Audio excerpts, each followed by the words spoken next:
Hi everyone, this is audap. Let's continue our game of The Legend of Zelda, Tears of the Kingdom, running on Nintendo Switch.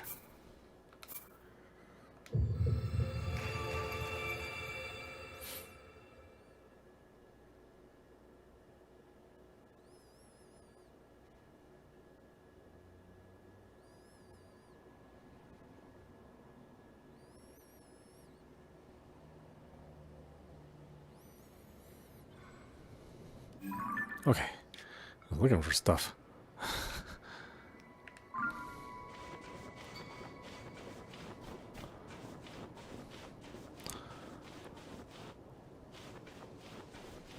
Looking for shrines, really. Where have all the shrines gone?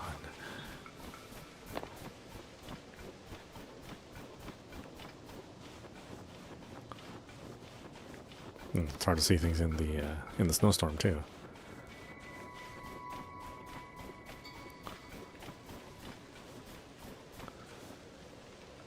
There, we got some ruins.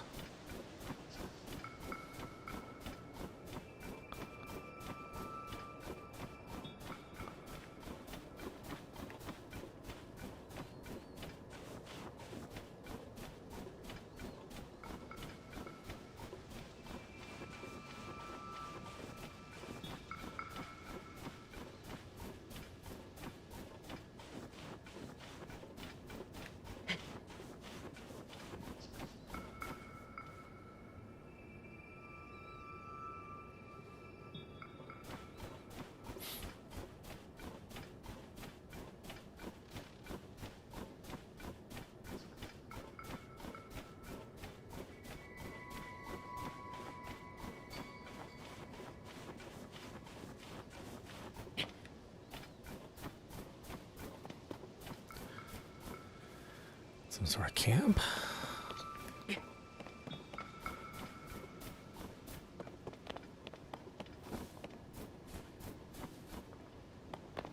Got an underground entrance. Let's have the camp first. We'll come back here. It's a hell of a fire.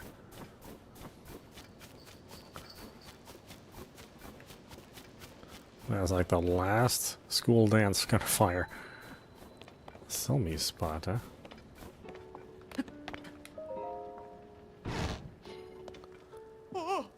Coach?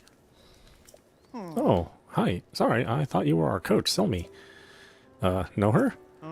Selmy used to be a shield surfer, real pro level. Went by the name Duchess of Downhill. Heard of that maybe? Anyway, she's taken me and my best bud on as students, but then it all started so good, you see? She said she was going out to build our new course on the slope somewhere. But she's still not back. I'm worried sick. Me and my best bud Finn figured she'd gone to the Byron snow shelf in the west. He set off to find her. I'm waiting here in case she comes back, but now Finn hasn't come back either. It's been too long. Maybe he found her, maybe not. I don't know.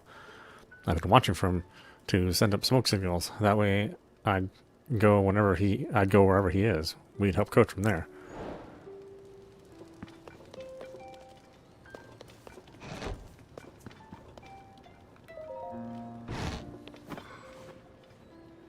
To the west. I mean, I just came from the west.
What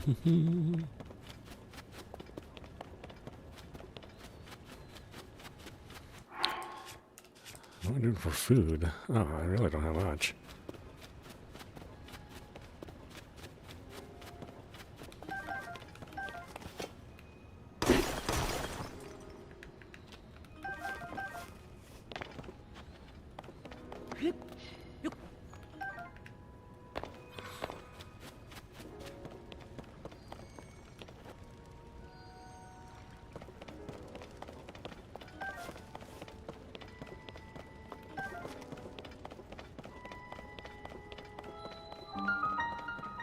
Ooh, shrine, finally.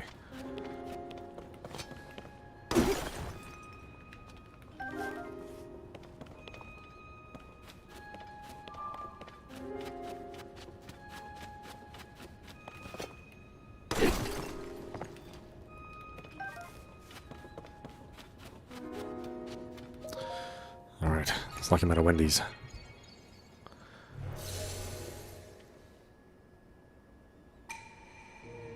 Seek the crystal. Oh no. I had to go work for my food.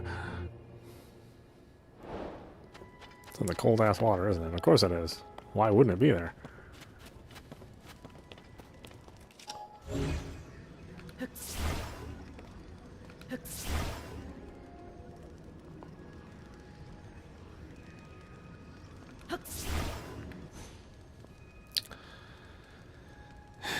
Okay, what do we got here?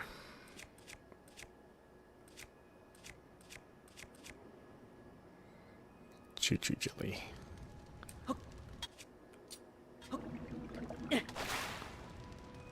No? White choo-choo jelly?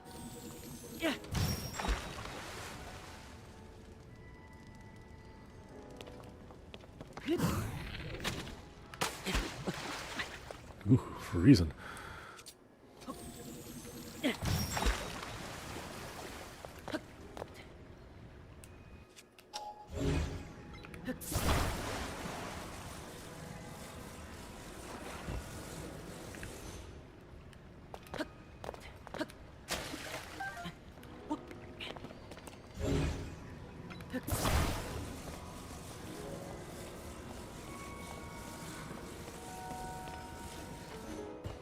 There you go. Give me a sour cream and jam potato with a side of chili.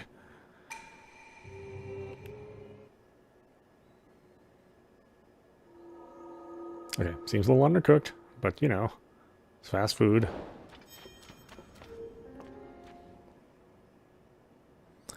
I don't complain as much.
Okay, so if there is a shrine here, that means that there is a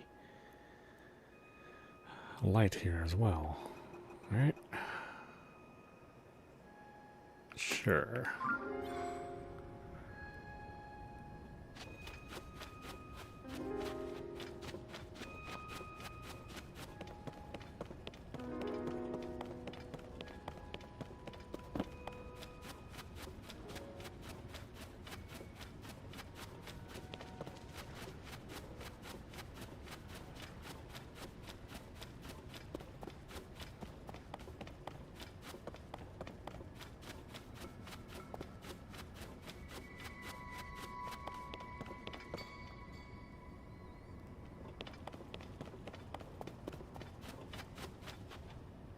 Oh, how did I get in here?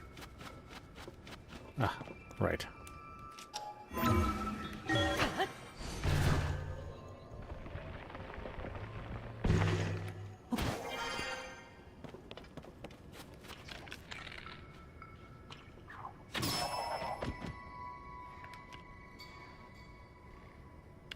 Oh.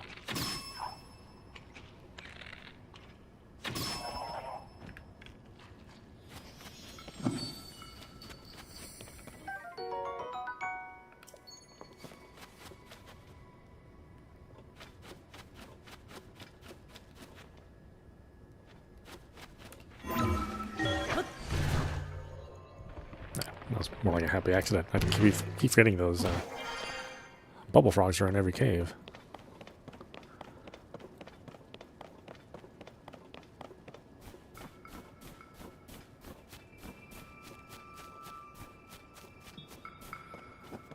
Okay, to the west somewhere, huh?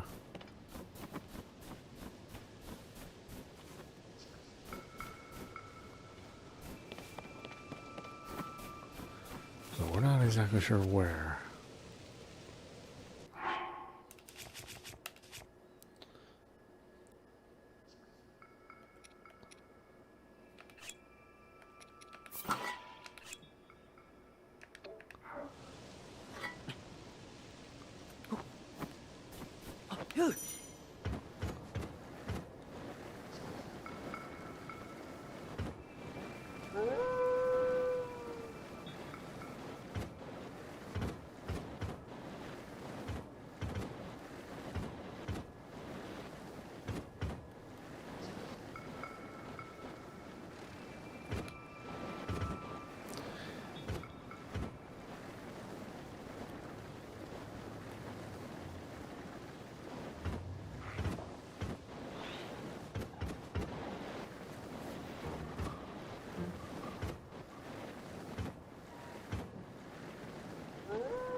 I mean, this is a long way down. I spent so much time trying to get here. Trying to go up.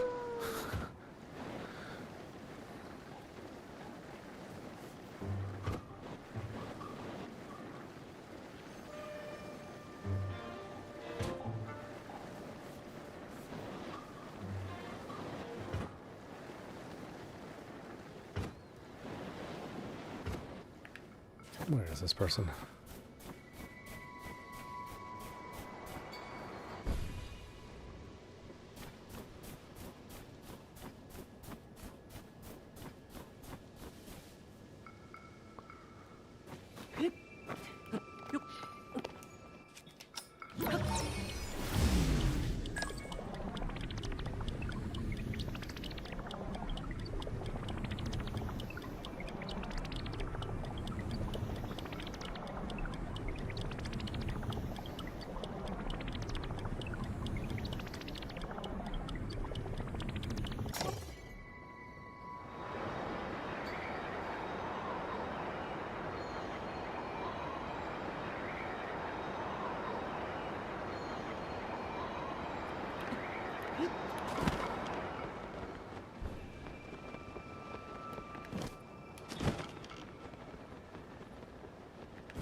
Oh, I should probably increase my battery size too. I still have the default battery size.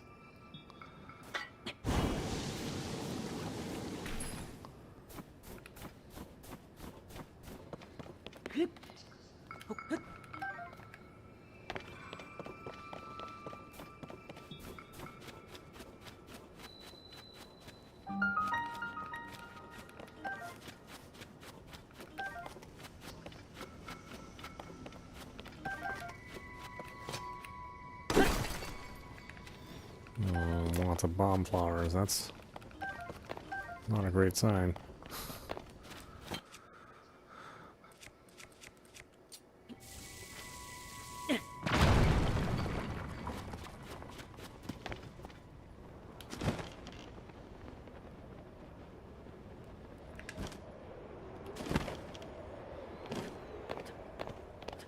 Oh, this is hot water.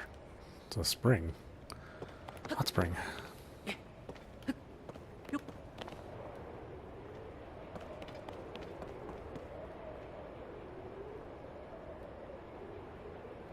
Oh, hey, look at that.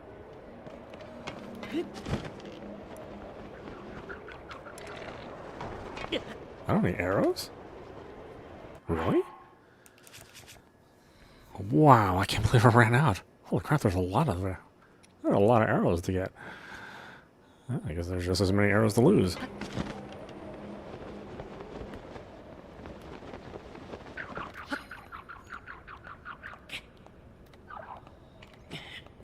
It's not like I can make arrows.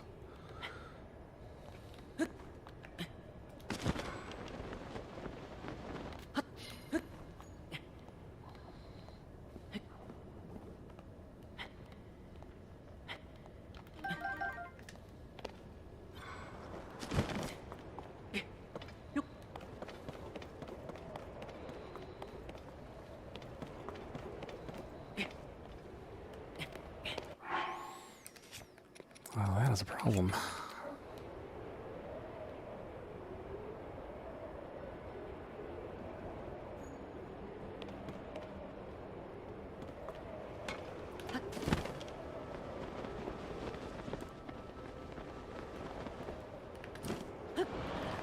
Oop. Okay, I didn't mean to do that.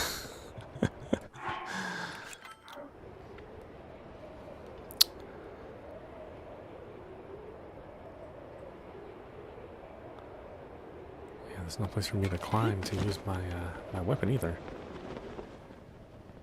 Otherwise, I just chop at these things.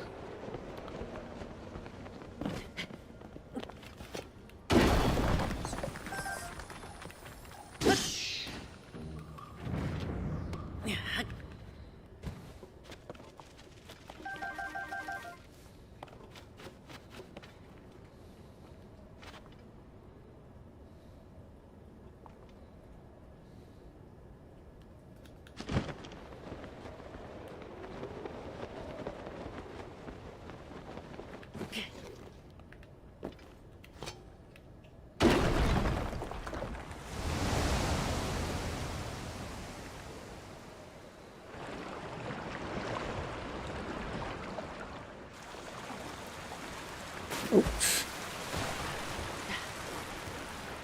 Okay, more water. It's fine.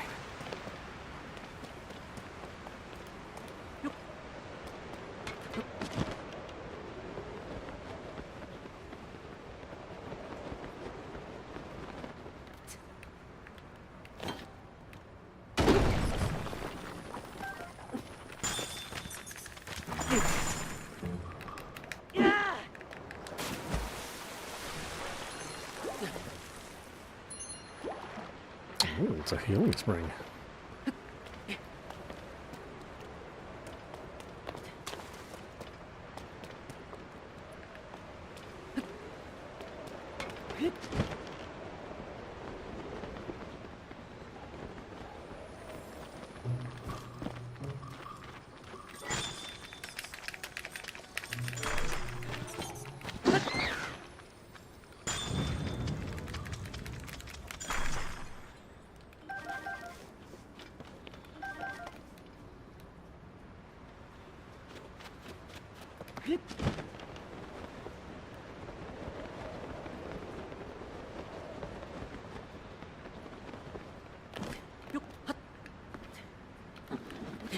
What the?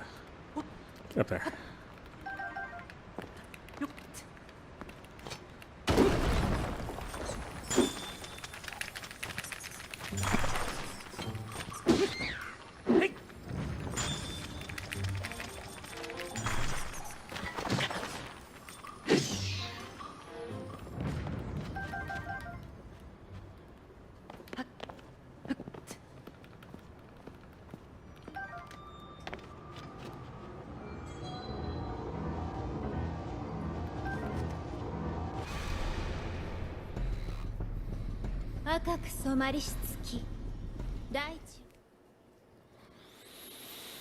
Okay.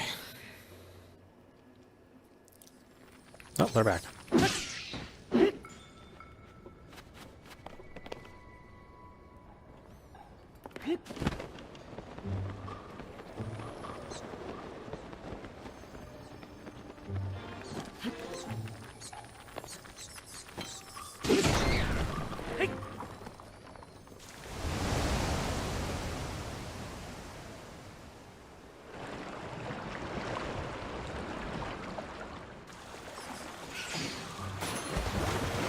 I suppose normally I would find this out by shooting arrows. But, you know, I have no arrows.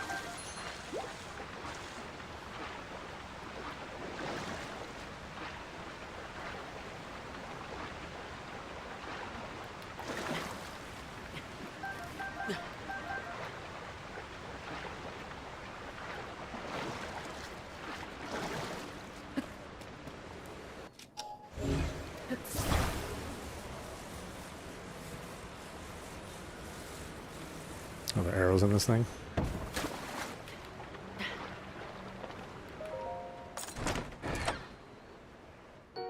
Hey, 5.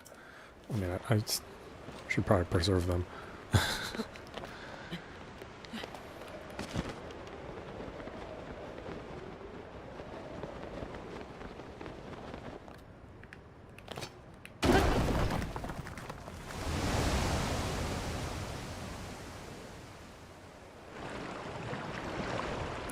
I'm gonna lose my draft if I keep this up.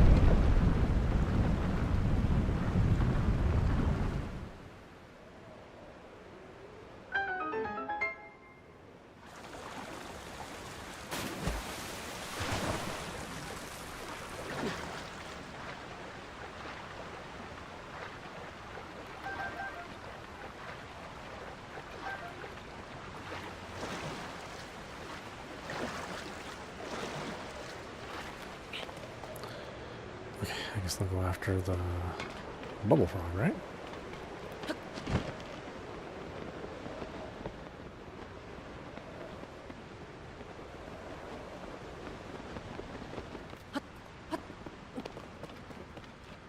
Is he around here?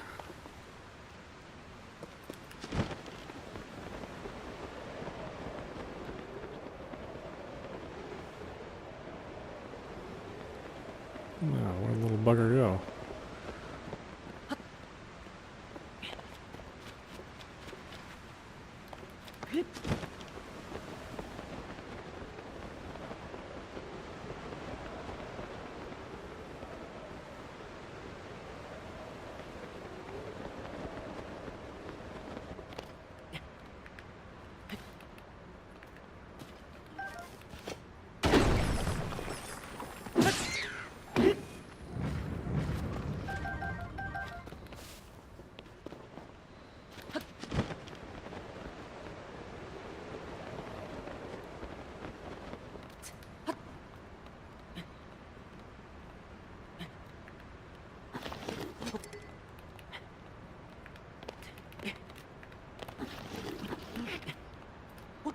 Really? There's no place for me to get a foothold?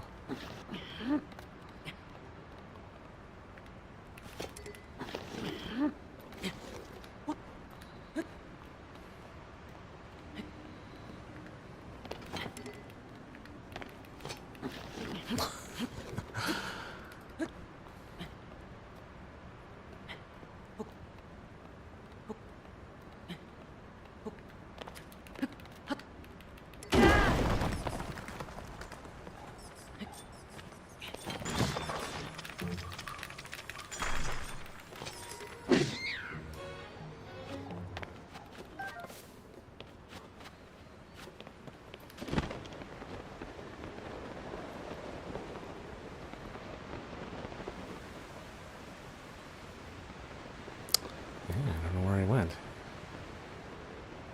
disappeared somewhere.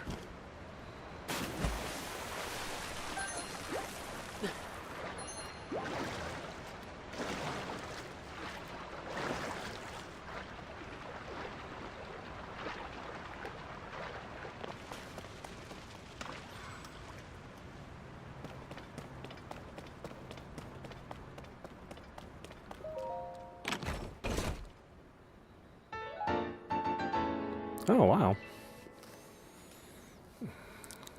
Van Mito Divine Helm. Huh, so this is where this was.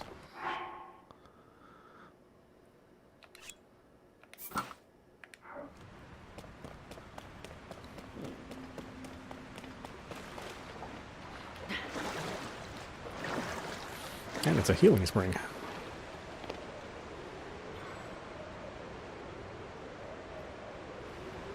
Where are you, Bubble Frog? Where the hell did you go?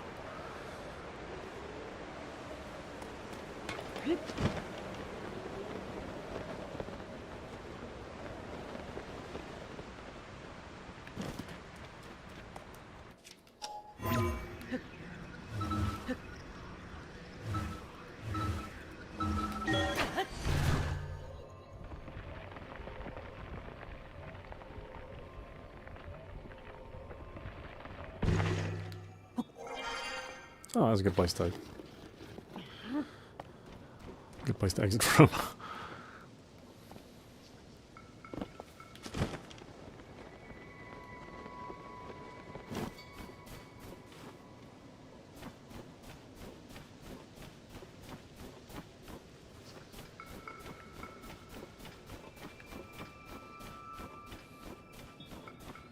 Oh no. Yeah, no, not ready for you yet. Got 5 arrows.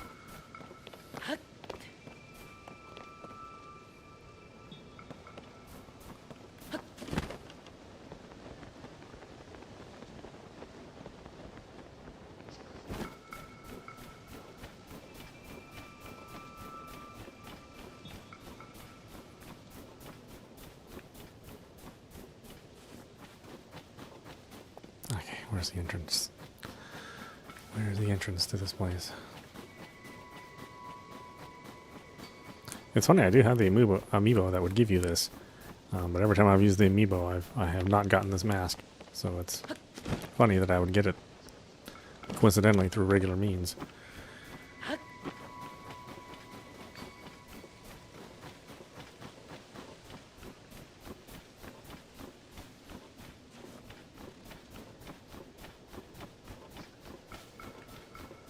If anything, the amiibos are quite stingy to give up their, their special items.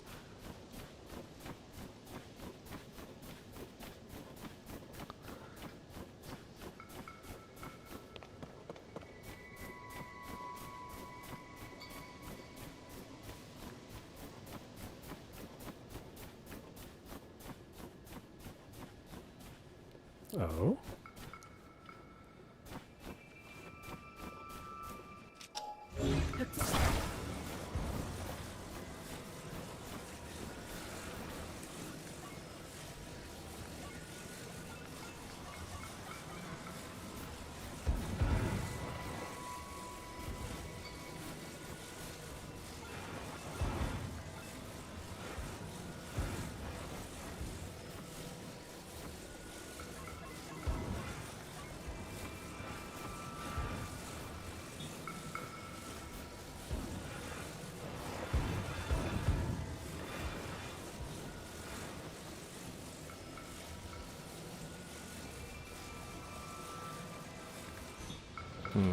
Yeah, that's not right.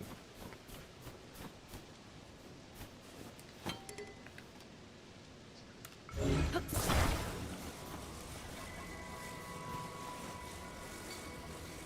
see, how would this work? Do I need to fill the bottom or the top here?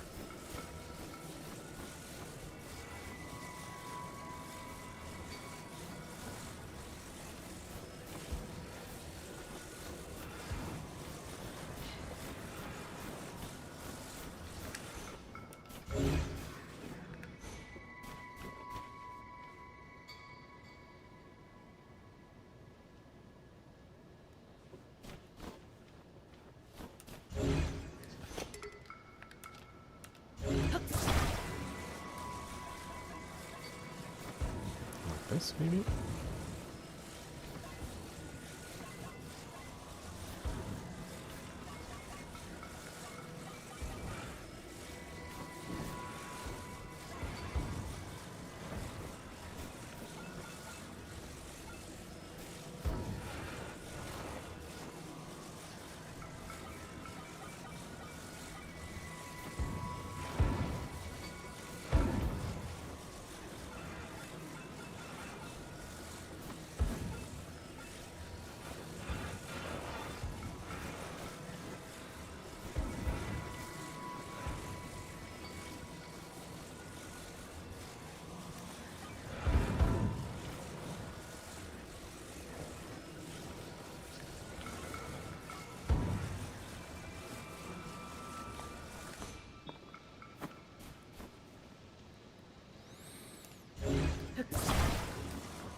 I mean, it's not missing that many bricks. It only needs like a couple.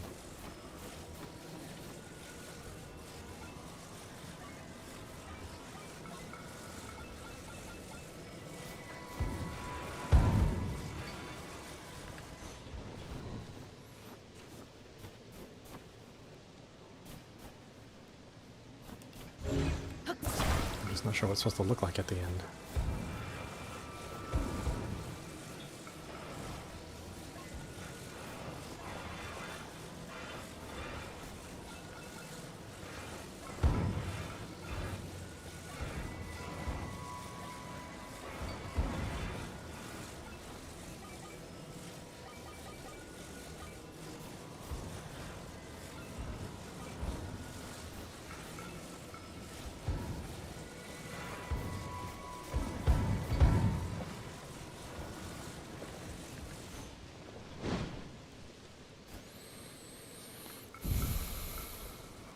Hmm.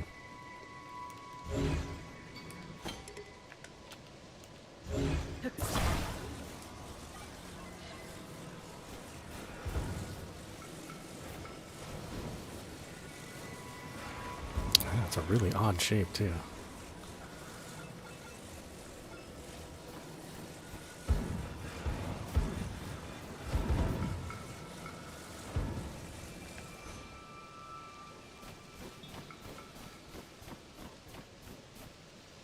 It makes more sense to fill it in this way.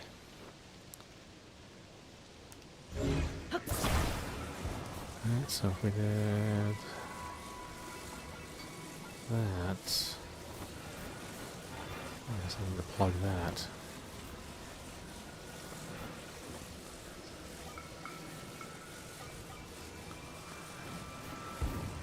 This doesn't work.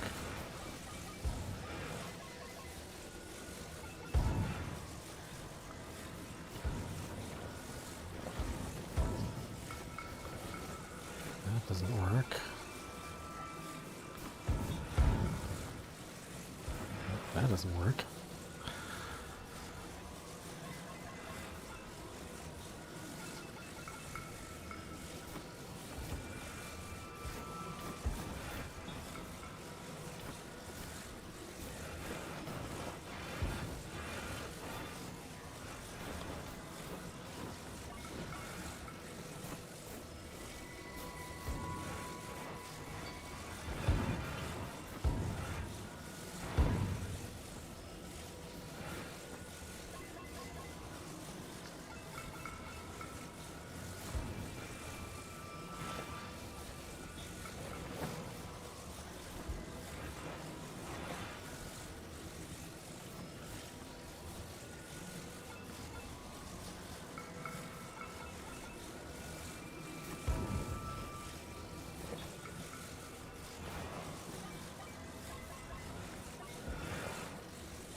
Okay, that was way too long to spend on a Korok.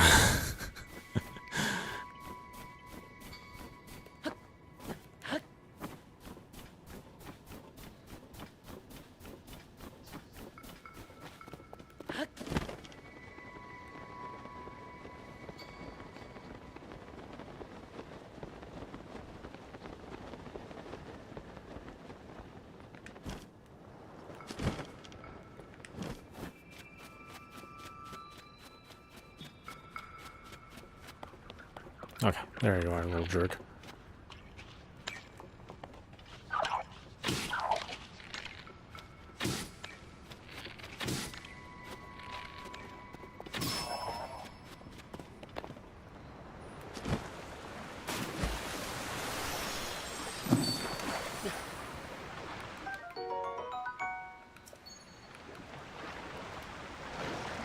Again, probably spent too long doing that.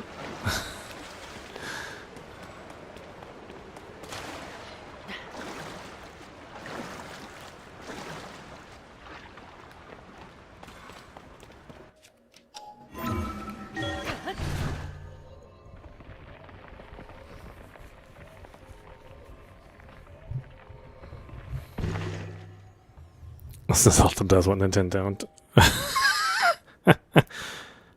Oh, Genesis don't, sorry. It's a shame that Sega never really had a... I mean, nobody really has a Zelda competitor. I think Crusader of Senti was like the closest thing that was on the Genesis that was Zelda-like. I mean, even the PC Engine had... what was that? God, they had 2 Zelda clones on the PC Engine. I can't think of them off the top of my head.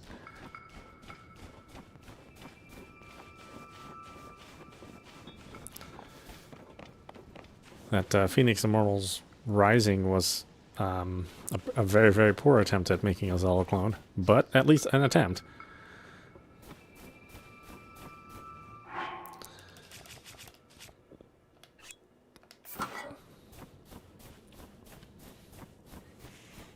There have been a couple others that I see on Steam, which, you know, varying degrees of quality on that.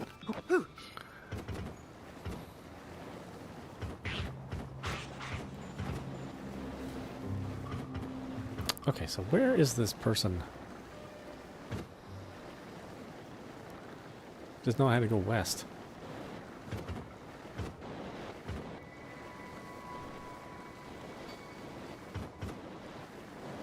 Because we can ski all down this mountain, or snowboard all down this mountain.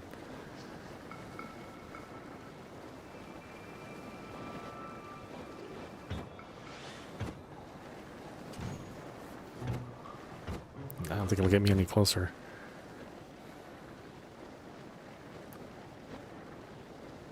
Yeah, there's flags here.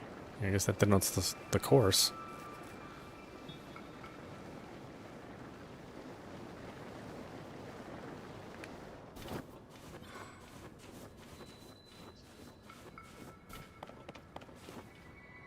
Oh my god.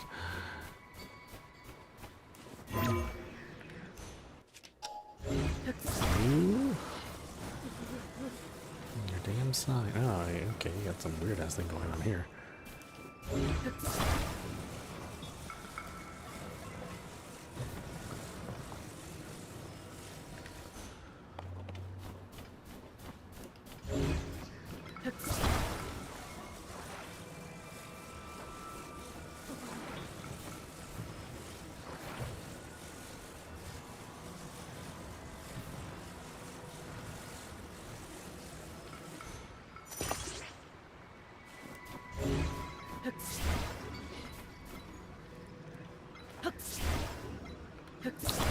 Like how they made an attempt to always have like a different way to build these supports.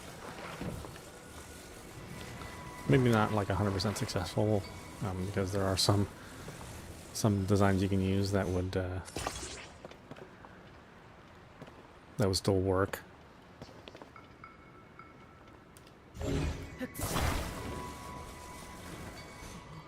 Alright, it's gonna fall over? I don't know. I have no idea. Maybe? Oh, too close to him. So funny.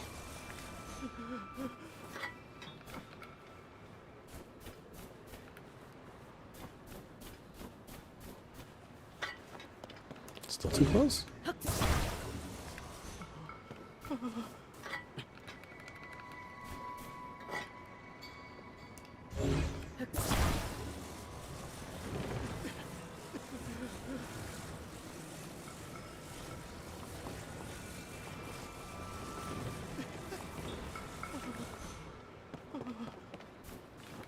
Come on, really?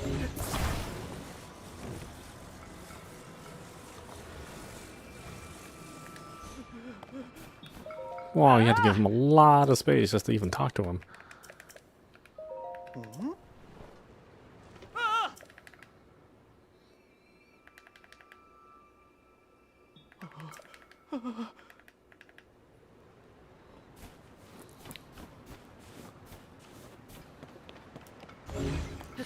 Okay, that's dumb. If I would have been allowed to at least bring this in closer, then I could have already solved it.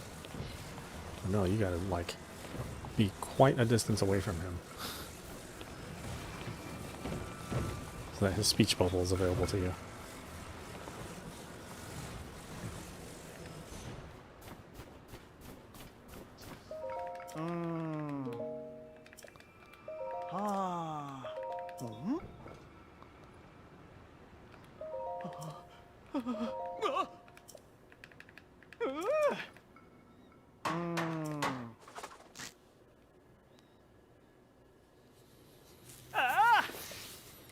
Mm-hmm.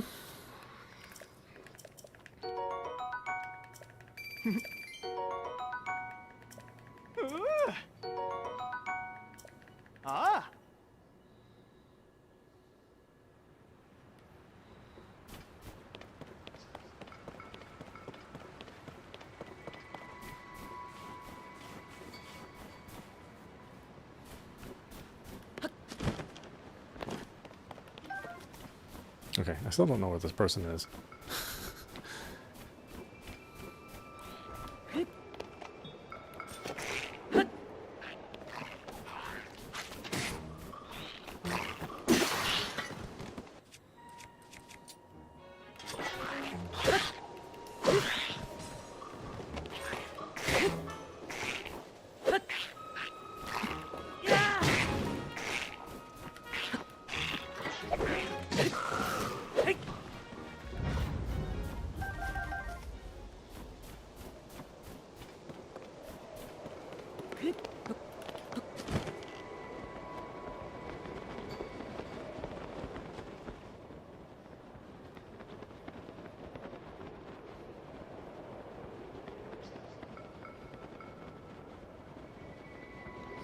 Okay, why does it want me up here?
Why did you want me here?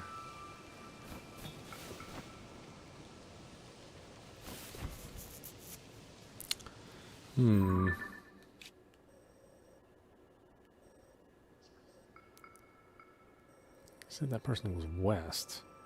Like how far west?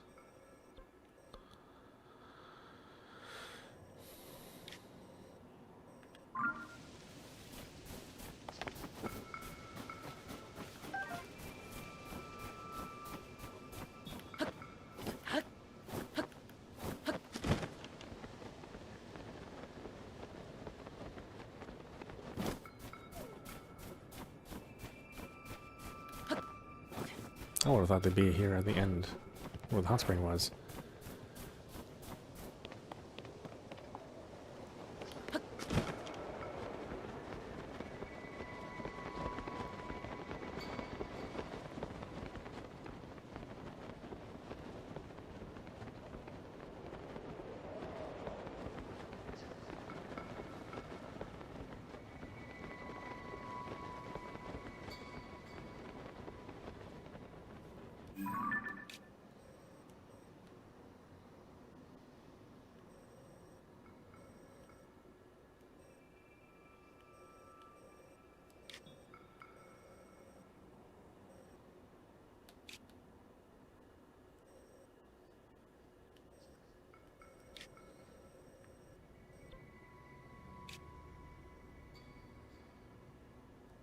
Oh, that's one of the places where I died. Okay. Yeah, he'll sell me spot.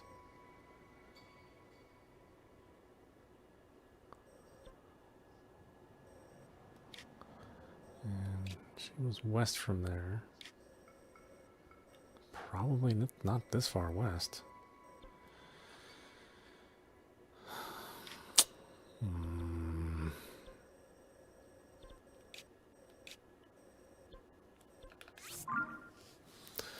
I'm gonna go trade some, and get some more stamina.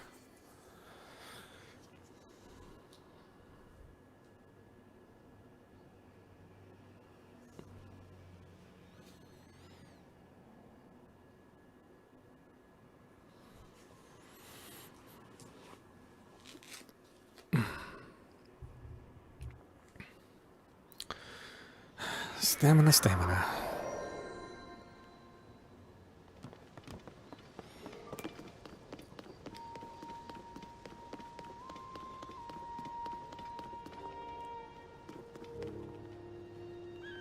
Oh, you got another quest for me? Okay, hold on a minute.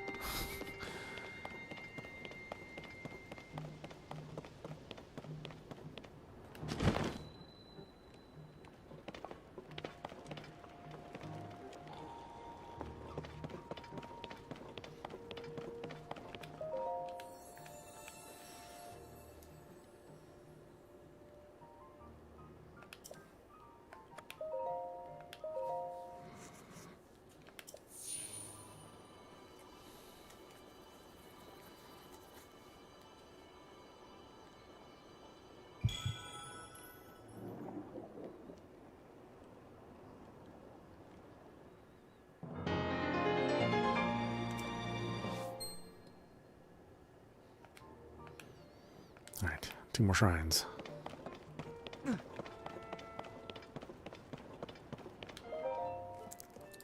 Oh, hey, it's you again. So, you know, I've taken time to say all my goodbyes.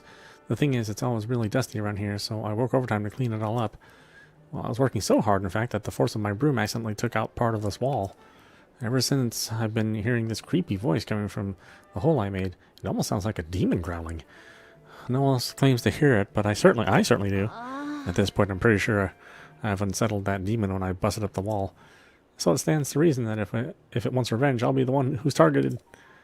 Robbie Grande. Oh, goodbye forever.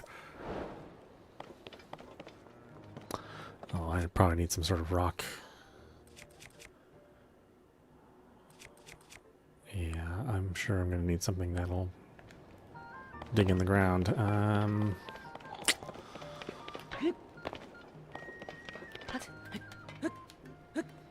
Look at this game. It's always distracting me. It's always giving me one more interesting thing to do. Damn you, game.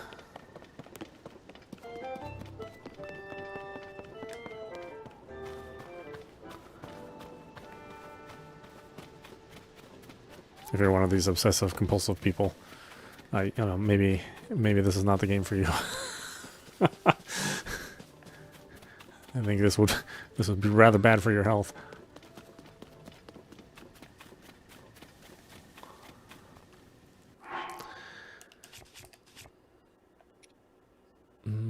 Yeah, now this is too weak.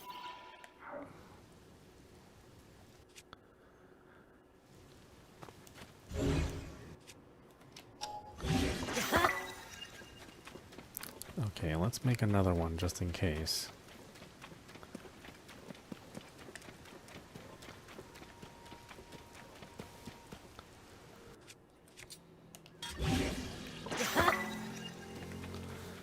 There we go.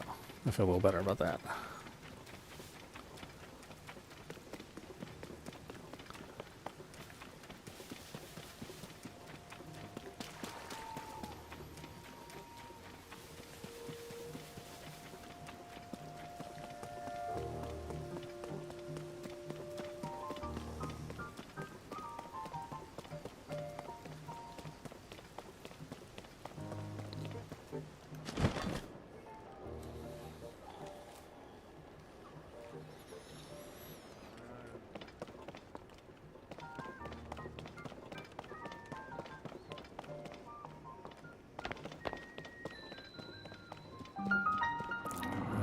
passage. Hear me? I see you.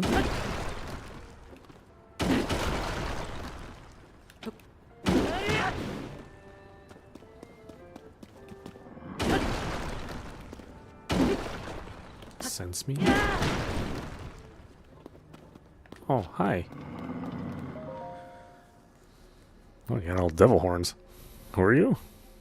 Ah, so there are some who still pay me homage. You can talk? You don't say. You can hear my voice? Yeah? Now, that is a surprise.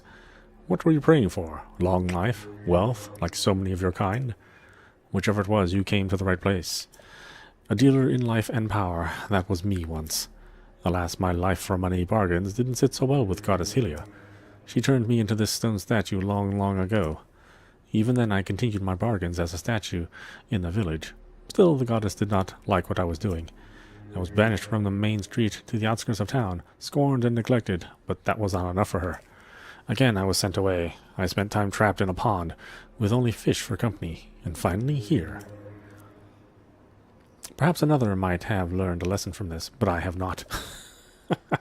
No, I have only been biding my time for the moment when someone who can hear me appears, someone such as you. I'm sure we can reach a beneficial arrangement. I have dealt with only fish for too long, and fish make terrible deals. Now then, shall we strike a bargain? Hold still and don't fret. I'll take care of everything. This won't hurt a bit. Well, hey, that hurt, you liar.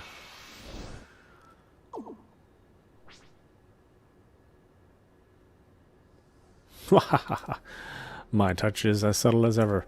Note how I took that essence from you without leaving a mark.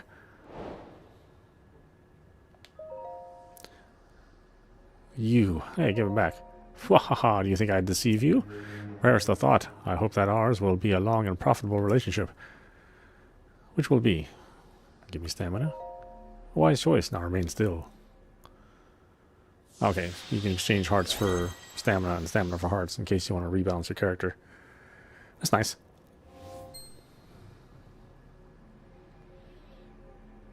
You look skeptical. Not to worry. Money and life are all as one to me. If you're ready to begin, then first you must sell me either type of essence for 100 rupees. If you want to buy an essence back, the price rises to 120 rupees. Before you cry foul, know that you may choose which one I return to you, a heart container or stamina vessel. I'm eager to help tamper with your essence anytime you want to return and pray here.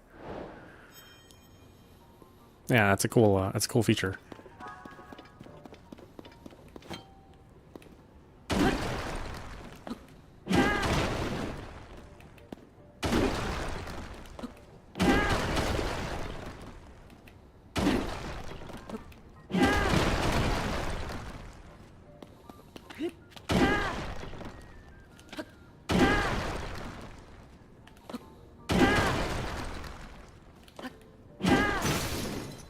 Whoops. Fortunately, I keep my feathers numbered for just such an occasion. Oh, this is not as effective. Okay, that's right. I didn't use a boulder for this one.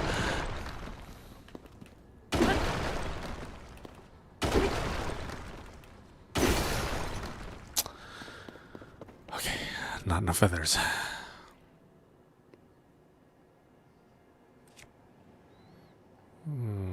What's worthless here that I can hear? I can...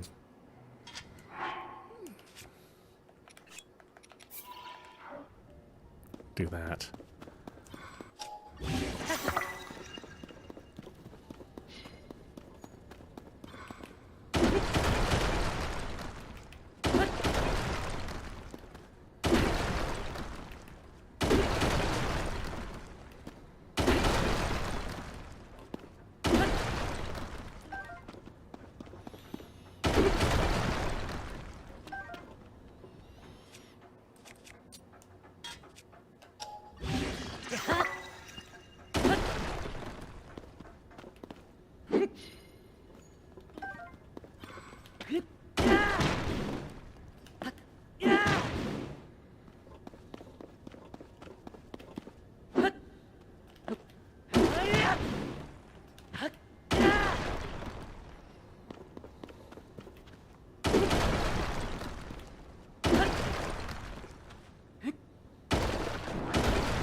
Need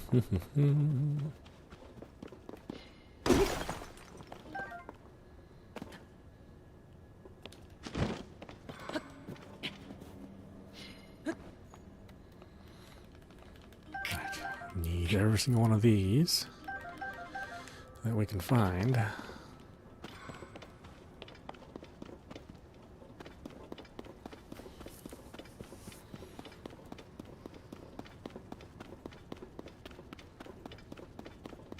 There's another wall.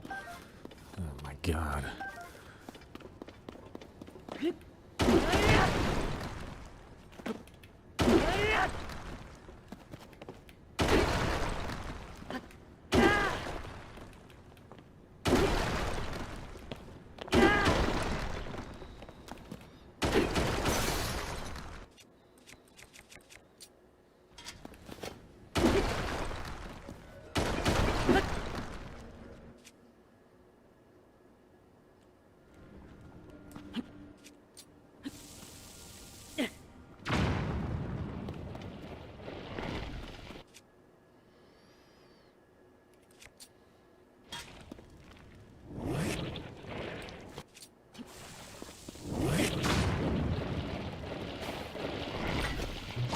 Oh, you son of a...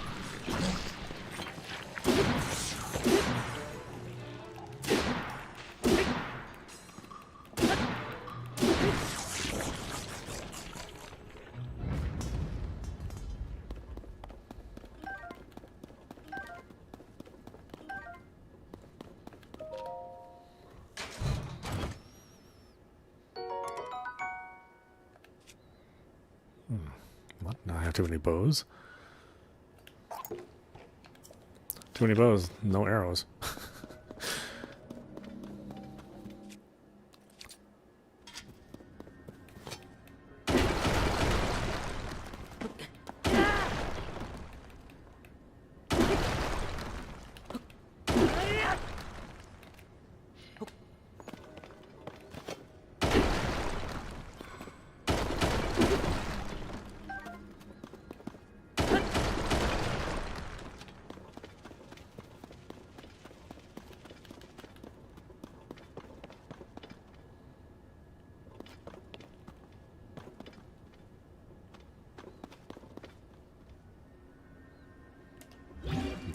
There's nothing here?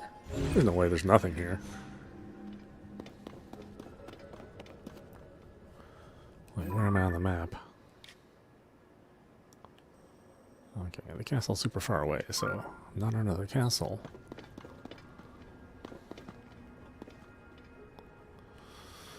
Well, what are we gonna find out?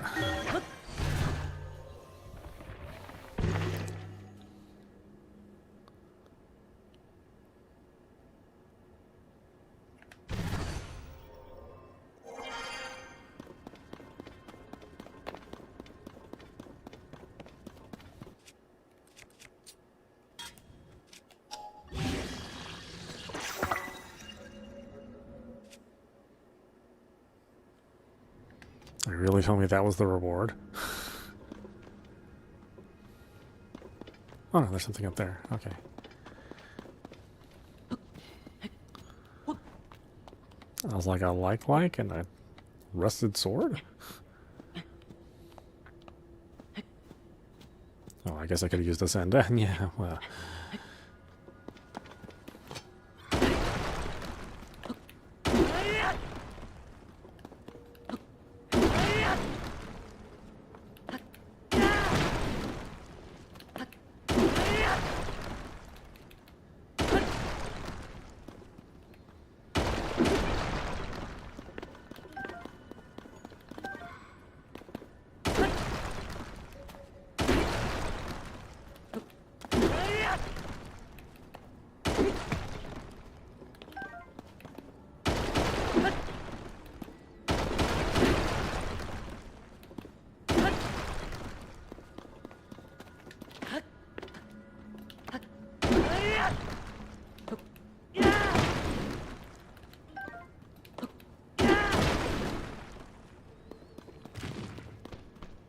Oh, hi. Whoop.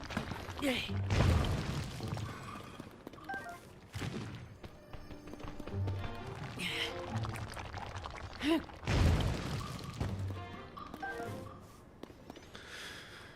not sure what threat those things pose.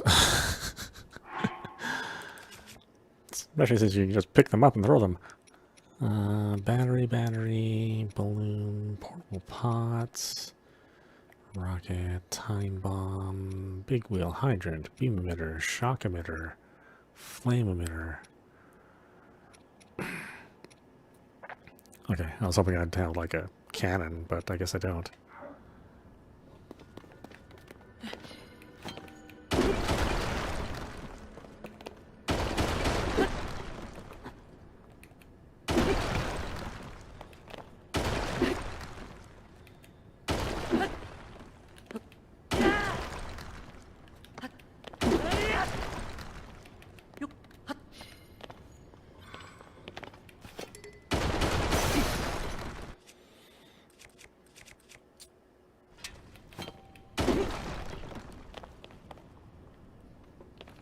Oh, something's here.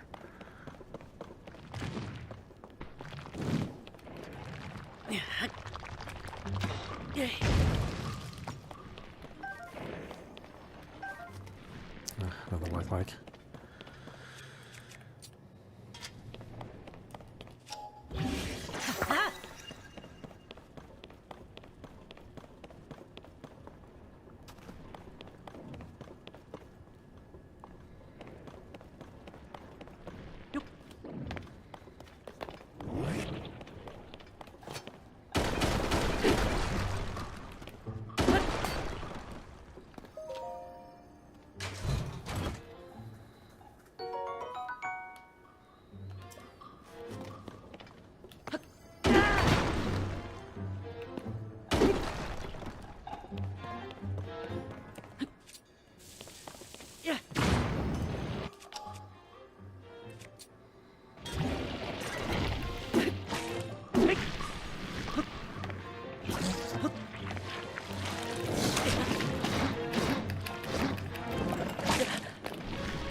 Soldier's Greaves. Soldier's Shield, which I don't need. Here, I can replace it with my rusty shield.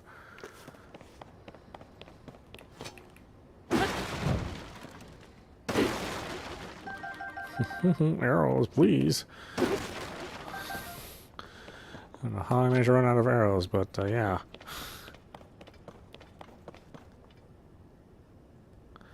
Okay, where am I now?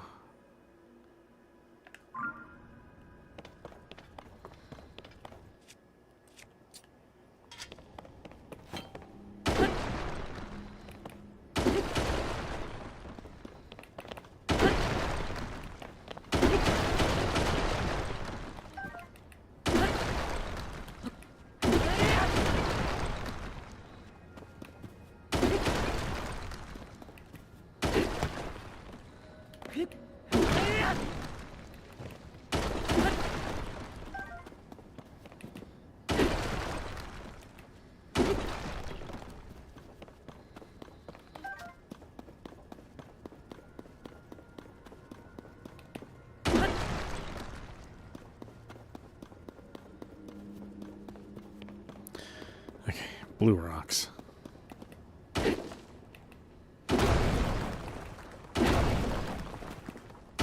Huh, I thought they'd be tougher than regular rocks, but they're just regular rocks.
Excuse me?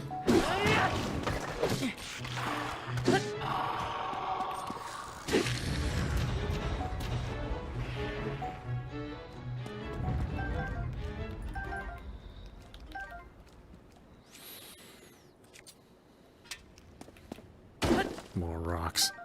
Model arm. 28, huh? Wow.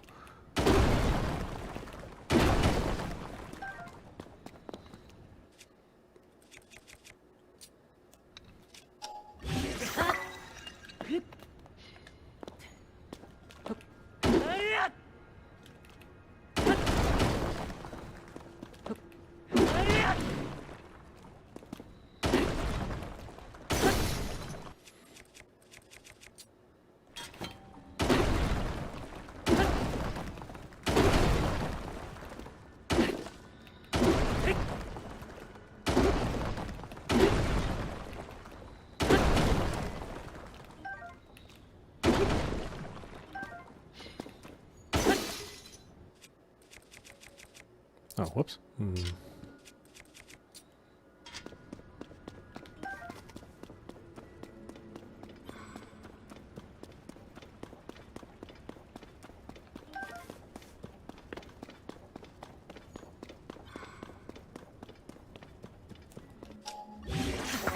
I need boulders, not rocks. I've been hacking away at this stuff for a while now, it seems.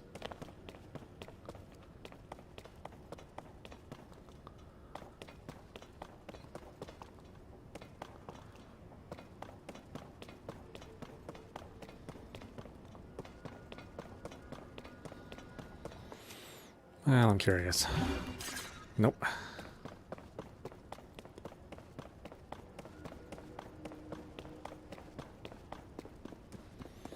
I'm pretty sure there was another boulder or rock out here somewhere. Yeah.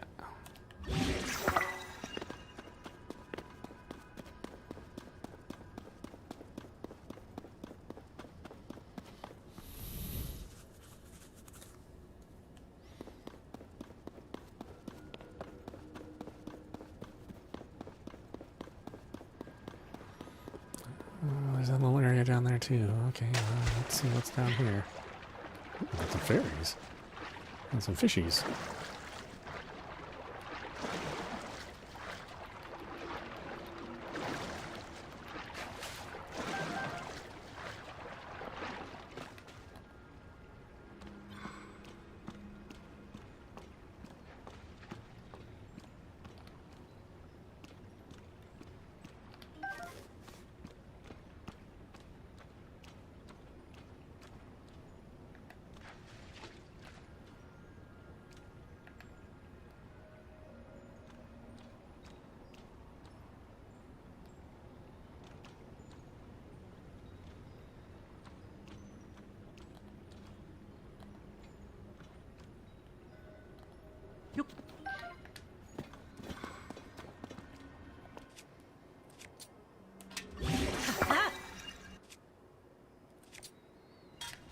There we go. And a whole bevy of them.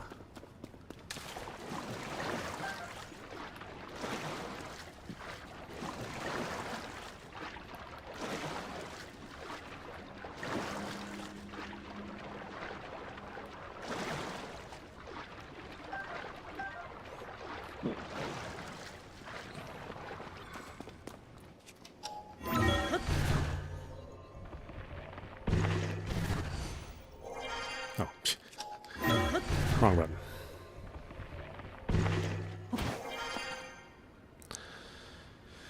Okay, which way am I going? This way?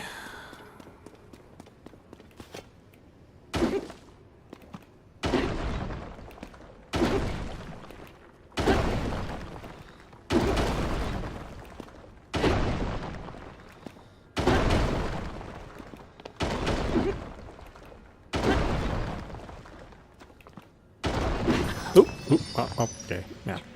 Whoops.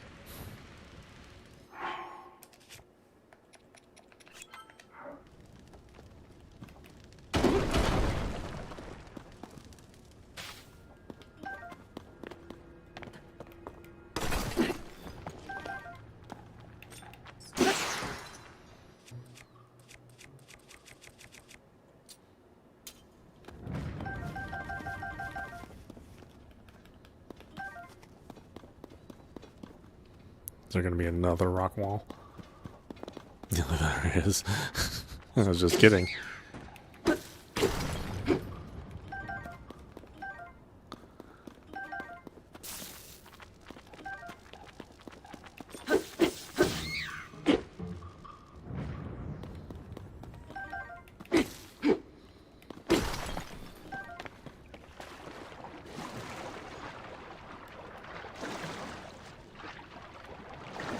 This is quite the hidden cave here.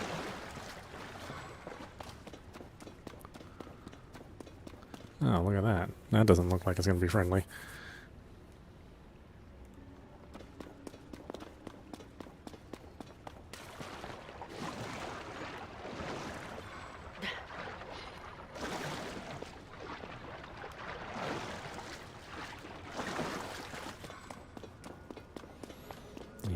Big open room with a pile of rocks in the middle. Oh, you know that's not going to be good.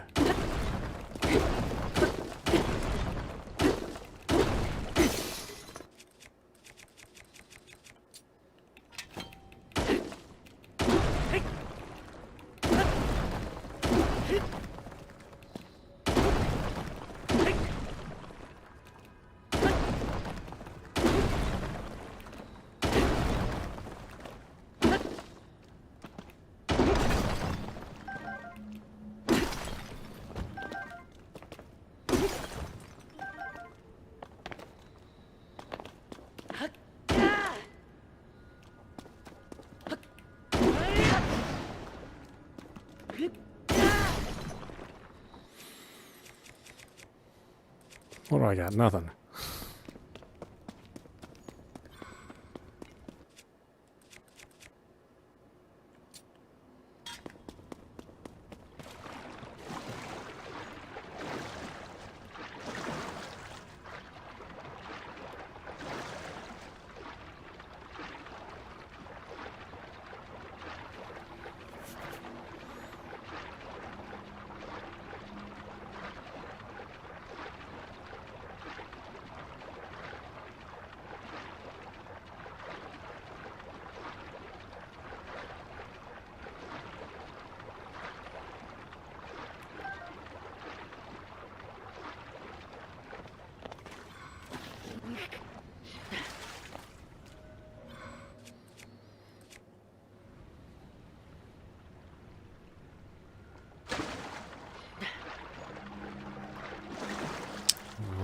Another rock wall.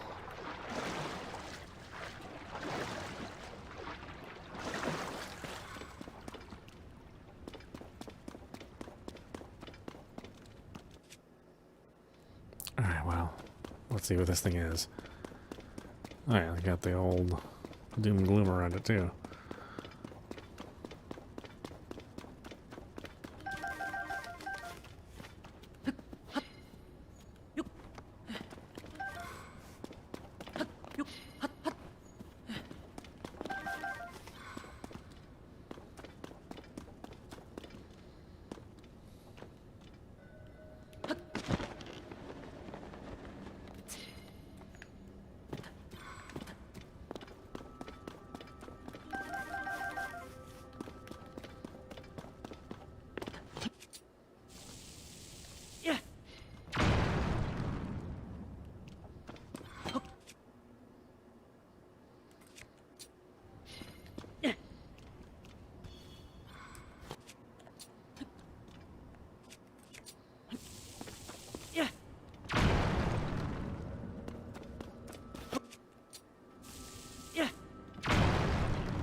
Should probably just leave well enough alone.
Oop, almost out of arrows again.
Oop, out of arrows.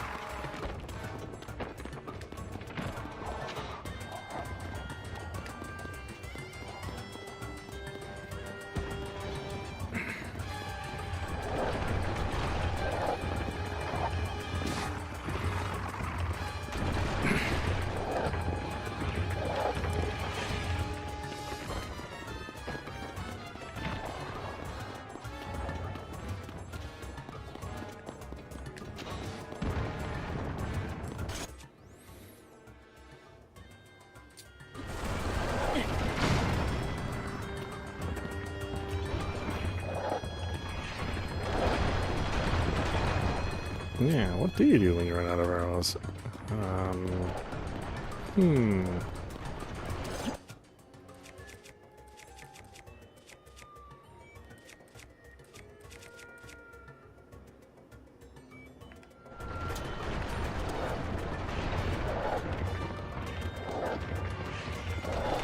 Do I throw a weapon at it?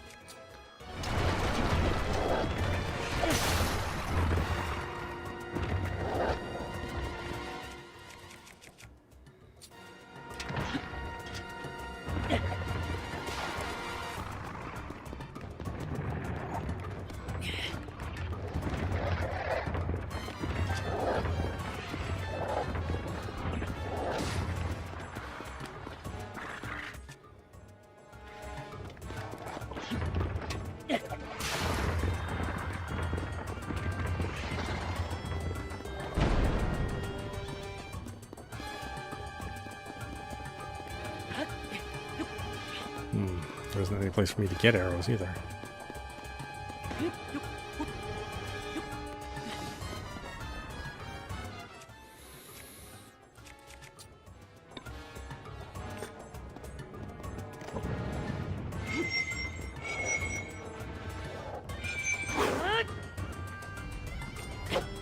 Oh, the boomerang doesn't. You don't actually throw the boomerang.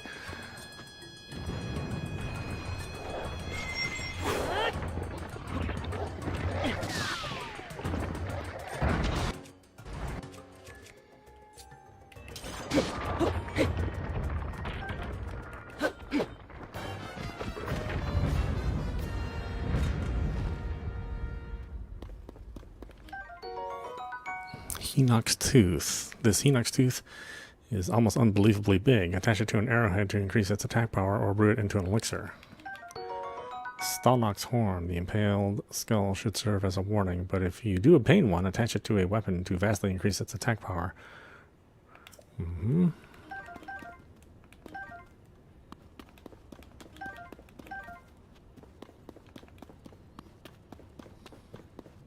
It's like, okay, I got some monster parts, and why would I want to do that? A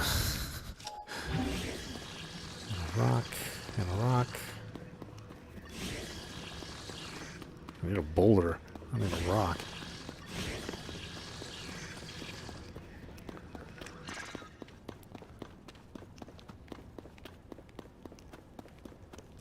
Alright, hold on a minute.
Okay, sorry about that.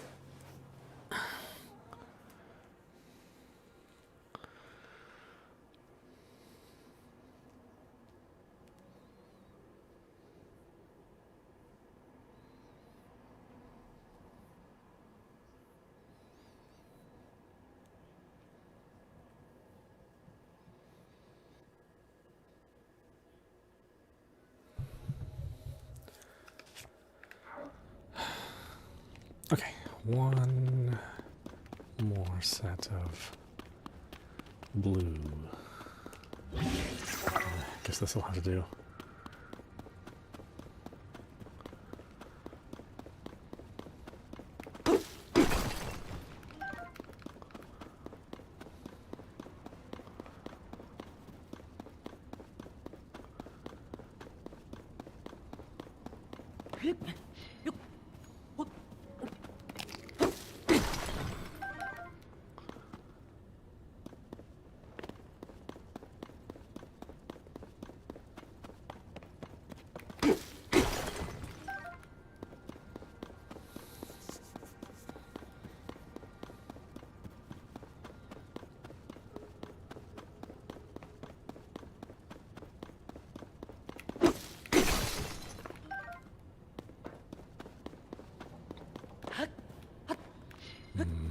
Have I even used luminous stone for anything? I don't think I have so far.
And another wall.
Really? Yeah.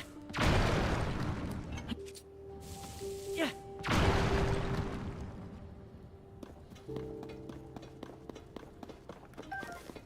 Ooh, truffle. A hearty truffle.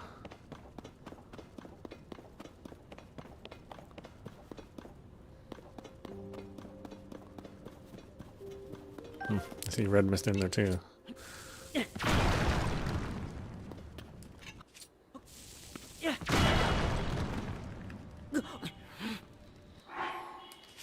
Okay, not making the best decisions, I admit.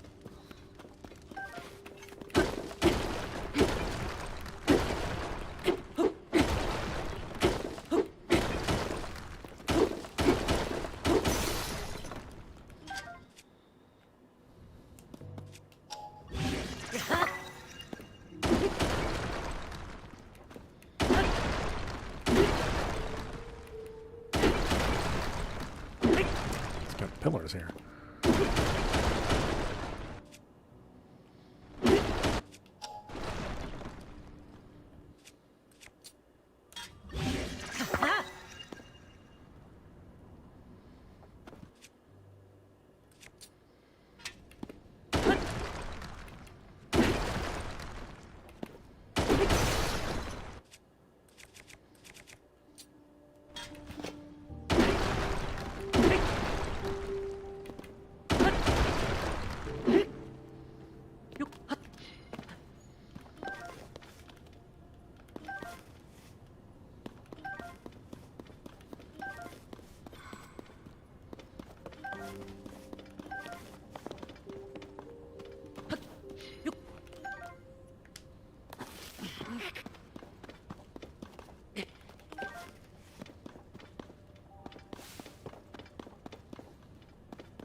Is this just for mushrooms?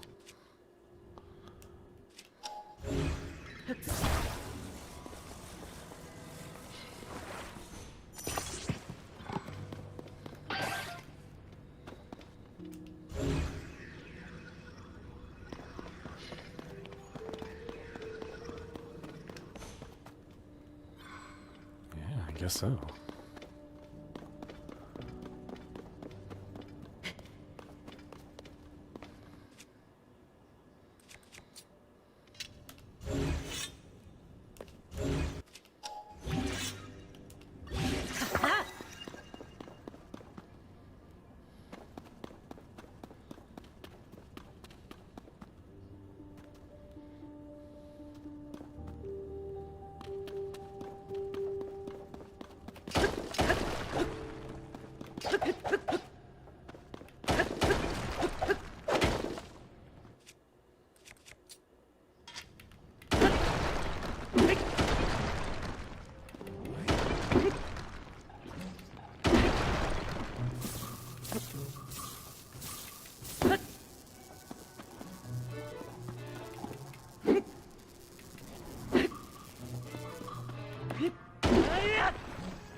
Damn it. Is it really that close? Seems like it's pretty far.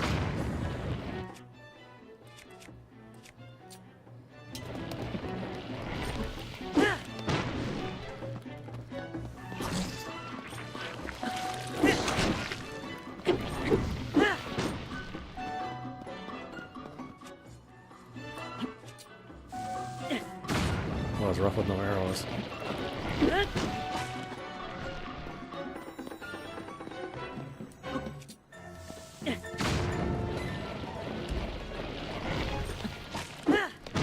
It's too far away. Damn it.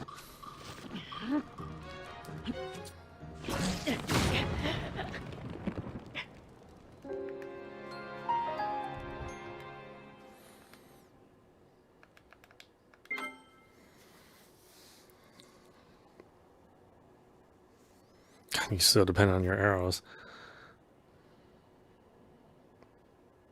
I guess I did pick up a couple arrows here and there, but... Alright, where am I going to start?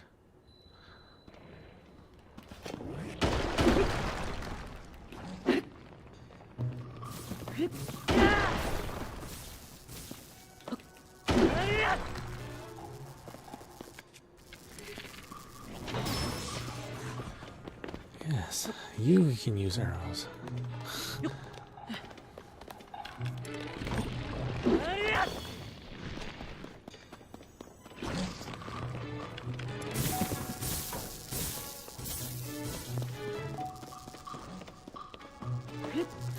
But I can't control him. I can't tell him when to shoot arrows. He just does it on his own whenever he feels like it.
Royal Guard Shield.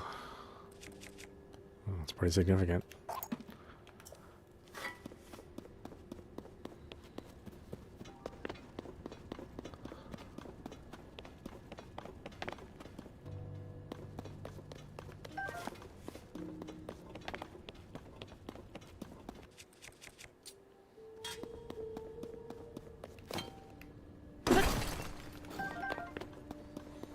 I see gloom. Is there another boss to fight?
I need arrows.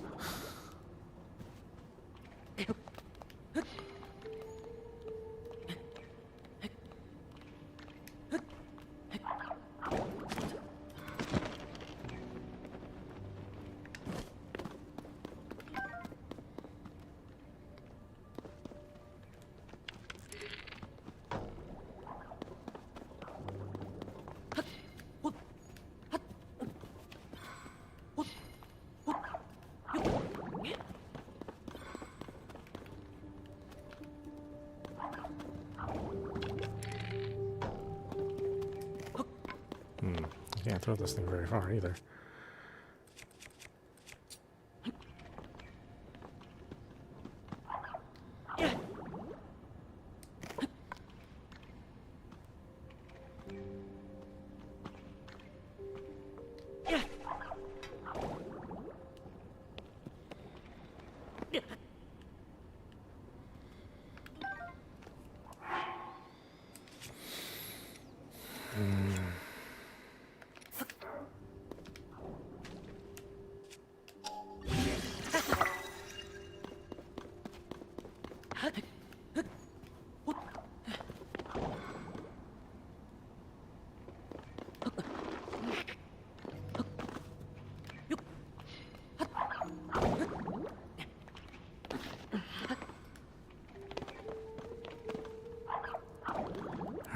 are you?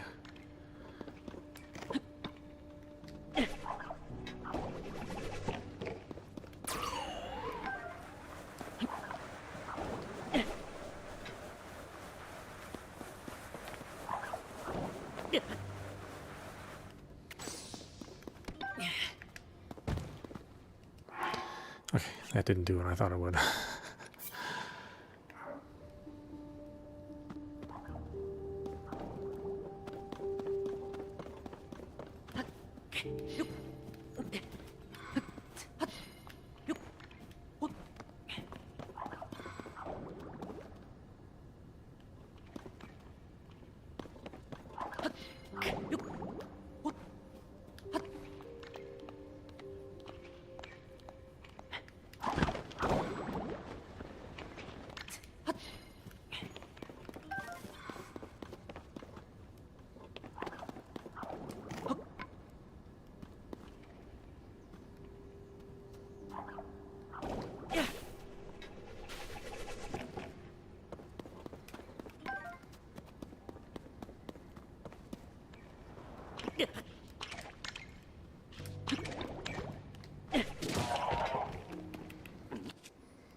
Okay, was that just mining material?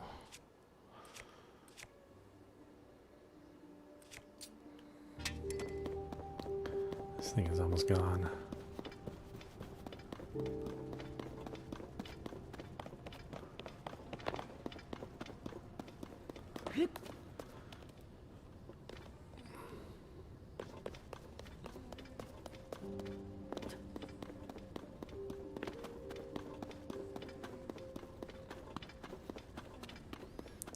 Why is there red mist though? Red mist means there's an enemy.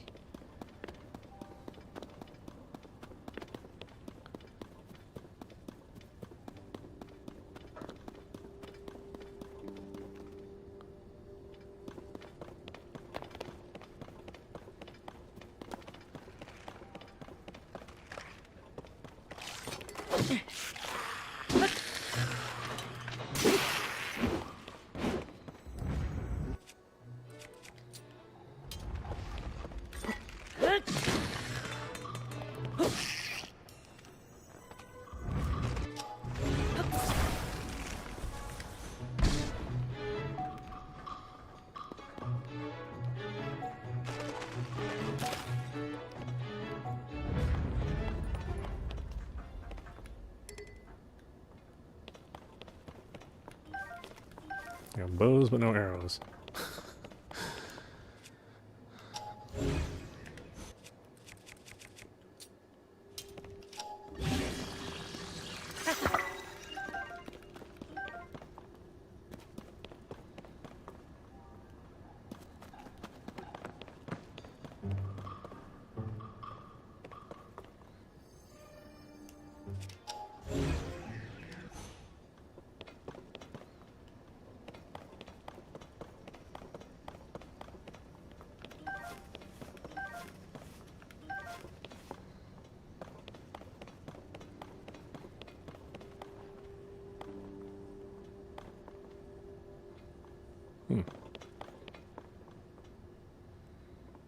Alright, how do we get to you?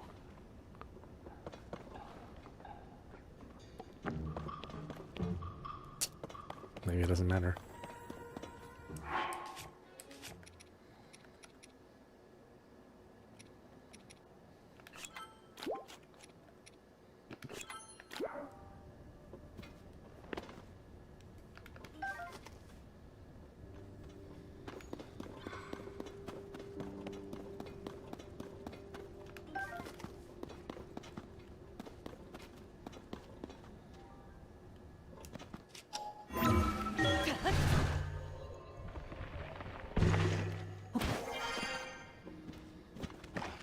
Oh, well.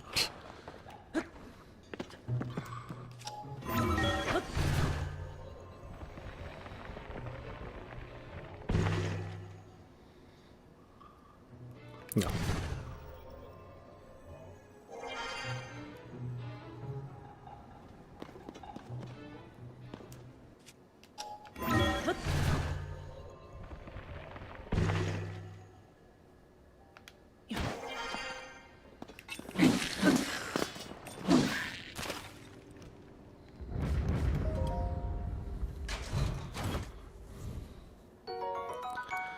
Soldier's armor. Okay. Seems like a lot to go through for just soldier's armor. But hey, at least there's some arrows here.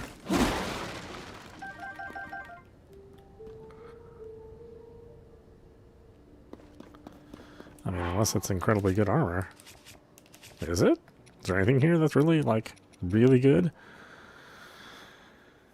Hyrulean guards praise this armor for its superior defense, made from sturdy plates of metal with high level of craftsmanship that went into it is obvious with just a glance. Okay, and they got greaves. Hyrulean guards favor these greaves. They owe their distinctly high defense to the metal plates they're made from, but the added weight takes some getting used to. I don't have a Hyrulean helmet though, huh?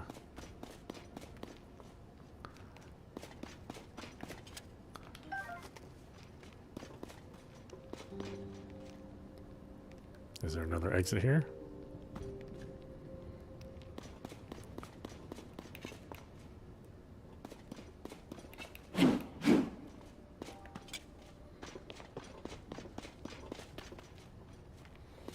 Okay, was that the goal? To get that stuff?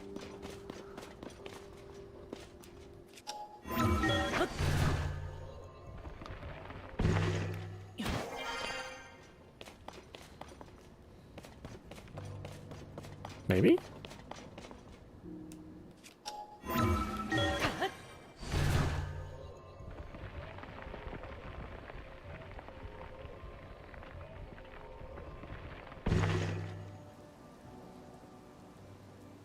Oh, I'm all up in the castle, huh? Sort of.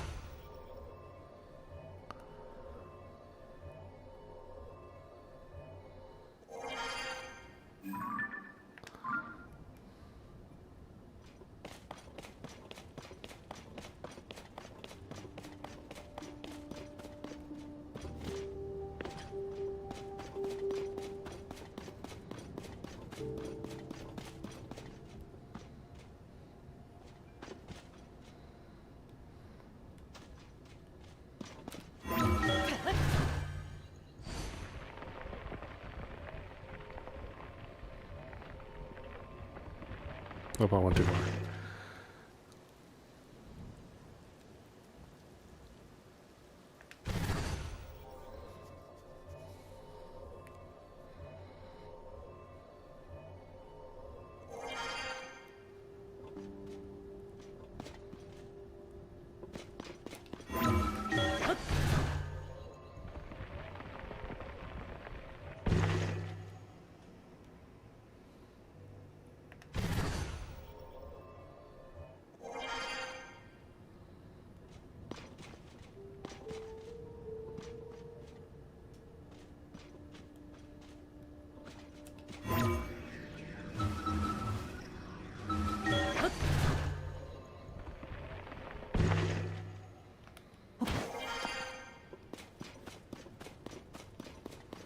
So where am I here?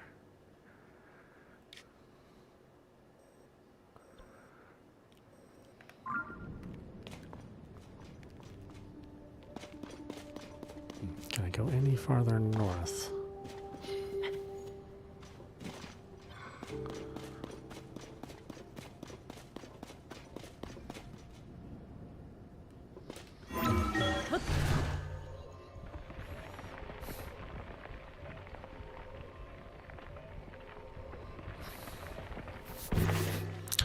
I mean, it would make sense to me if you could get in the castle somehow this way, since it's a royal passage. So far, everything just leads to outside the castle.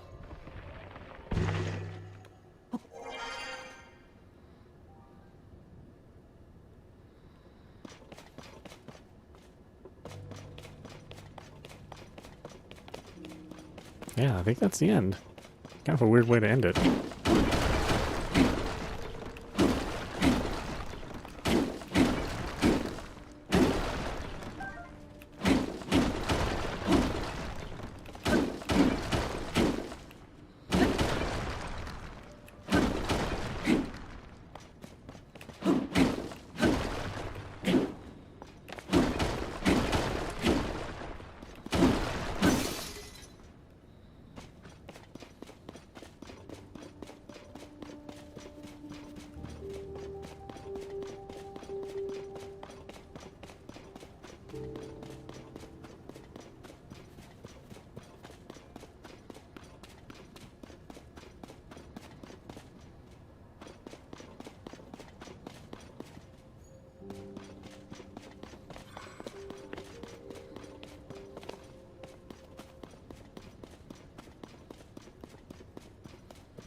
There's a big deposit up there.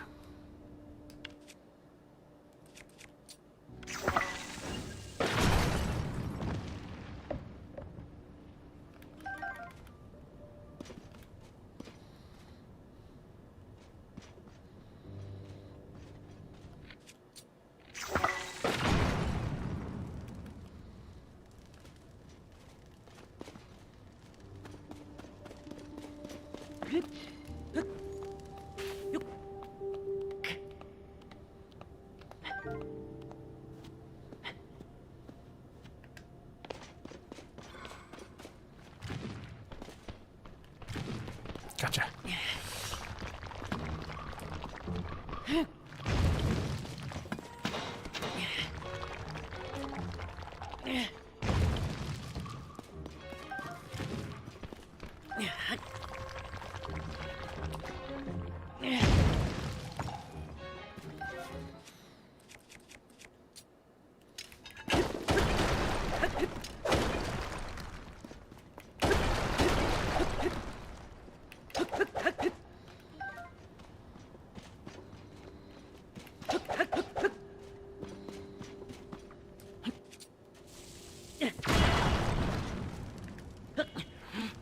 Too close? You don't say.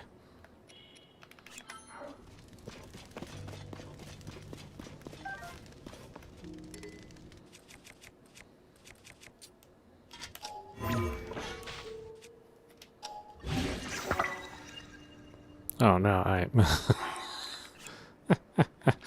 No. There we go.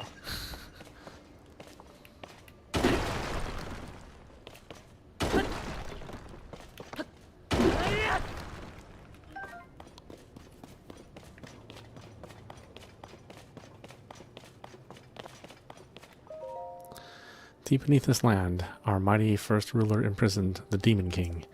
To ensure the king's magic would hold, we erected a castle here to protect this sacred site. Without the castle in place, the site may be disturbed, allowing the Demon King's hatred and rage to be revived. The preservation of this castle is therefore tied to the prosperity of the kingdom. May it watch over an eternal peace. Oh, I guess maybe we should have kept up with the maintenance in this place. Seems like that's a very important instruction to keep around, maybe above ground, you know, and not hidden away.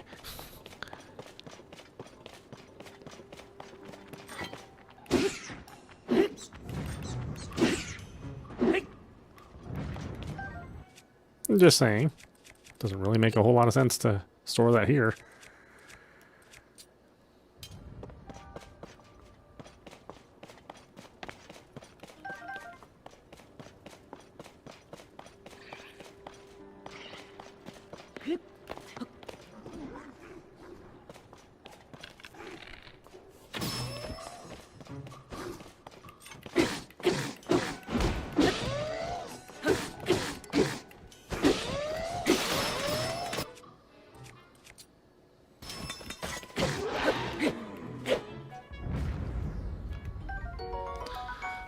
Black Horriblin horn. This large, heavy horn has slowly grown into its present hammer-like shape. Attach it to a weapon to greatly increase its attack power, or cook it with a critter, make it with elixir.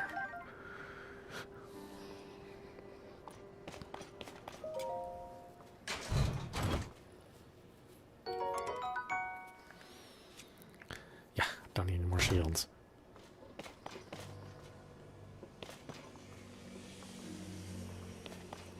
Weapons, but again, no arrows.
More arrows, please.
Endure shroom, a rare yellowish orange mushroom. Cook it before eating to temporarily increase your stamina limit.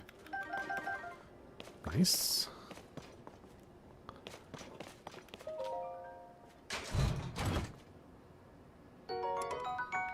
Soldier's bone. Meh.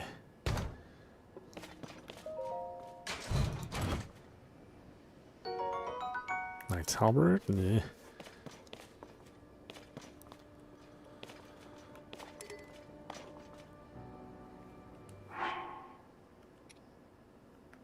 Alright, while I am out of food,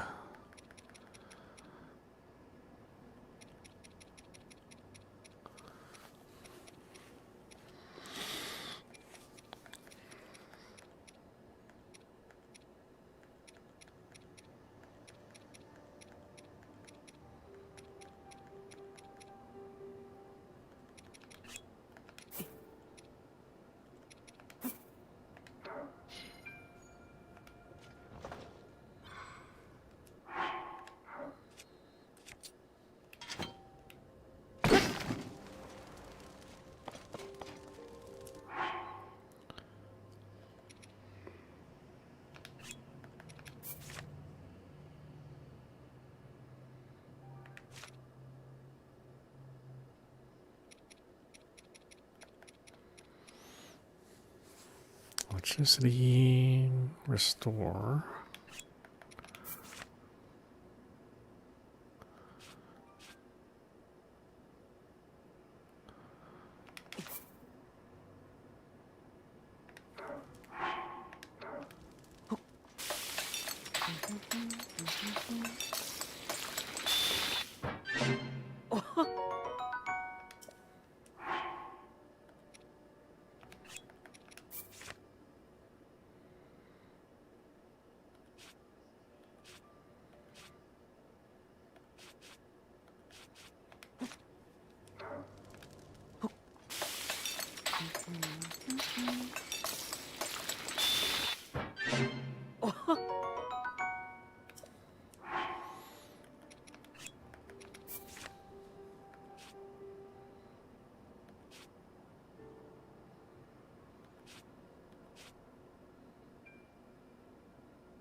Yeah, I don't have that many of them.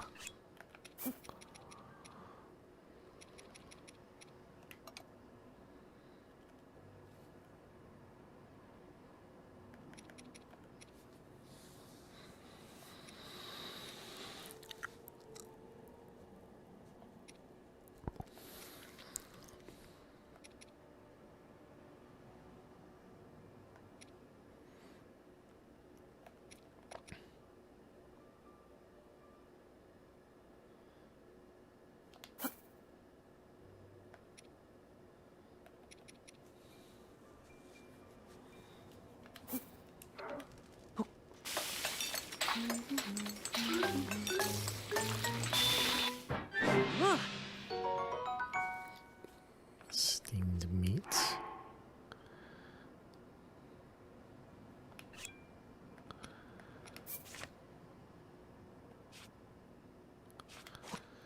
Let's see. Do I have anything else that gives me more hearts?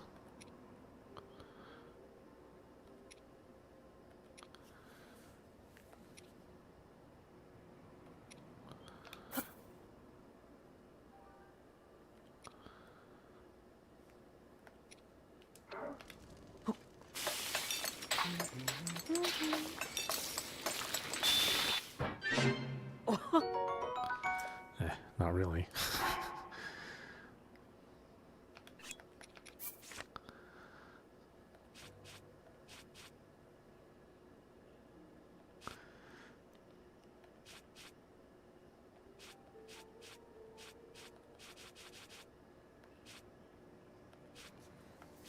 I mean, that uses less ingredients. Same amount of restoration.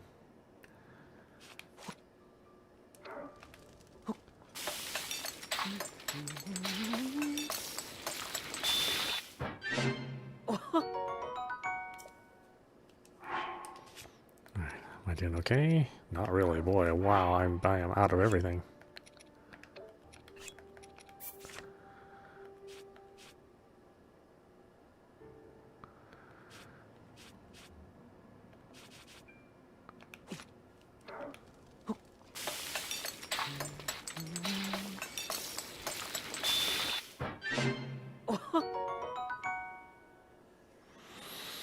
Oh, yeah, I mean, I really like this game.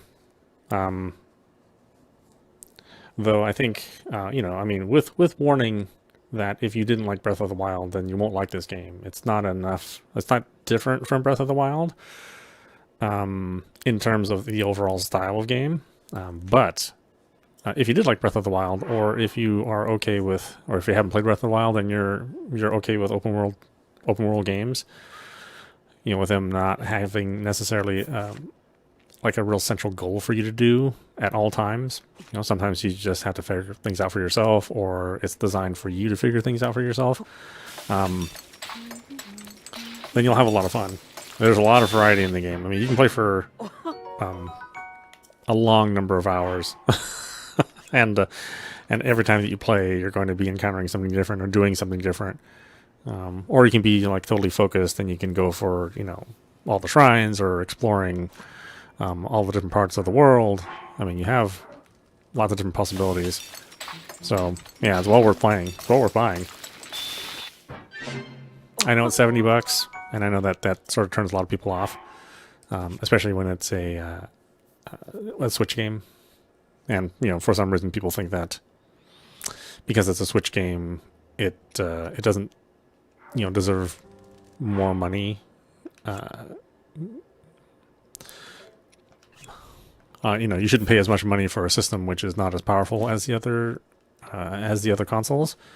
But this game takes just as much effort as it does to make a game on another console. Maybe not as much effort as something like Horizon.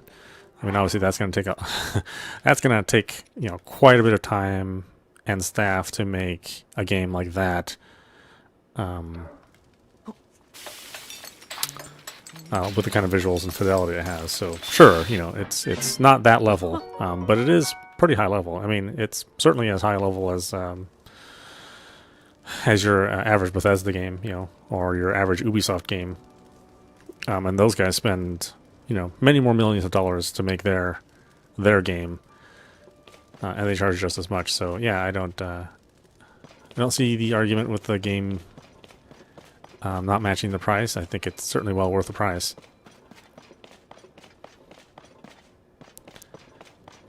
And if you're a person that still wants that classic formula of Zelda, we're probably not going to get that Zelda ever again, frankly.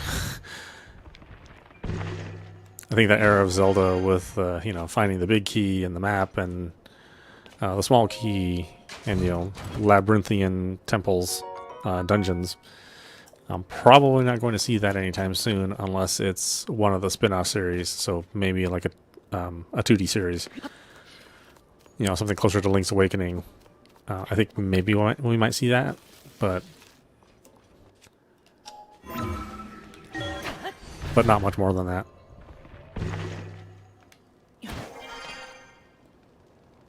Oh, can I open this somehow? So, this is the inside of Hyrule Castle. It's practically a maze. Yeah. Oh, Link, right? Sorry about that. I didn't see you there. I'm Nobiru. There's still a bunch of valuable treasure and weapons inside the castle, so they asked me to guard the place from thieves. But I'm a little lost. Oh, but don't you worry about me. Go right ahead. I mean, you are from the castle after all, so yeah.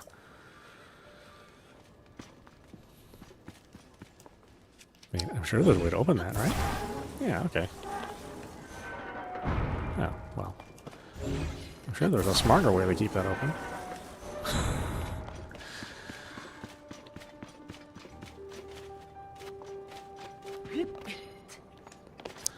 See, this is nice too. Like in a typical game that you would play, this would be where you stopped your progression, right? You couldn't go past this because there's a magic barrier here that stops you from getting over this. And as logically as you can think, oh, I can't, I should be able to sneak past this, or I should be able to jump over this. You'll run into some sort of game limitation in any other game that would have stopped you from going farther. But here, I mean, you really can go farther. You can climb up over the wall. You can build a makeshift bridge over this.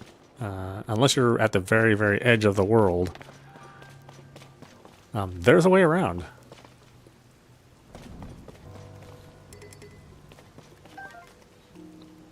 And it was the intention of the designers that yes, you could find another way around. Maybe that was not a way they would have thought of. That required a little bit more creativity on your part. And I think that's where this game really succeeds. Is that there are puzzles and there are ways to get to one place or another, and so they give you this broad set of tools that let you go from one place to another, but you get to discover the way to do it. So the way that you managed to get here was all your own. Oh, yeah, I'm about to be struck by lightning. Dark Tunic? Sure. Which one's one? Tunic of the Depths? Gloom Resistance. Oh, yeah, that's right. I like this one. Keep that. Is my helmet metal? Is that considered metal? Well, it isn't. That's interesting. And the greaves aren't considered metal? I mean, they've got to be considered metal. They're metal greaves.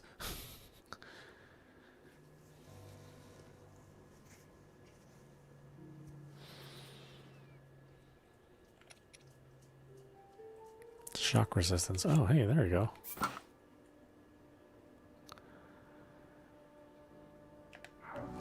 Take that, lightning. Go screw off.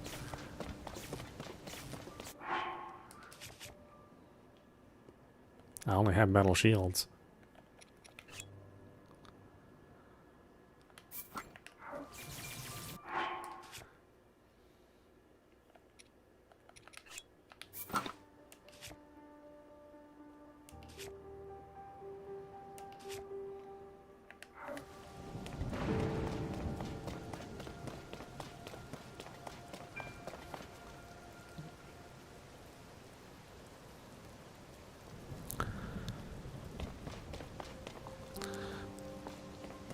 So yeah, even if you're not picking it up right now, while it's still, you know, hot and fresh, you know, whenever you do decide to pick it up, I think it'll be well worth your time. And, you know, Nintendo being Nintendo, it might be difficult to get this one on the sale. Or at least anything that's really significant. You know, you'd have to depend on the retailer to take a hit in selling it for less than 70. You will see it, though. Kind of towards the end of the year, I'm sure somebody will have this game be one of the lost leaders, assuming that you'd also pick something else up along with it.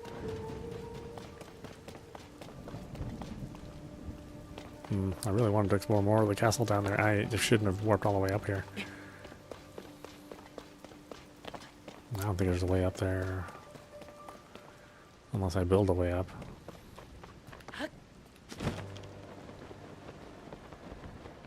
But what is down here? If I go down here instead.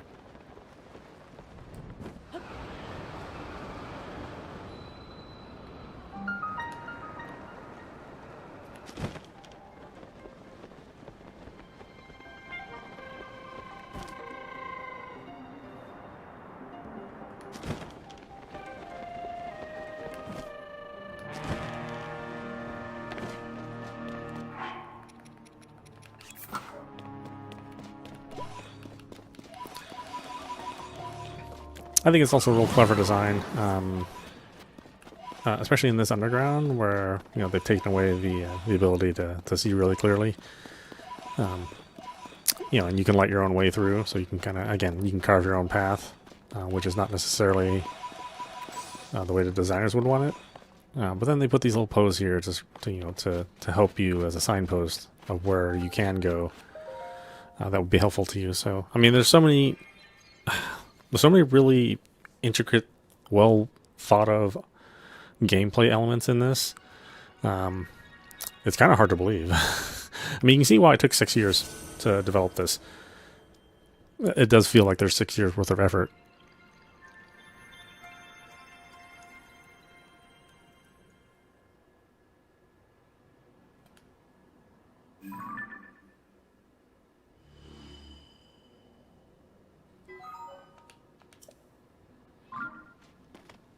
And, you know, the map is just incredibly massive. I mean, I've hardly even begun to explore the lower map, much less the upper map, which, you know, there are many more things which I haven't even discovered, along with the you know, the top map, the sky map. I mean, there's so much in this, and thankfully you're doing enough different things in different ways that it doesn't get too boring. You know, it's not just the fact that it's a large game. It's also that the activities that you're doing you know, how they're playing out is also different as well.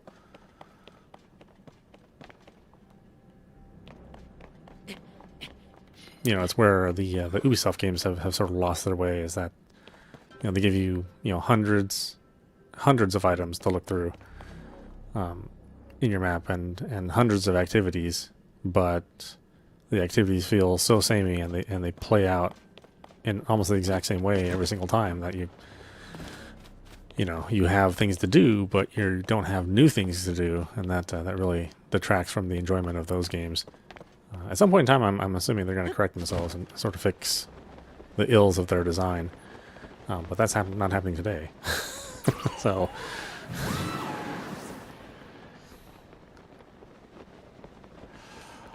we have to, you know, if you want to play more Ubisoft games and that style of open world, then, you know, you're kind of relegated to just having the same gameplay path over and over again. Gloom's approach. Oh, this is like a different layer.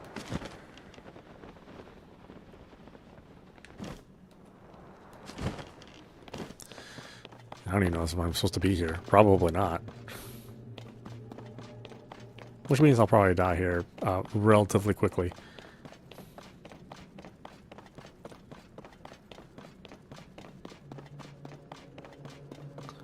And I also like the very faint restrictions they have on the open world.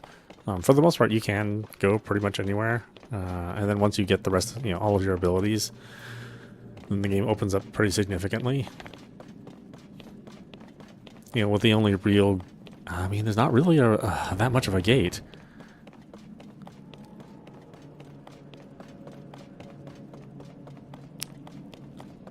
I mean, you know, you may not have enough health to go through one place or another. But it doesn't really stop you from going there. You know, whether it's a wise decision or not.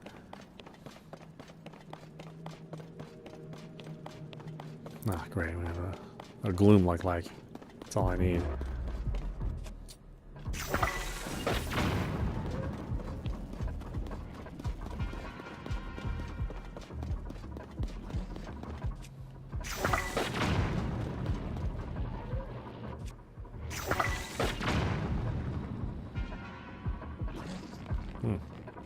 Hearty, to say the least.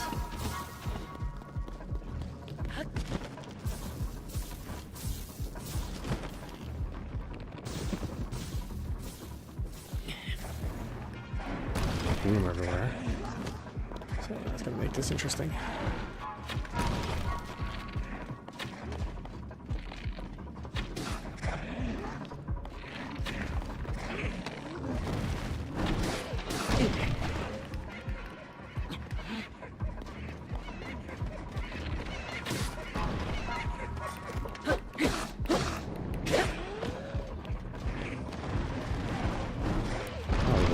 Okay.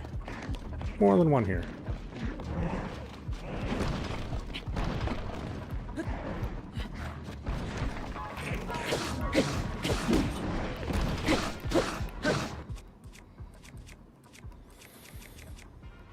Don't have much for weapons.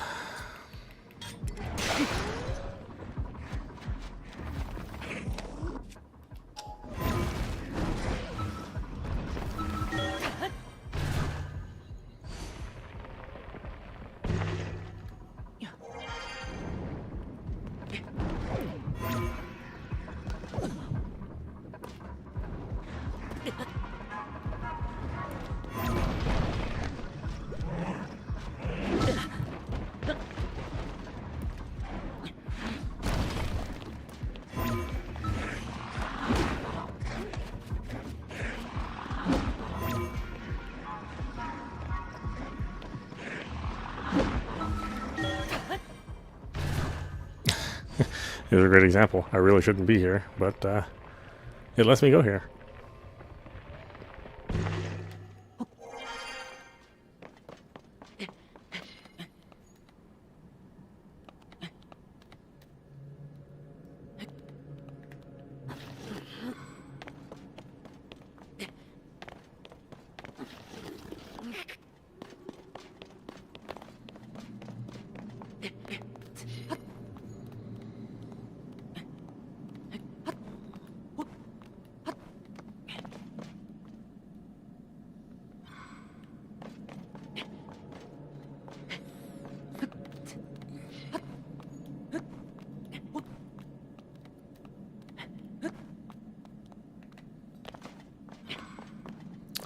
Okay, I definitely need some better weapons before I start really plunging into that area.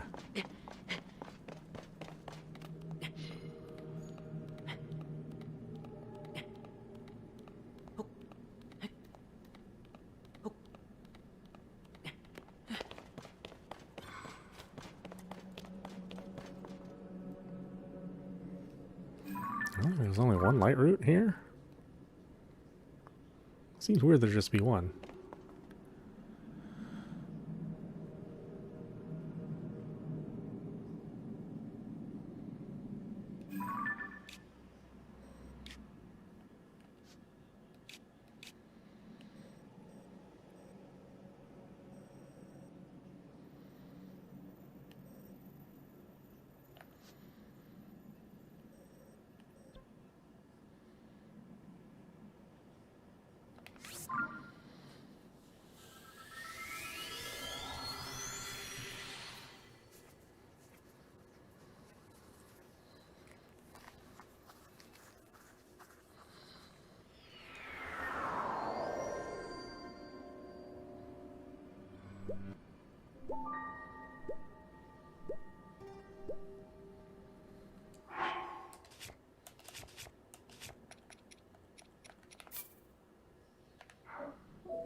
Yeah, I would have thought there would have been way more of these.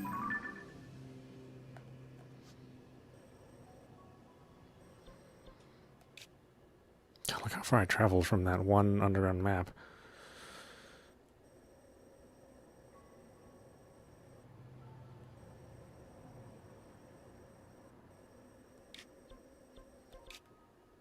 I mean, I started off here.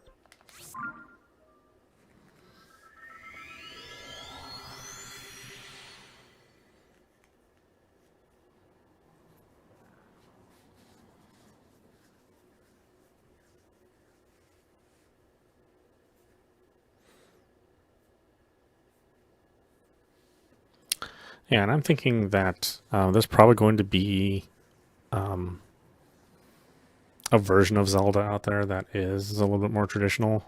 But again, I think they're going to relegate that to something that's more akin to Link's Awakening.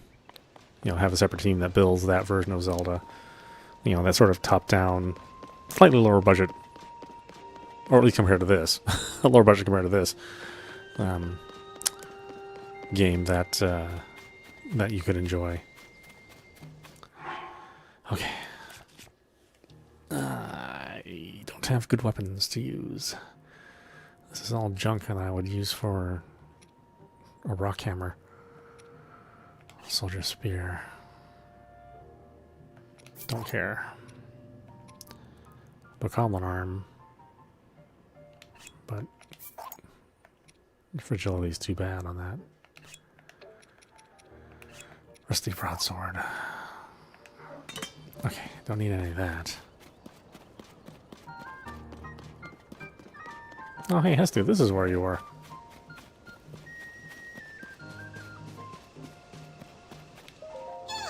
It's you. We meet again. It's been a while, huh?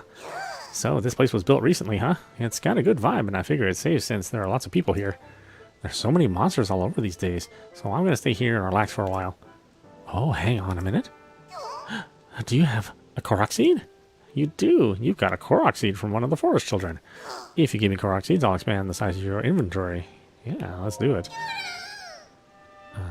Bow.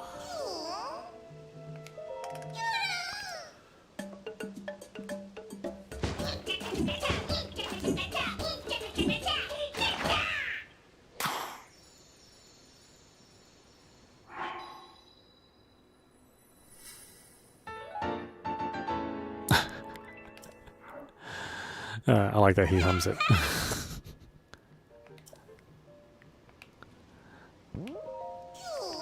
Oh wait, hold on. Now let's do shield. It's real handy to attach stuff to your shields. Zonai devices to them. Especially the rockets, because you can never do without enough rockets. Like, get yourself out of you know, sticky situations all the time.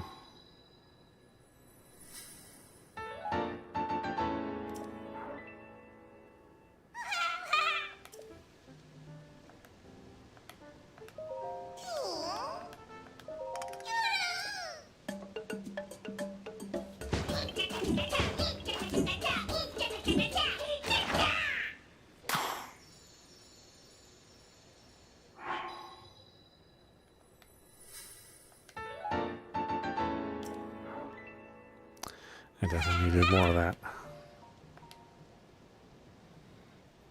I could do for more bows.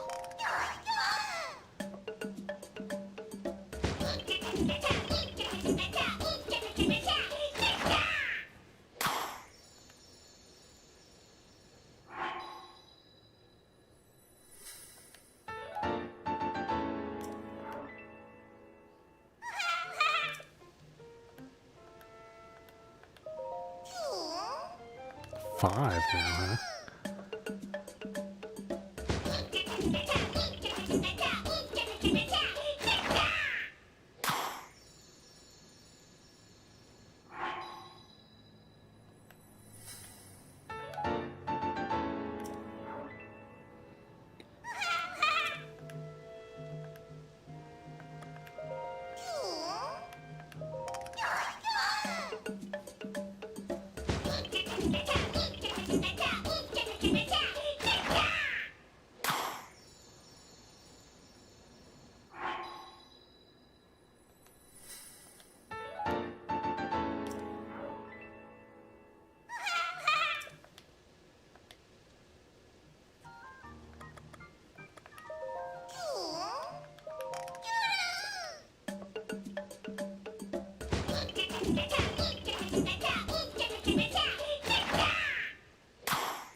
Eight.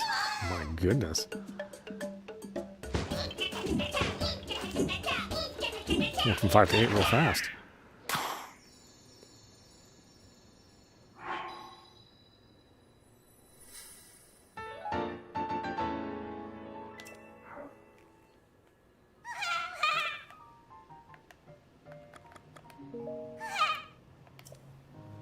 Okay, good. He's gonna stay here. I thought he was gonna go away already.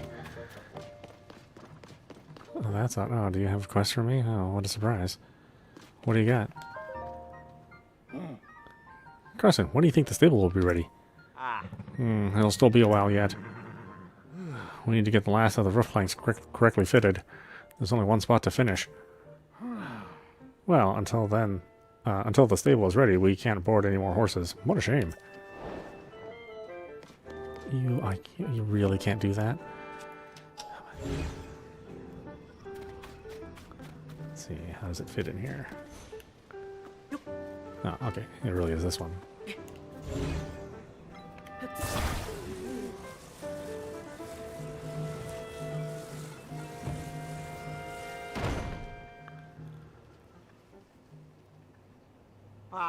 Well, look at that, it fits perfectly. Yeah, look at that. Thanks for helping out. I was having a hard time figuring out how to fix it. With the roof done, all that's left to add is the finishing touches. I'll get cracking. Son and done.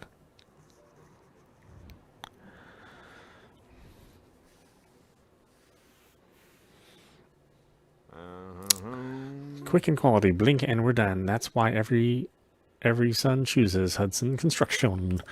That's a real stretch. Okie dokes. Feeling pumped. I'm going to get this done in one fell swoop.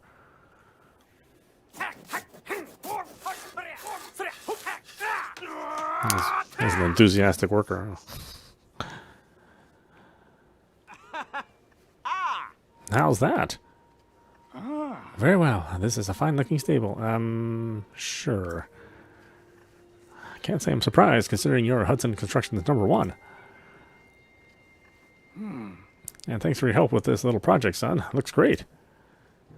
Now we can board horses at Lookout Landing. If you need help with horses, please talk to me anytime.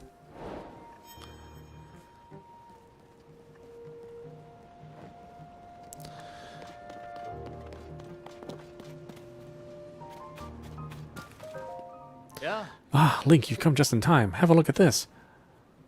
Yeah. Stone tablet that fell from the sky is inscribed with ancient Hyrulean. If I can manage to translate the text, it may be the key to understanding a moment in time from ancient Hyrule. Oh. I can translate this from ancient Hyrule, but my notes are back in the research lab in Kakadiko Village.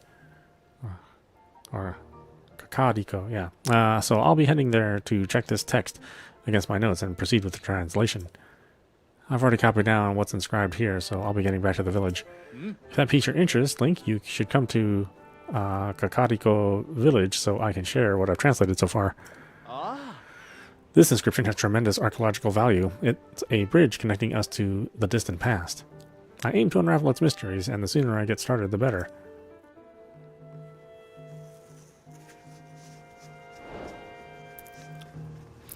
Yeah, I think a lot like Skyrim. Well, I mean, they're both open world games, and Skyrim's like a little bit more methodically paced. But yeah, I mean, everybody's journey playing this game is going to be, vastly different. I think. I don't think any two playthroughs from any, 1,000 people is going to be the same. Everybody's going to have their own way of doing things, their own way to solve the puzzles. The different orders that they do them in, and their fights are going to be drastically different. If they're going to concentrate more on trying to farm powerful weapons, or trying to take advantage of the terrain, or trying to use some of the more eclectic zonai devices. So, I mean, I'm pretty basic in the way I'm handling things, but there are much more creative folks out there that are, finding ways to solve puzzles that are well beyond what I could do, or what I could think of at any given time, and that's awesome.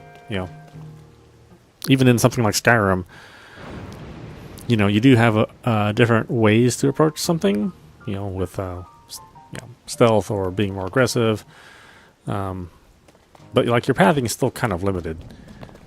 If you're finding a cave or a dungeon, you've only kind of gotten that way in so many ways. Whereas here, finding and exploring a dungeon, because of the different abilities you have, the construction ability, the ability to go through ceilings, it does make all the exploration, that much more interesting. We must get to that lab. I really appreciate you fixing up my balloon. Ultra thanks. That auto build thing is pretty darn amazing. I should have a good think about all the practical uses of that someday. Oh, that reminds me. Listen up. Big update here. Your probe pad can be equipped with a sensor that detects shrines. Oh my god. I've been playing all this time and I haven't even...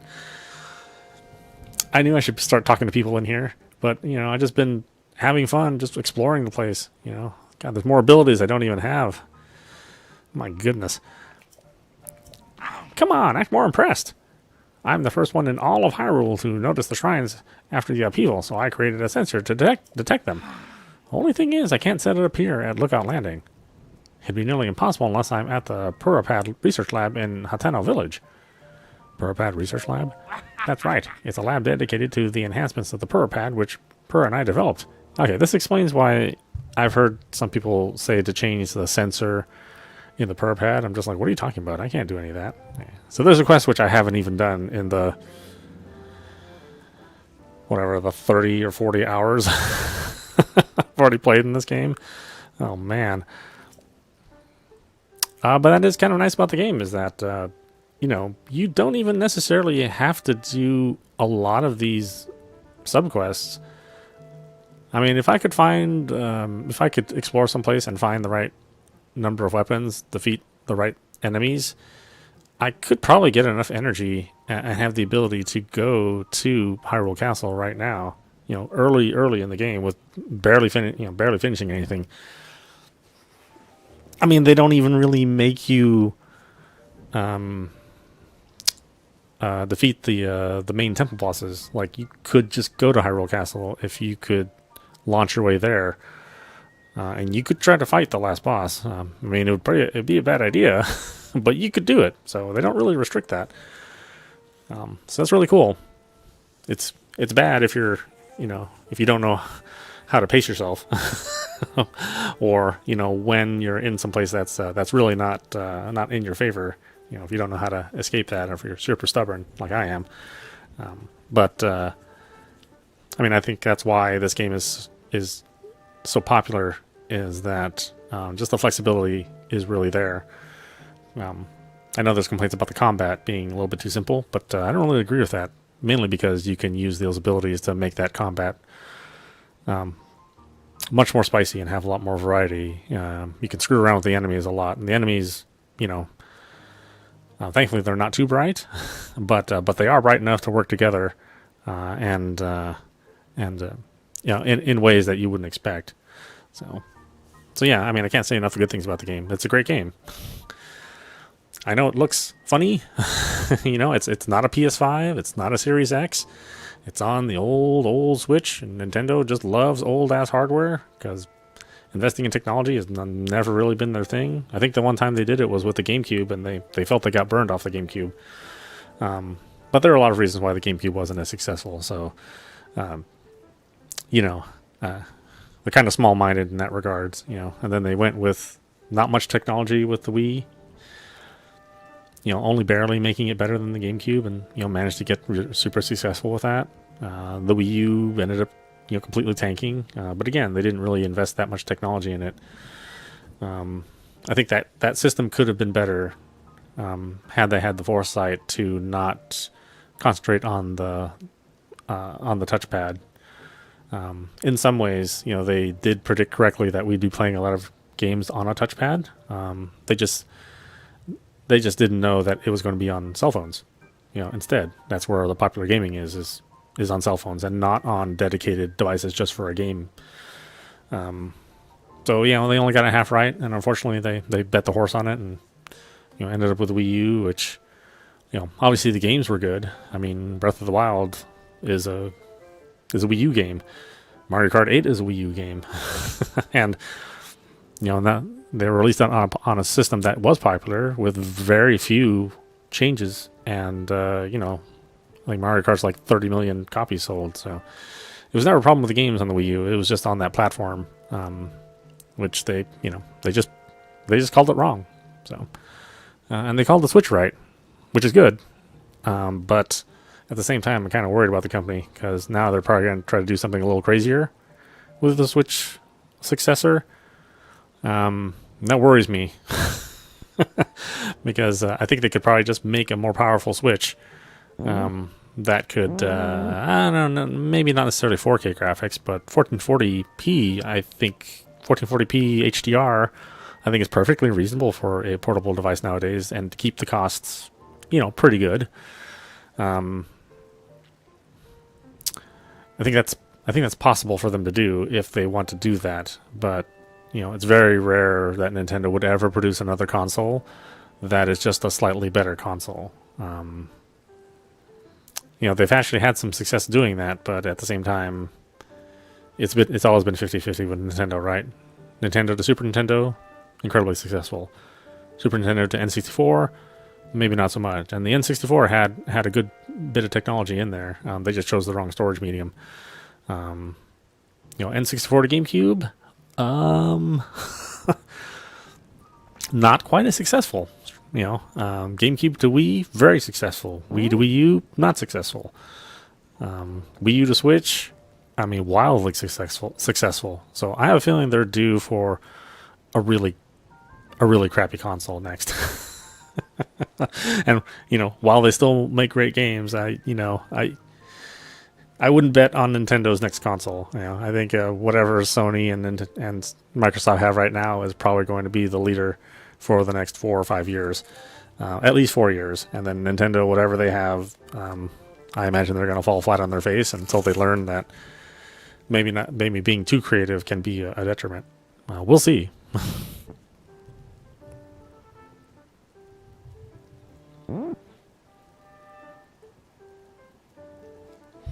Yeah, I knew you were leading up to it. So, but yeah, I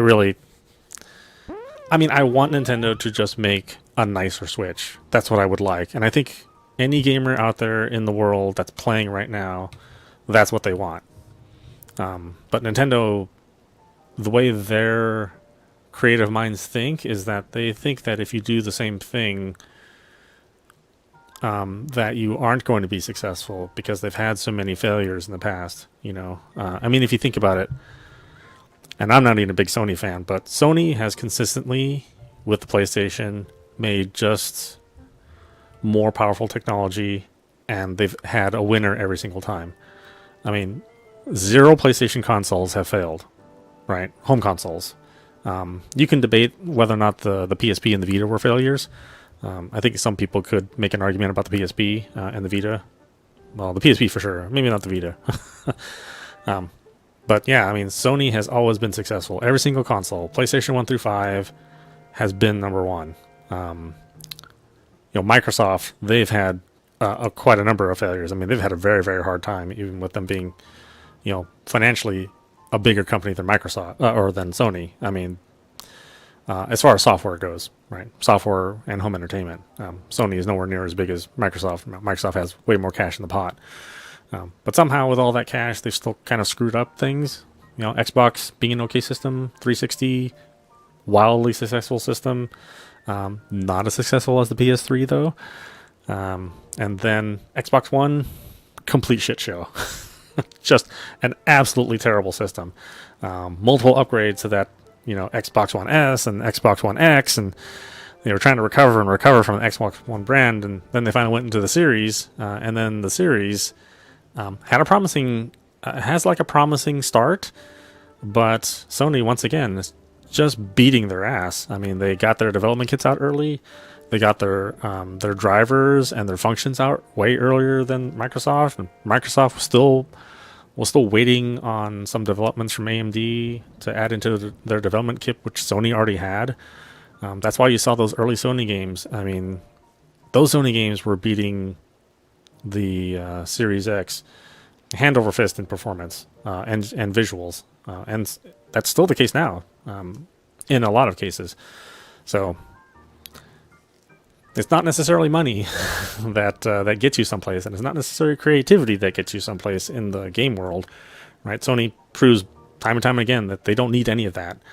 They have a good, successful marketing, and they give you a system which is basically what you want out of a game system. And Nintendo will give you what you want sometimes, and other times they'll just go completely nutsoid. I don't know. It's hard to ever be on Nintendo's corner all the time. Mainly because they'll always let you down at some point in time. But hopefully the next Switch system will just be a nice system, and it won't be anything else other than just a nice system. We'll see though. It'll probably hook up to the weather or something ridiculous.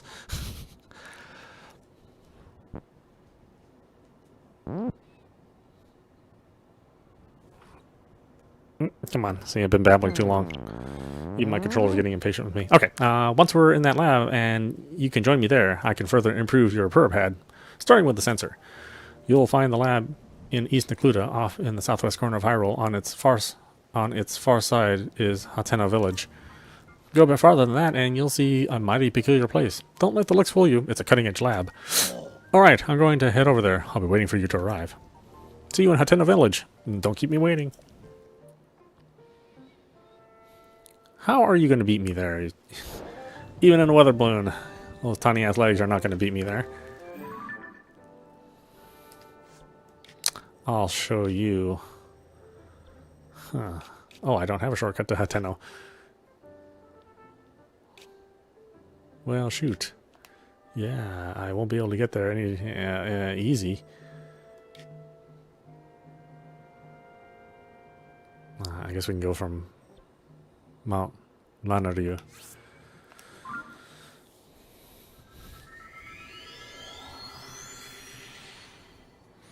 I don't know, Nostalgia, what do you think? You've been gaming for a while too, so yeah, I don't have any more expertise than you. I know for sure that we both agree that we're going to get something next year. What it'll be, I think it'll be a surprise. And again, I'm crossing my fingers that it's just a more powerful Switch. They keep the portable form factor. Maybe work on those Joy-Cons a little bit. Obviously the Joy-Cons weren't a winner. But that's all I want. If somehow they could manage that and not go crazy with their inventions, I think they might take the market. I think they might finally take the market again. Right now the PlayStation 5 is doing pretty well. All things considered, still not as many numbers as the Switch, but the Switch has been around for a little longer.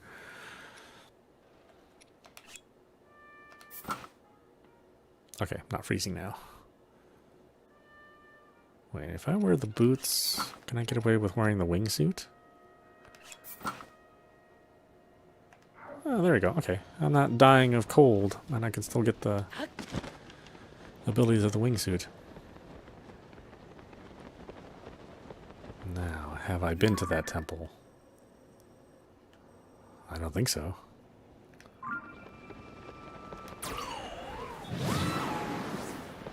Maybe? It just seems like I would have been there.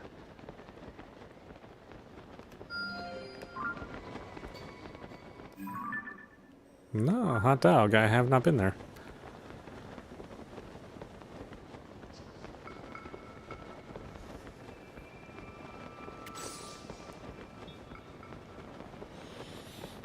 Microsoft is a funny company. Their goal is not the same thing as Sony and Nintendo. Like, I know it seems like they are in the same market as Sony and Nintendo, but they're really not. I mean, they're into selling services. I know that's kind of weird because all the companies are selling services. They have a Nintendo Switch Online and Sony has the PlayStation Network, but they're going well beyond that. I think if you were paying really close attention to what they were doing with, or the ideas that they had for the Xbox One, they've always really just wanted to dominate the living room and all the services that are associated with that, right? So they basically want to be, they want to be Amazon essentially, right? So they want to have not just have the store, right? But then they also want all the stuff around the store, right? So they're sort of want to be like Amazon and Google combined. And if that's your goal, if you want to be as influential as Google, then your services almost don't. Yeah, the console almost doesn't matter. The console does matter in how you get that service, right? Because if you think about it, I mean, Amazon is still selling Fire tablets, right? They're still selling Acrobat readers, or they're still selling Amazon readers, right? Now they don't need to; they already have that market cornered, but they have to have something out there for you to receive their product, even if it's not like the most cutting edge and best device out there. There are better devices out there than the Fire tablet, obviously. There are better readers out there than the reader that they have. But that being said, no matter what, you're still buying all that stuff from Amazon, right? If you want any of that stuff, you're buying from Amazon. So I think that's where Microsoft sits. They're like I think when they decide to dominate the PC market, I don't know if they're going to be able to really. Well, number one, I think Gabe will never sell Valve. I think that would basically not really ever be on the table. They're pretty happy where they sit, and they've just dipped their toe into the portable market, just to sort of see how they do against Nintendo. Obviously, nowhere near the same amount of competition, right? I mean, Steam Decks are probably not ever going to sell more than Switches. Until the Switch retires, right? So in that sense, like, I don't know if Microsoft is that interested in Steam. I mean, they're interested in everything, but I don't know how wise it would be to try to go after Steam. I mean, they do have the Windows Store, which I know is pathetic, but I think for them that's the kind of gauge that they've used to figure out whether or not the PC market's worth chasing.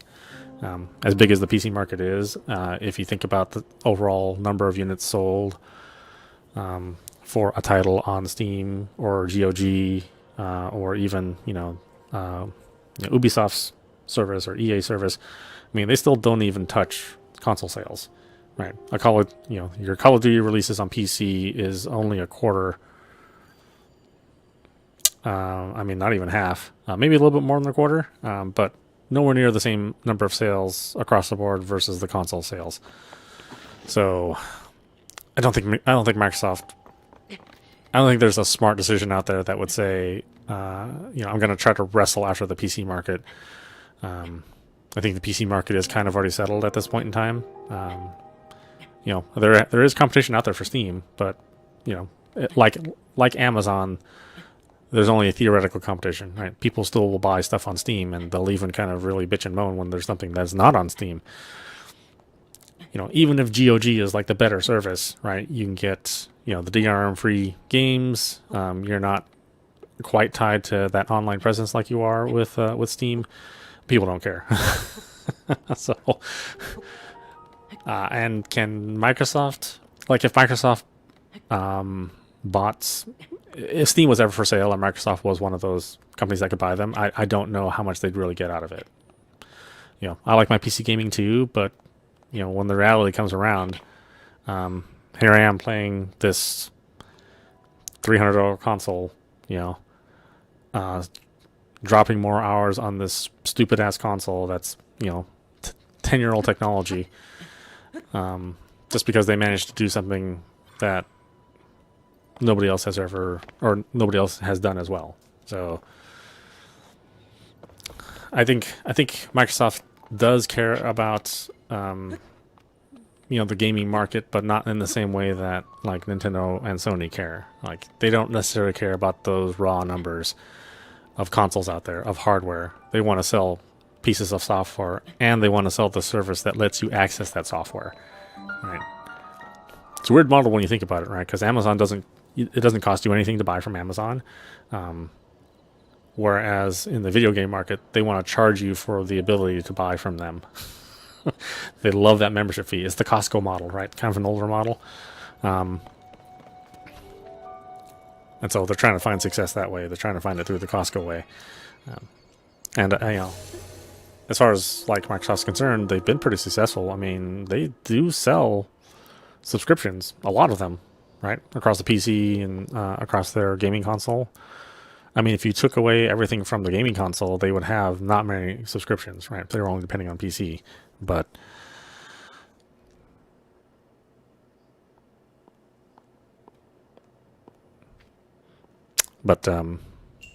yeah, I don't know. I think they're going to continue on. I think Microsoft's going to continue doing what they're doing in giving you that Game Pass service because it is so appealing. I'm actually going to let my Game Pass lapse because I've gotten to the point now where, like, they have like all these medium quality games across the board, which is fine. Nothing wrong with that, right? You get to try a lot of games, but you may end up just like losing interest because nothing really stands out, right? You have like a lot of good medium quality games, some trash games, very few like excellent games, right? And as long as there's like that tiny number of excellent games, and that number doesn't increase in any significant way, then it's like it's hard not to get bored. You have 100 games every month, but you don't want to play any of them because they're not this game, right? So at some point in time, I don't know. I have more doubts about Microsoft than I do about Nintendo. Nintendo, I know, will always, at some point in time, make a good decision on a game and develop some good games. But Microsoft, if they're only concerned about selling subscriptions, and then maybe also selling you some movies, and maybe other things on the side, then they're not really a game company. If you're a services company, it's completely different than being a game company. I don't know. we'll see if that's successful. I think they'll always end up being number 3, which is still a comfortable position. You know, you still sell millions, you still make millions of dollars being number 3. I think people kind of forget how big the market is now. So, it's just you have to figure out how big the business is going to be. You know, are you going to employ a bunch of people to make to make enough profit? I don't know.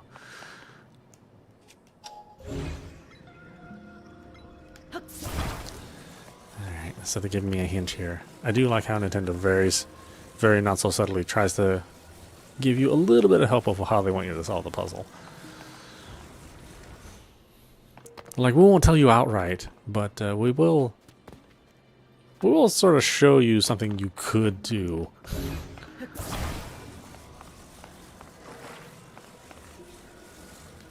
And again, you don't have to do it this way. I mean, that's the best thing about this game, is that, you know,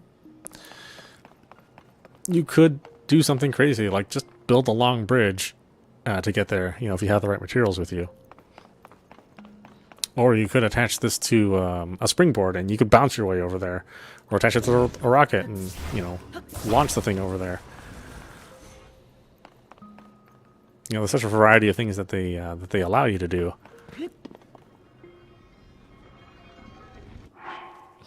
Oh, hold on a minute, I'll be right back.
issue with PCs, they don't really have great exclusives. Sort of, right? I think the PC has a ton of great exclusives, but there's not any marketing behind them, right? There's no drive. So, like there's a bunch of PC games that you can run on your Steam Deck, which you're going to have a ton of fun on, whether they be indie games or bigger games, right? Like the 4-time strategy category, that's just going to be PC, right? Anything that's RTS. What's that Blizzard game that, like the card game that Blizzard has, and their MOBA that they have? I mean, that's exclusive to PC, right? And generates a ton of money. You can only play it on the PC. Well, you can jerry-rig it for your phone, at least for the card game. But if you want to play the MOBA, then that's PC only, right? And a great exclusive. How are you going to get that into other people's hands? I don't know, right? Right. So there is good stuff on PC. There really is. But to get a game compatible PC, I think that's the tough part, because the good thing about the PC is that there's lots of different ways you can make a PC, lots of different manufacturers, and lots of different companies, different styles of PC that you want and need. But because it's such a diverse market, you don't have like a single good way to play a PC game. And because it's a diverse market, you also don't have a good stable way to play a PC game, right? So I can't think of anything off the top of my head. I mean, I have to go look at the top 10 Steam releases out there, and we could find something that's exclusive to PC that you would enjoy. Not necessarily you as a person, but just as a gamer, you would like this game and you'd have a ton of fun with it, and you'd be like, yeah, I'm glad I have a PC to play this game. But maybe not that well advertised, right?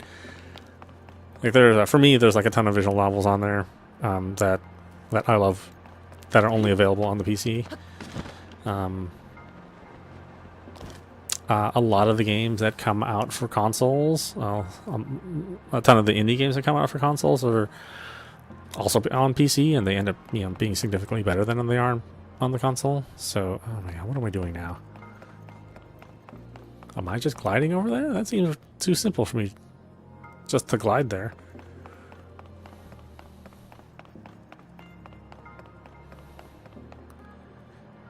Okay, well, I guess they want us to grab this stuff. Again, subtle hint, showing you, yes, you can glide there. Oh, did you know there are fans here? Well, you can also use fans. I'm like, okay, yeah, alright, Nintendo. Show me how to solve the puzzle without telling me how to solve the puzzle.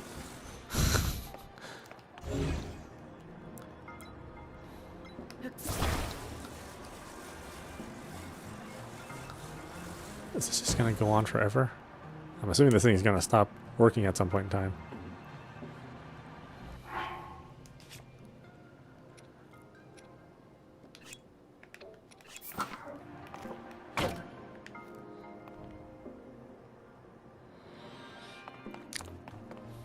Yeah, I will say that if you have the Steam Deck and you don't normally play a lot of PC games, I think that's like a good sense of discovery, right? You're like, oh man, what's available on Steam that I can play on the Steam Deck? And you'll find that, I mean, there's like, you'll end up having like thousands of games that you that you never would have been able to try without using the Steam Deck or a PC. So I think there's gaming there, but the marketing behind a PC game depends on every developer. So every developer out there has to find some way to get your attention. Whereas if you have a console manufacturer, they'll have events that feature game developers. The last Sony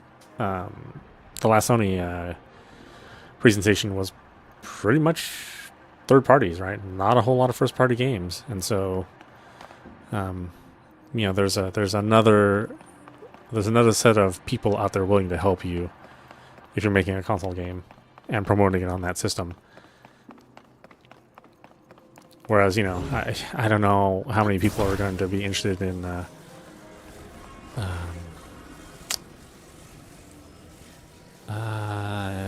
what's the, like, I don't know. God, I'm drawing a blank, but like that pizza platforming game, right? I think they finally did make a console version, but up until then, you know, little pizza game where you're playing the pizza chef and playing a platform game. Probably a lot of people would enjoy playing that on a console, but you know, how are you going to find out about it, right? I think that's what the benefit of consoles are, is that, yeah, you know, you can really discover all of the good stuff out there. Oh, whoops, I'm going the wrong way.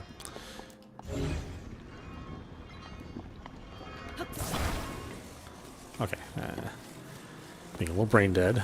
I'm not putting my engines in the right location.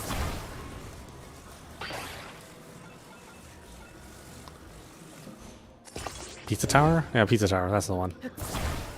Again, like the previous Pizza Tower games weren't available on console, but you can play the new one on a console.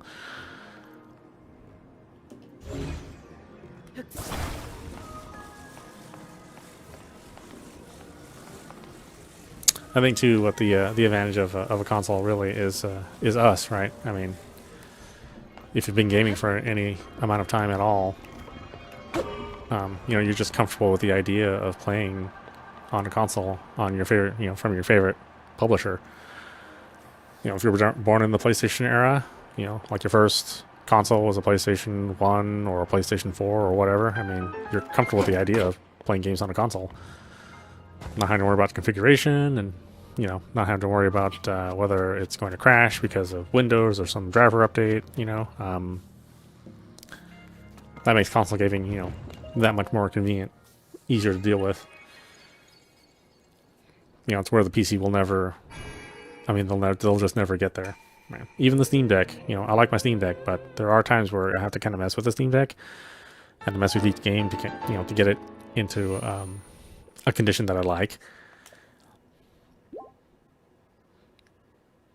And I think very few people are willing to do that. I mean, gamers don't have, I mean, gamers would rather spend time playing a game than figuring out how to getting a game to work. Right? So, you know, like right now, System Shock, the remaster of System Shock, I mean, that's only available on PC, right? I don't know how they're going to do that game on console, if they're going to do a console version of that, considering the controls on that game. And that's an awesome game. I think a lot of people are going to like that game, especially if they like something that's a harder FPS game with a fair amount of puzzle solving.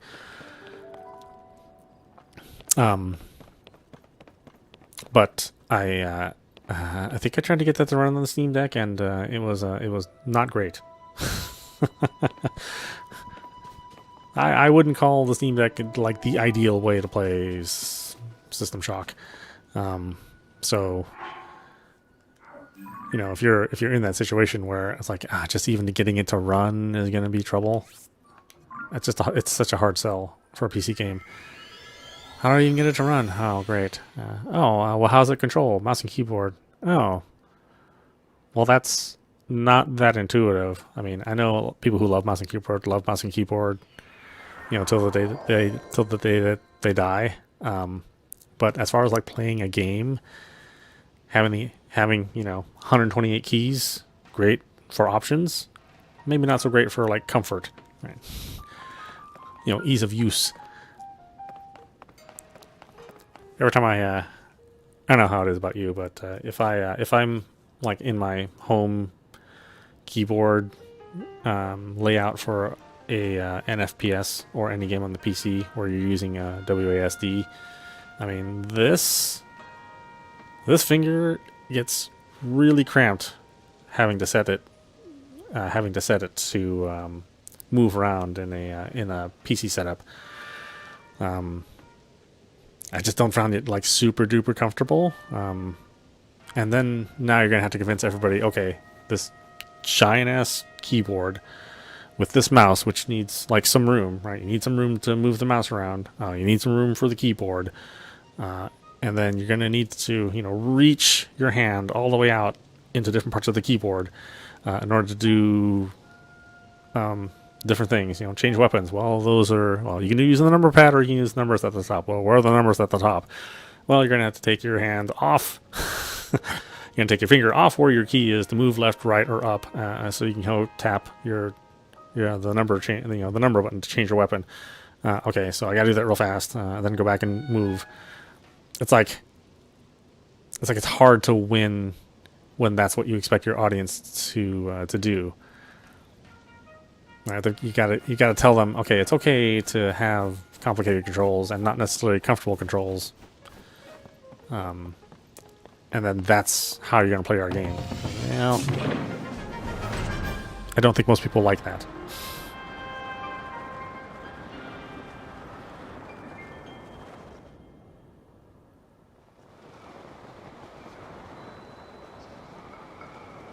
Oh yeah, take care.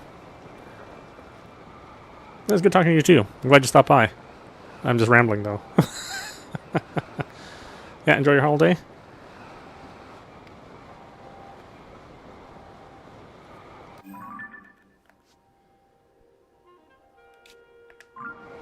Enjoy the Steam Deck. I'm sure you're going to find something on there. I guarantee it. You're going to find something in there that you love that you can't get on the console. Probably more than a couple things.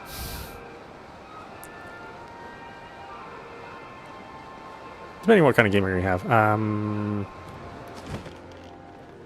could probably think of some stuff to suggest if I take a little time to look at what I have.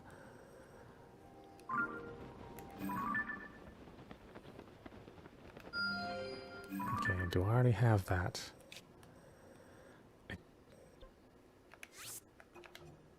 Oh, I don't. Really? I don't have that, huh?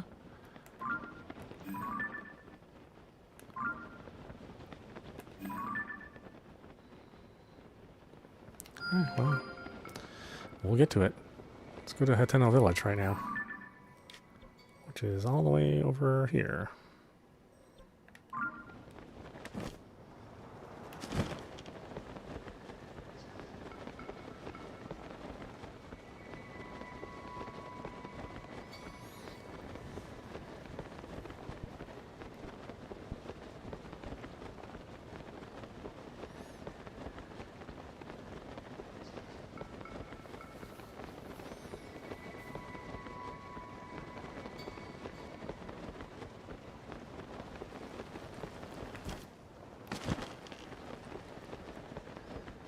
Anyway, feel free to disagree with me. I mean, we're kind of similar gamers, but we definitely have our divergent opinions on what kind of games we like and what systems we like. I like all the systems, for the most part, I like every kind of game out there. I mean, I don't like every game, but I like every type of game. Okay, are you here? You are here. Welcome. Haha, what a pleasant evening. Hey, you! I don't like your boyfriend. The Purpad laboratory is ready for us to do some great things together. First, let's get that sensor up and running. Come, let me see that Purpad. This will only take a moment. Sure, it's not even mine. A 1 and a 2 and a 3 and a 4. Sensor. This sensor reacts when you are close to shrines of light that you have not yet visited. If you head in the direction where the reaction is strongest, you should find the shrine. Dunzo! Now this sensor will make a sound if you are near shrine, or if there are shrines near you. Alright, now that I've installed that sensor for you, how about you walk around the lab to test how it reacts? Hey, where are you going? You said to walk around the lab.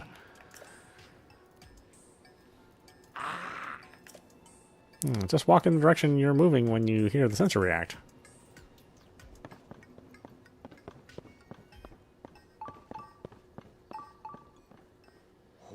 What's this? The sensor that I installed on your Purpad is reacting to something right here and now. It reacts when you're moving towards a shrine. This sensor must be detecting a shrine down the slope in front of the lab. Is there really that close by? There must be, because my creations are perfect, unless they get broken in some way. Now, why don't you go check down the slope in the direction that that sensor was indicating? Yeah, I think I'm pretty sure I marked that on the way over here.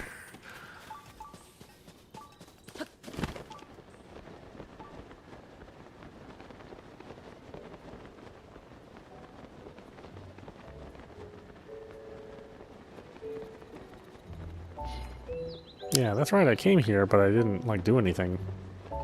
Because I was just trying to unlock the map and find all the towers.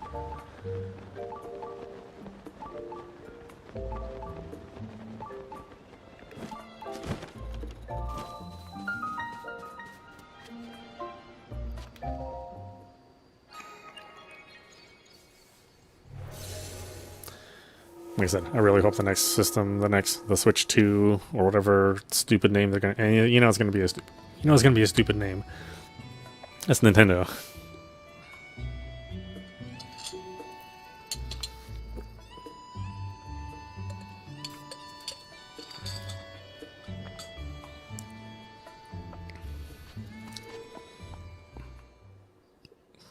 I think they should call it the Porta Party.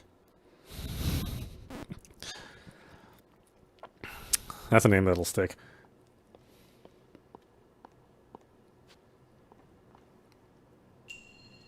Scoop it out. Scoop it out. Is that an ice cream puzzle?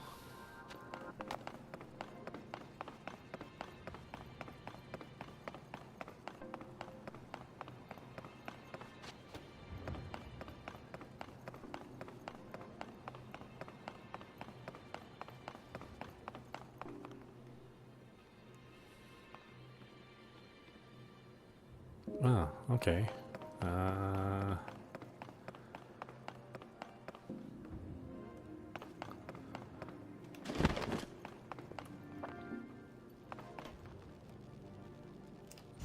Alright.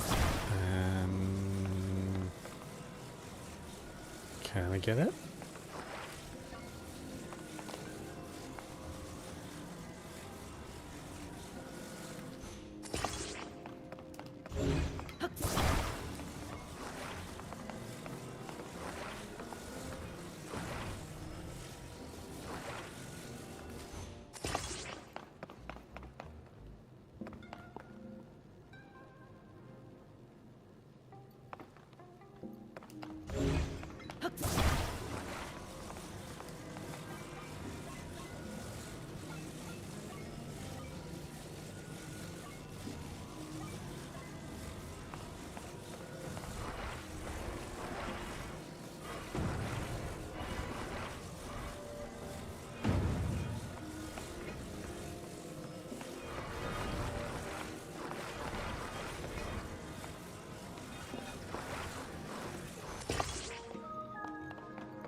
I wish I could see stuff. The camera sometimes is just not your friend.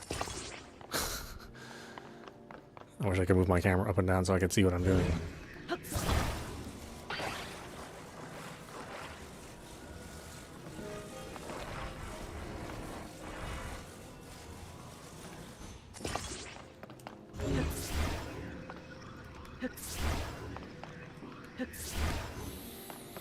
Alright, well, let's see where this leads me.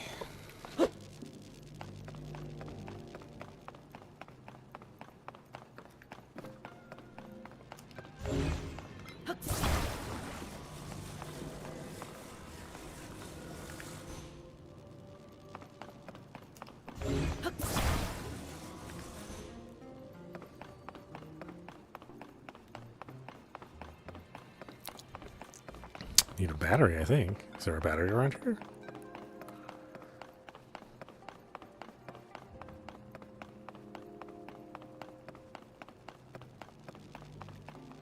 Oh, I need a connection.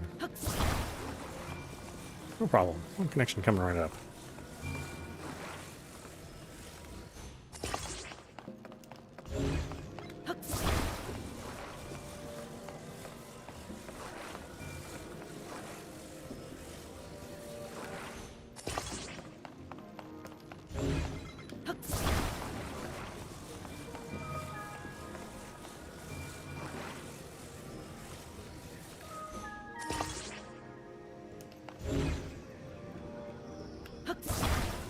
Oh, really? Okay.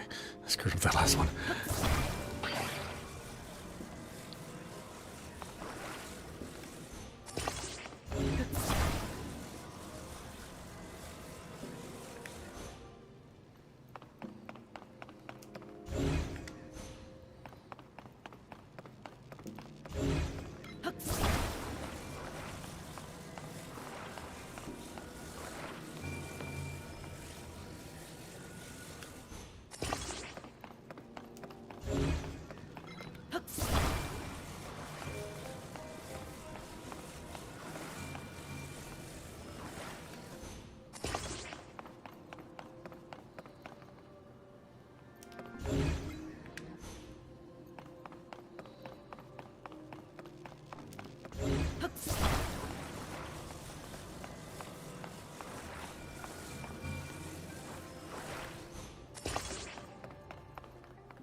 No? Overthinking it?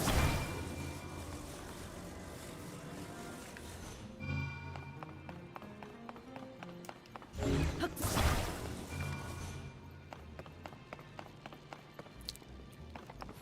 mean, normally a battery would go there.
I wonder what it actually wants me to do.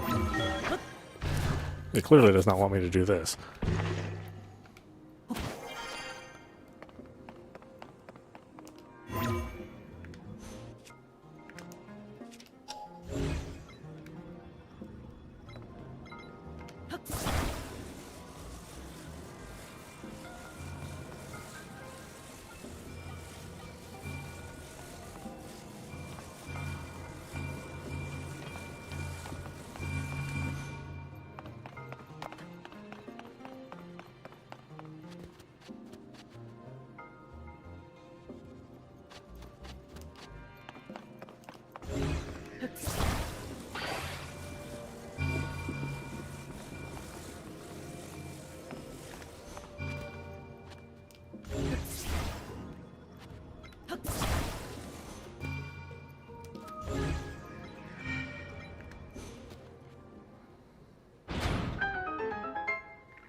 Okay, well, that's not how you're supposed to do it, but c'est la vie.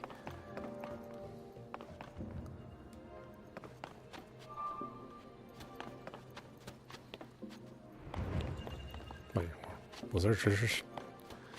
Was there a treasure chest? I might have already got it.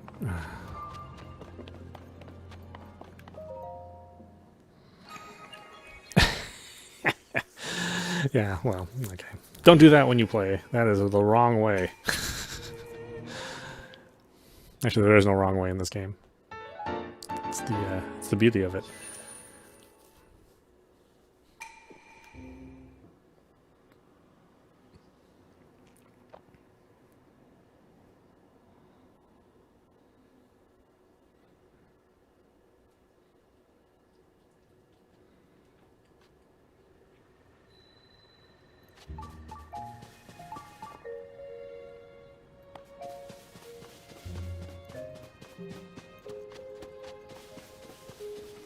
Oh, there's no warp point there. Oh, I gotta walk all the way up there? Oh my god, really?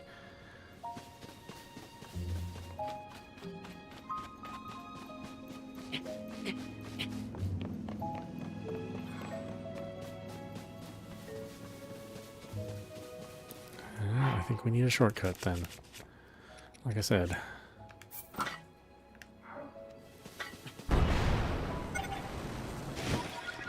There's always a use for a rocket.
Oh, there is a shortcut here. Well, why can't I activate it?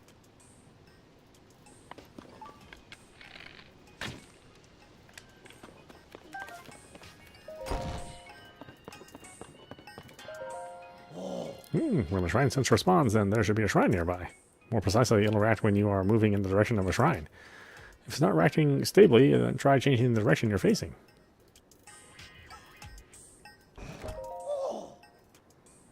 What's the problem? You need help with the sensor? It'll react when you're moving towards the shrine. The more strongly, the more you're pointing towards the right direction. So if it's not responding much or at all, try moving in another direction. It seemed to go off more when you were pointing towards a section of the top slope outside. Try going right down there. What? I just finished that shrine. Is there another shrine outside of that shrine?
There was another shrine.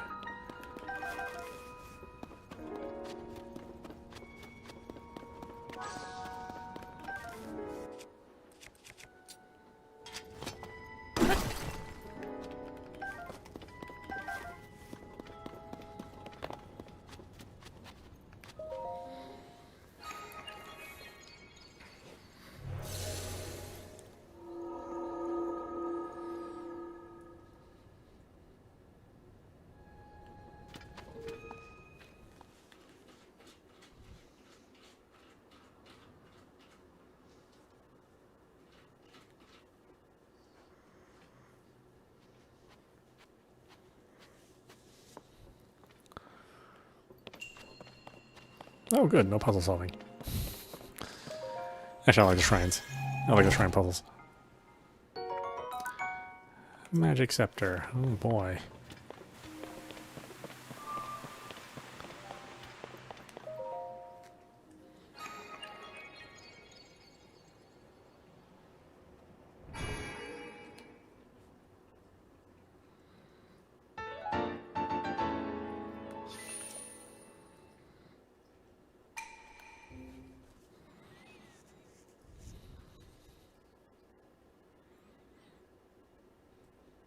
Okay, that sensor would have helped me when I was in the frost-covered mountains.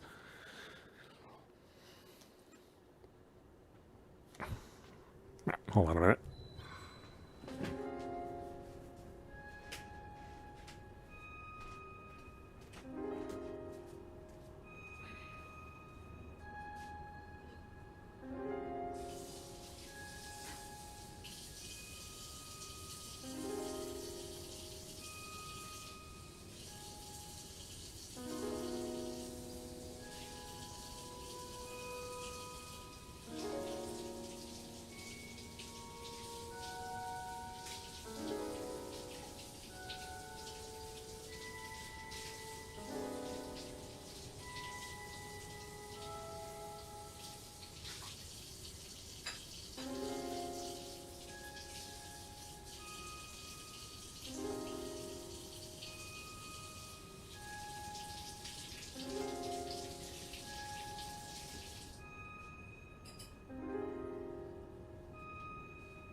Okay.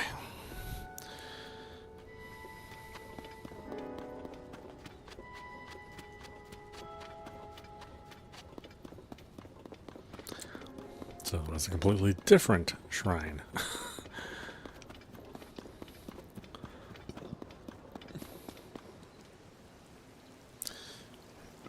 I didn't even need to blow that place up.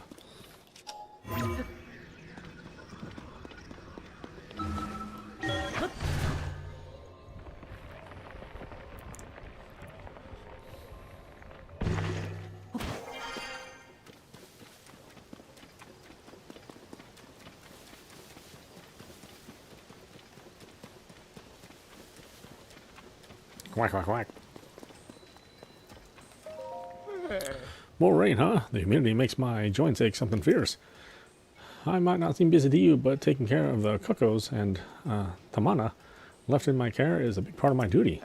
I thought I'd help her out a bit now that her husband's gone to do his part over at Lookout Landing. Every day I take the cuckoos on a walk up the hill to there. This laboratory is mostly used by a pair of researchers, Pura and Robbie. Nobody used it for a long spell, but now it seems Robbie's back. Better find where I put those earplugs.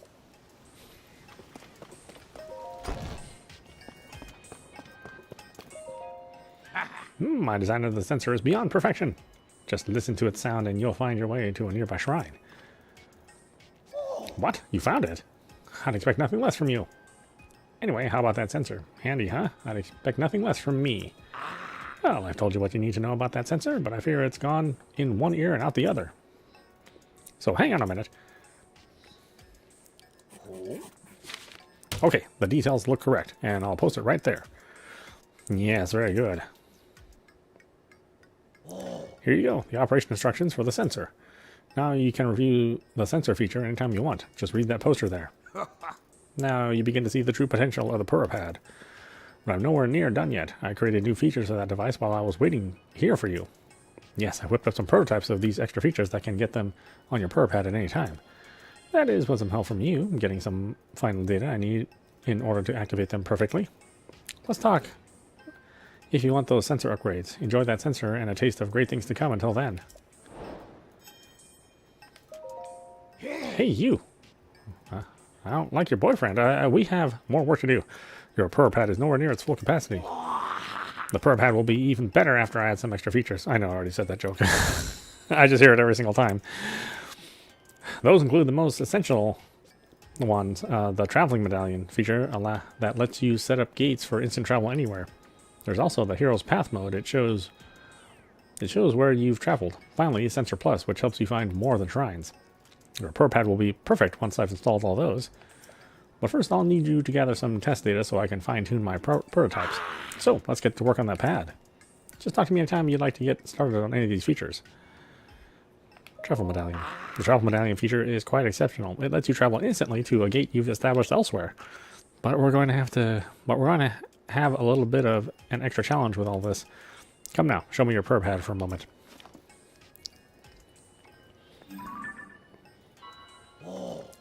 Look here, in distant Akkala, up in its northeast corner, is the Akkala Ancient Tech Lab, which is also my home. That's where my prototype of the Travel Medallion is featured is. I started working on it back there. I'd go get it myself, but the word is that some dangerous trespassers have made themselves at home there. That's why I'd like to have you, with all your great talents, go there and fetch my Travel Medallion prototype. To speed the journey along, well, the return journey anyway. Where was that again? Aha, here it is. Here it is.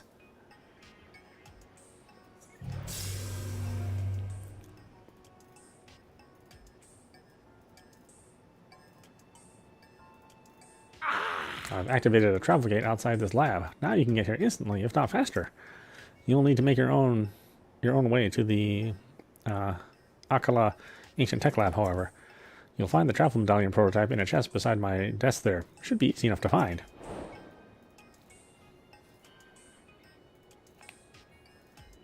Want to hear anything else about my inventions before you rush off? Your PuraPad will go to its full potential with these features. Excellent, very good thinking being curious about this feature. It allows you to pinpoint the location of more than shrines. Many more things. That's why it's called the Sensor Plus. You select what you want from the compendium, but I can't add my prototype without some extra data. So you'll need to fill out your compendium with at least 5 types of monsters.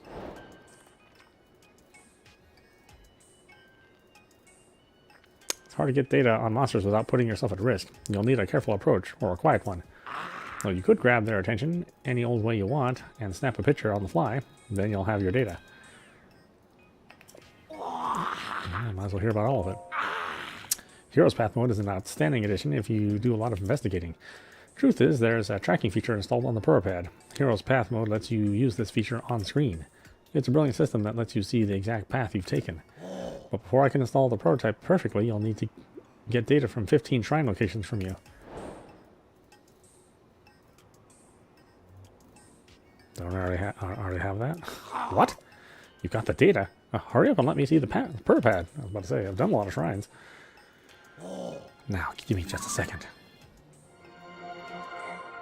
Heroes Path Mode. You can now use the map to see the path you've taken on your journey, footstep by footstep. You can save around 256 hours of gameplay.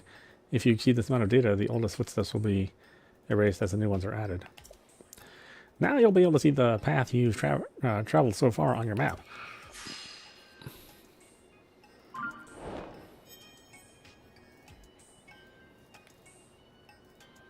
Oh yes, I should prepare an instruction for this feature too. Hang on a minute. Okay, the details look correct, and I'll post it right here. Yes, very good. There you go, operation instructions for Heroes Path Mode. Now you can review the Heroes Path Mode feature anytime you want. Just read that poster there. Though you can use the Heroes Path Mode now, your ProPad is not yet perfect. It still doesn't have all the available features, so don't forget that.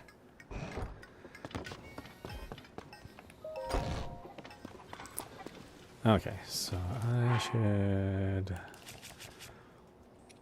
I need 2.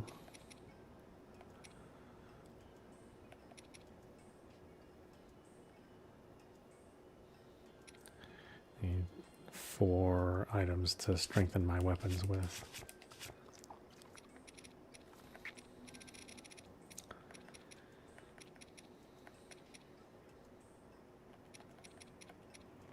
This is amber. 3 diamond.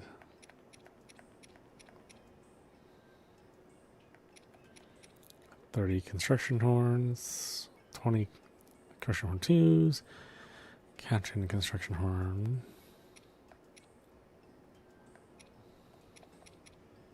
Stalnex horn. I should probably save that for a better weapon.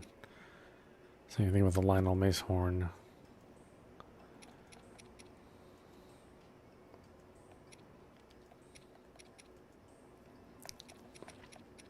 This had 29 to power, huh?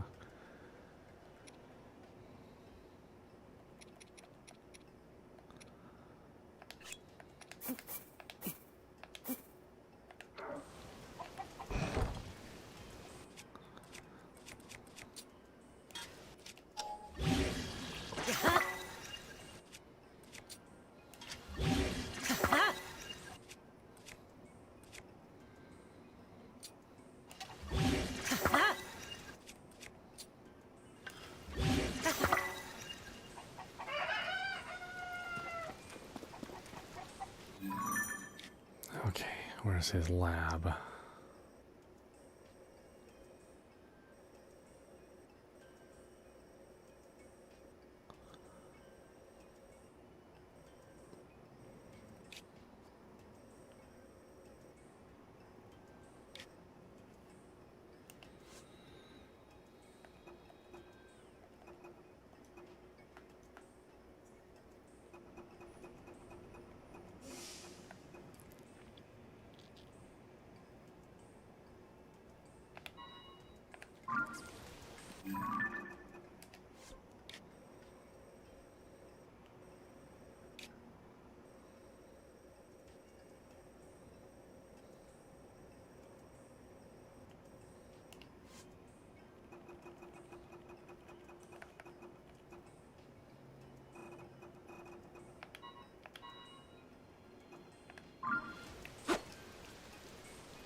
Huh, doesn't show it on the map, huh?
Oh, you know what? Let me go to my objective.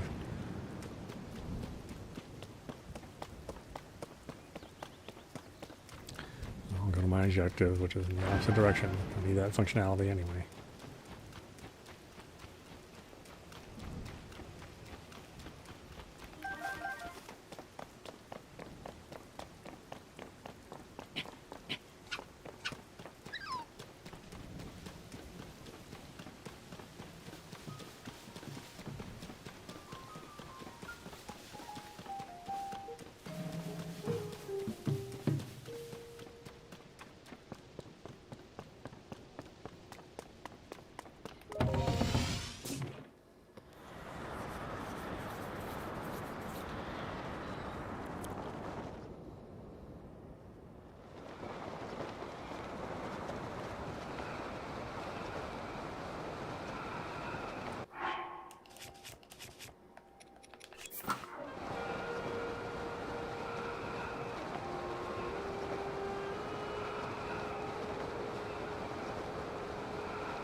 Have I not been to that town?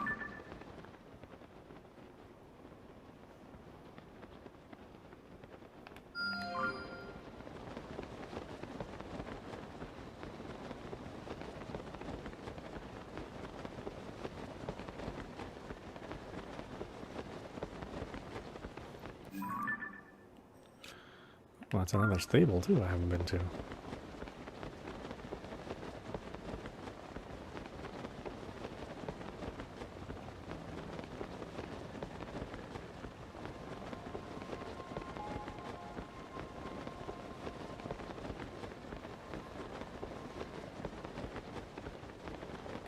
I guess I really haven't been here that much, or at all, really. I haven't even done the temple in the area, or know where it is.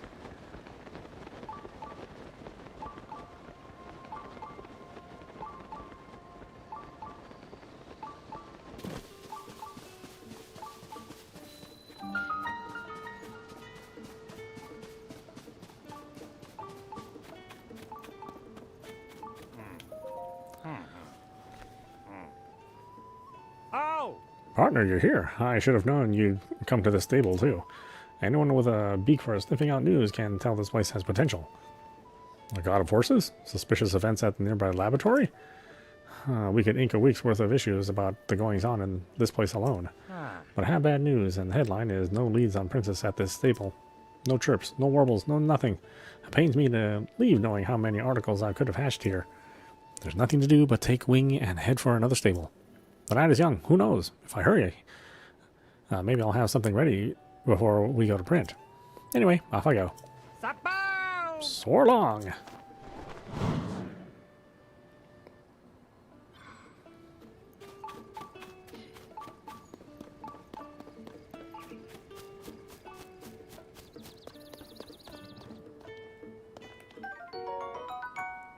Wooden mop. Just a mop to the untrained eye, but it excels at tidying up the place. But it owes its sturdy construction to a true craftsman, so it actually has some combat merit. Let's see, what's in the issue of Lucky Gazette? What's the news? Rito Village safe from cumulus crisis. Rito life returns to normal with the departure of the massive cloud. And in related news, the Stormwind Ark, a ship straight out of the legends of Rito, has appeared. Oh, I remember hearing about a fabled savior of the Rito tribe. I thought for sure that was a fairy tale. Guess I was wrong. Other stories. Signs of a new weapon fad. How interesting. With weapons decaying all over the land, more and more people are embellishing their weapons with ores and other items. When the upheaval occurred, some of the strange gloom got on my brand new sword and caused it to decay. When I think of it, the horse god is not far from the stable. You head behind this place and just keep going a while. Maybe I'll head there myself after I get more reading in here. Welcome to East Akala Stable. Thank you for supporting the Stable Association. Oh, it's your first time here? We'll add 1 point to your pony points. Oh, looks like you've got some points saved up, Link. If you want to get your reward, step up to the side counter where I keep the ledger. Now, once again, welcome to the stable.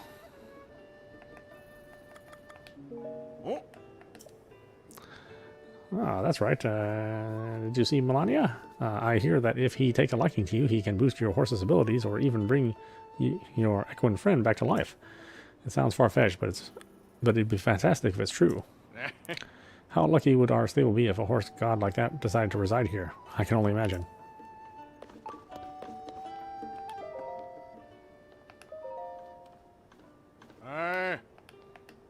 Yes, be right with me.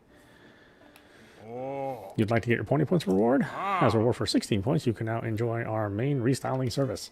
This lets you change the look of your horse's mane. Treat your favorable steed with a new hairdo. If you save just 4 more points, you'll be able to register 1 additional horse. We appreciate your patronage.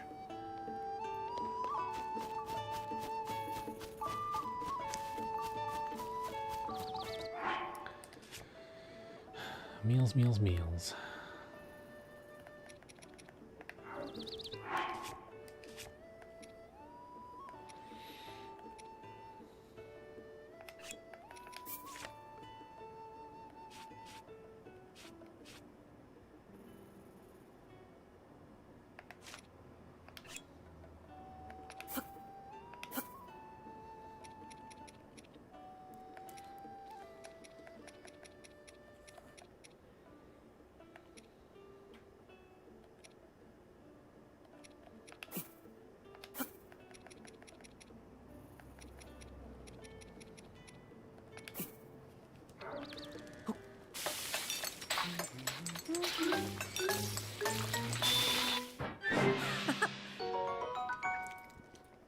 Energizing steamed meat.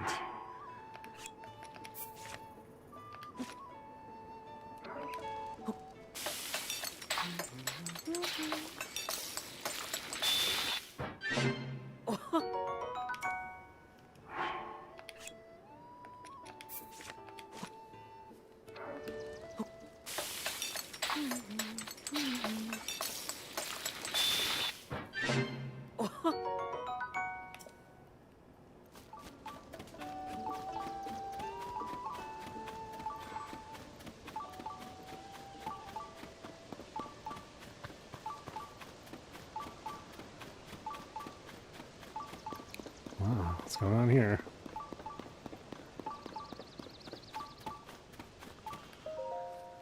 Oh, hello there. Are you out on an adventure too? I'm not just on a journey across the land, but a journey through time. I'm trying to get my eyes on all the old stuff I can. I wanted to see if they had anything like that at the Aquila Ancient Tech Lab. But it seems like some weirdos took the place over, so I'm pretty much at a standstill here. So, do you like ancient things? Ancient things. You know, ancient things. Things that are ancient. Oh, just one look at them and it's like I've been transported through time. That's the thrill. That's the thrill I'm looking for. But what should I go see next? Oh, I've got it. Did you hear that they found fossils of giant leviathans that once lived on this land? It's true. How many, you ask? Not one, not two, but 3 giant fossils, just waiting for me to say hello. But which to meet first? Maybe I'll go introduce myself to the itty-bitty leviathan in Eldon to start. Here, let me see your map for a second.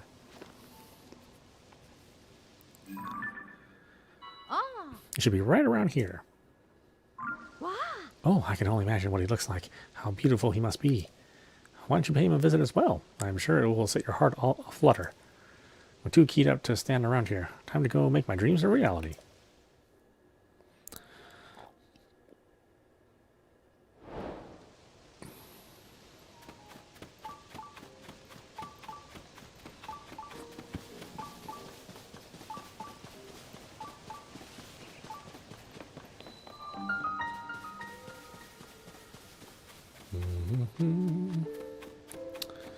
I'll have a bacon and cheese potato. Bacon and cheese potato, please. A side of chili. Dave single. No onion.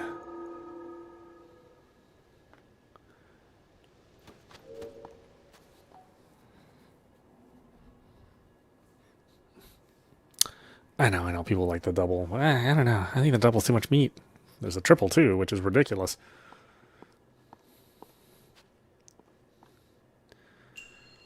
Courage to pluck.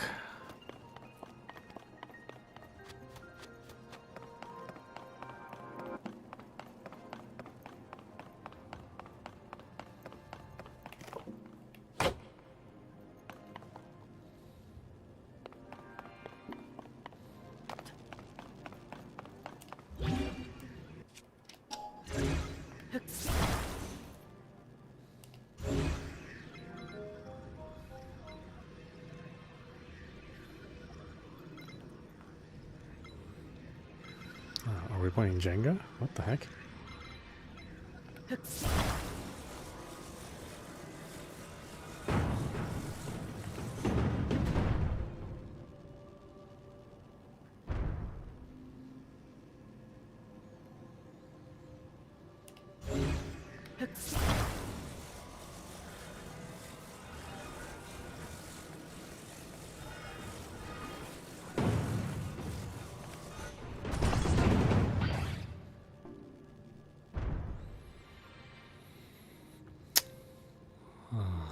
Righto. Whoops. Oh, okay. Well.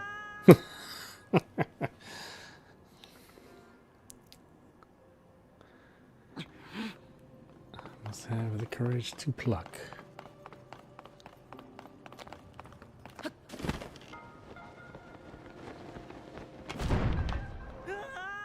Oh, okay. Don't go on top of it.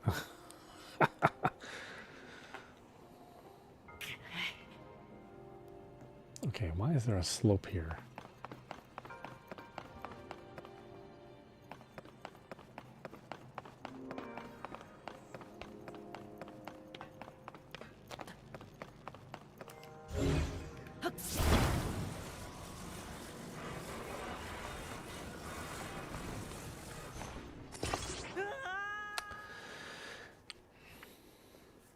I'm gonna kill myself just by falling off that ledge.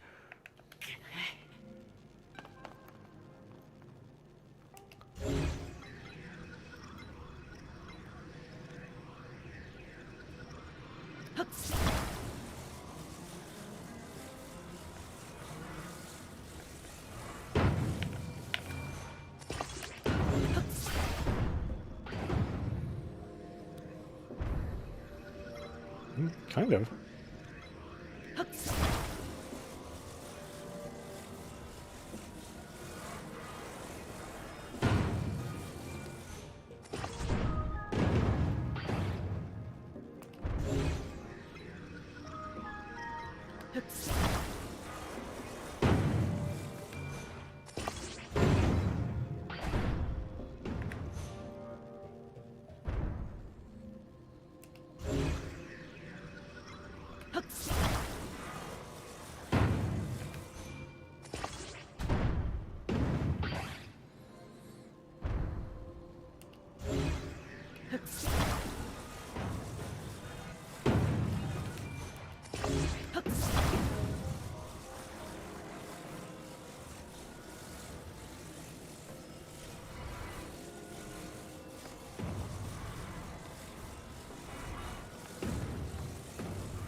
Oh, there's 2 treasure chests here.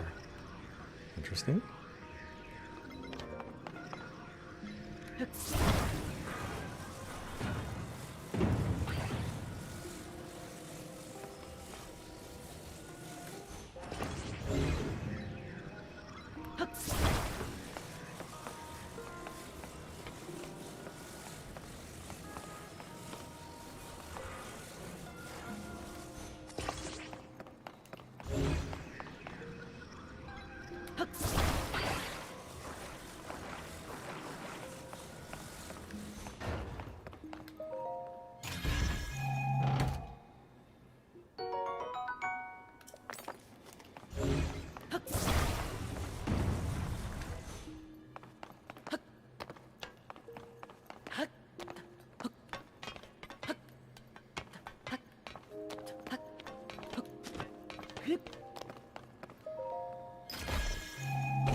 Mm-hmm.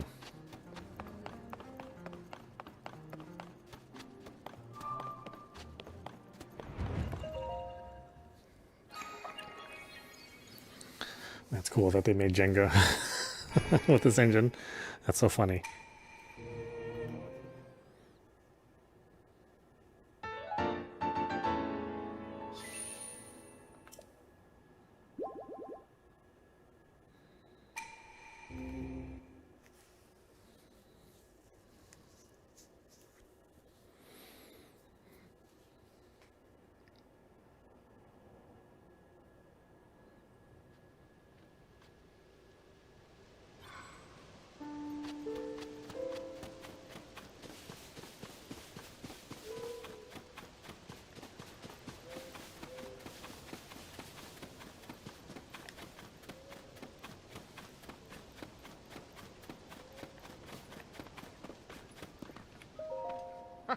Excuse me, I heard that the Yiga clan had a branch in this area. If that's true, then it's important I give a wide berth. Do you know the Yiga clan or this nefarious branch? Never heard of them. Was that right? How odd. Could have sworn I've seen you running around in Gerudo Desert before. Well, if you're also lost, then perhaps I can guide you. Straight to the afterlife. Excuse me.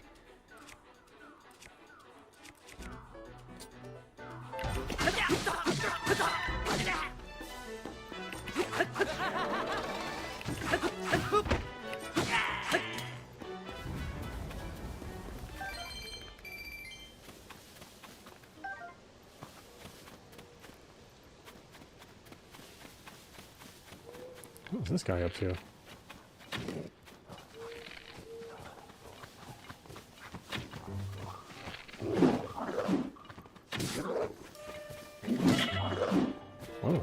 be strong. Well, I don't really like that at all.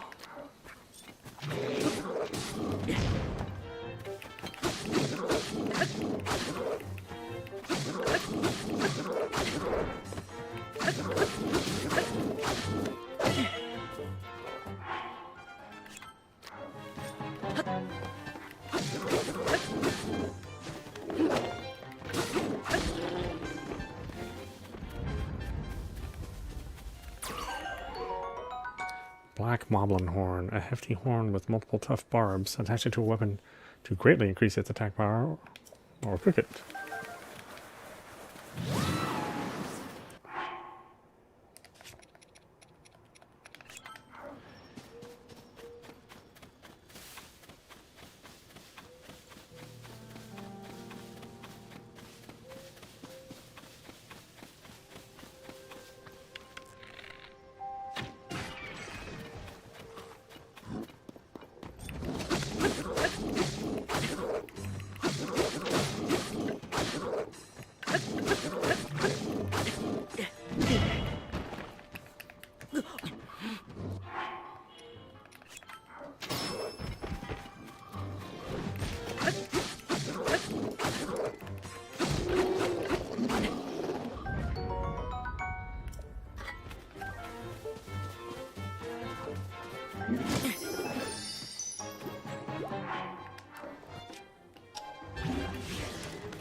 They got me.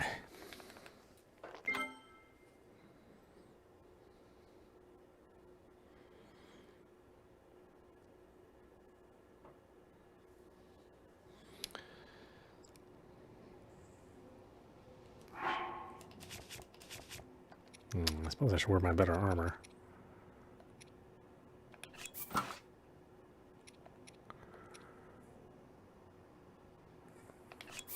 Oh, my cap of the hero is better. That's super weird.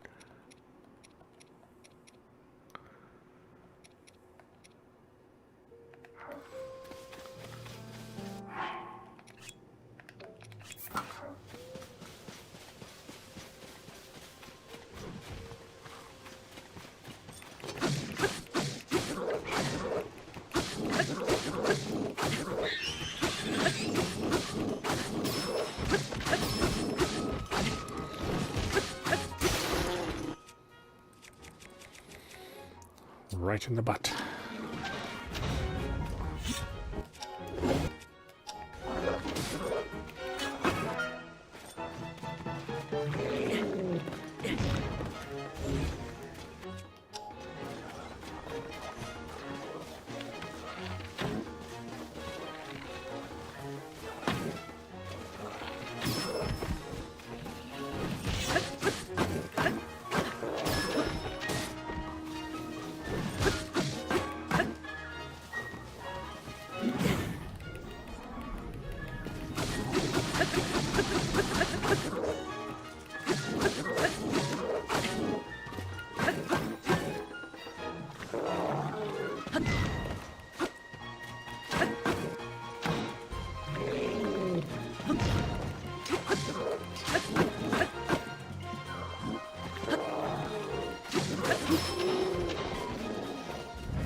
Final warning. Yiga clan only beyond this point. All those will be harshly dealt with.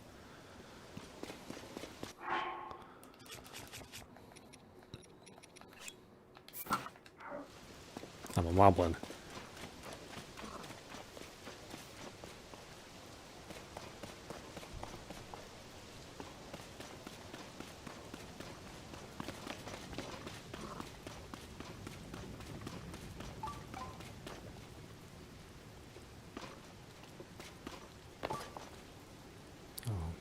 Really? There's something down there? There's a shrine down there?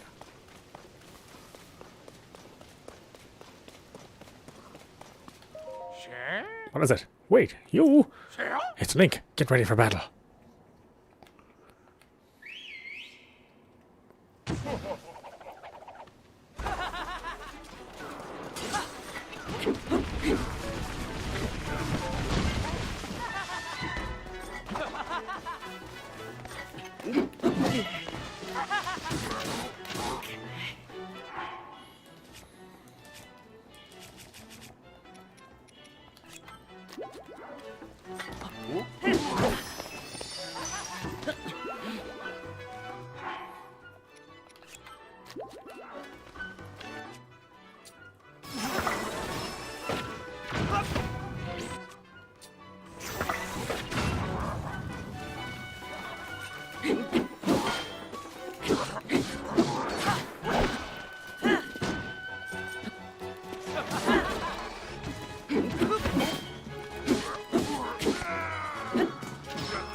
Eightfold long blade. A long blade that no longer cuts as well as it once did due to decayed edge. However, when wielded by a proficient fighter, it cleaves the wind and creates a vacuum. Oh, that's what that is.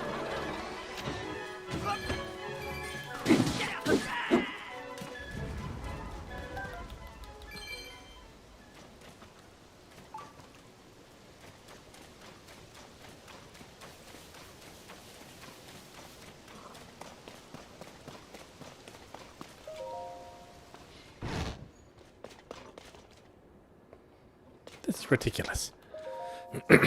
Look, I'm sorry, okay? I made your little uniforms without any more complaints, I swear. Hold up. Hey, superstar, you're not with the Yiga clan, are you? Please tell me you're here to rescue me. Well, that's fantastic. I've been cooped up in here forever. The name's Konva. I've got a knack for style and the nimble digits I need to spin my ideas into reality. Alas, that pure talent is why the Yiga kidnapped me and forced me to make their outfits for them.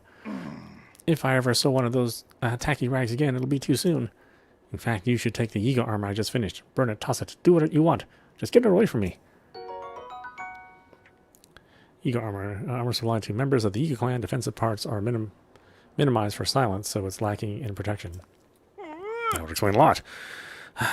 The look may lack, but my tailoring is sublime. If you wore the whole set, you'd fit right in with the Yiga clan. On that note, I gotta hurry out of here before they get back. Don't worry, I'm more athletic than I look.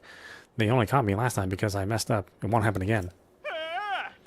See you around, and thanks for the save. I mean, it wasn't my intention, but I'm glad to help you. You got a torch.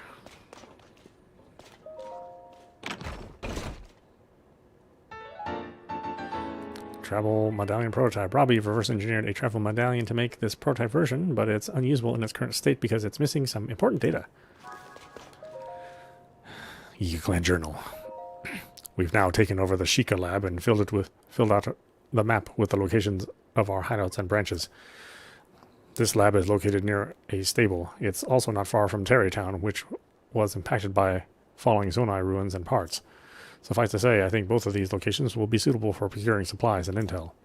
Though we haven't yet received any word of Zelda, there have been many reported sightings of her swordsman Link. I'm embarrassed to say that I've fallen for one myself. Tempting though it may be, I try not to pick up any bananas up off the road. I didn't read that one. Did I read all that? Though we haven't actually... Yeah, okay. His days are numbered, though, as the Surface Division is setting up a network of their terrifying banana traps. Okay. Yeah, you know. I'm not obsessed with bananas, so why the hell would I pick one up?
Okay.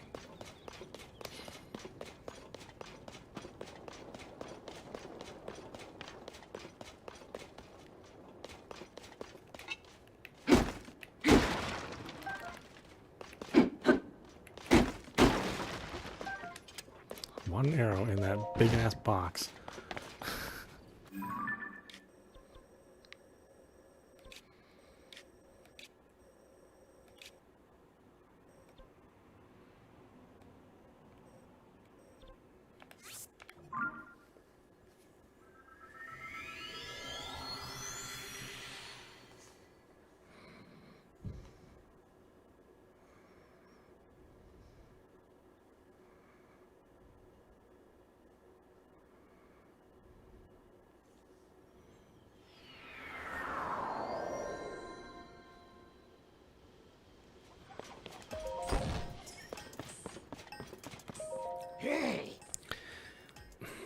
Hey, you. I don't like your boyfriend. We have more work to do. Your pearl pad is nowhere near its full capability yet.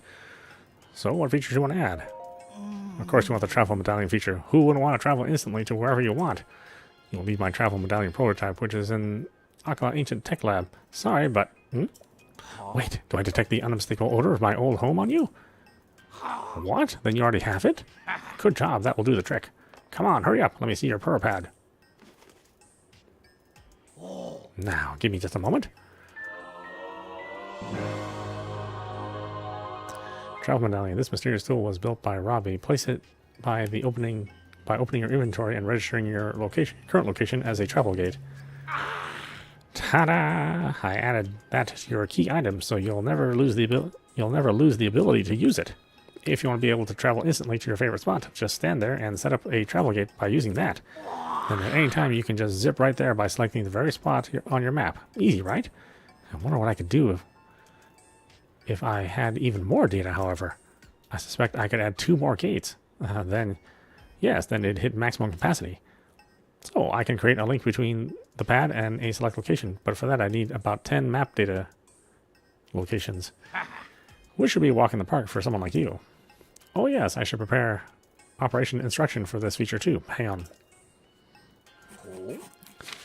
Okay, details look correct and I'll post it right here. Yes, very good. Here you go, operating instructions for the travel medallion feature. Now you can review the travel medallion feature anytime you want. Just read that poster there.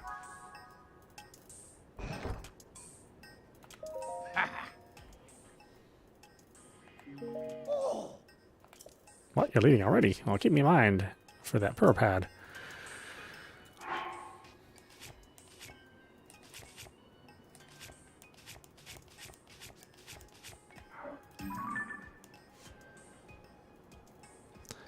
See, you can now use the travel medallion to warp instantly. Once 10 regions have been mapped, the second travel medallion can be activated.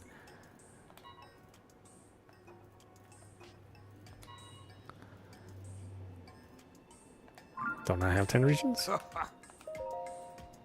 What? You have the map data already and for 15 areas? In that case, I'll add the ability to travel to a second and third spot with the travel medallion feature. I knew you could do great work. Come on, let me see that purr pad. Now, give me just a moment.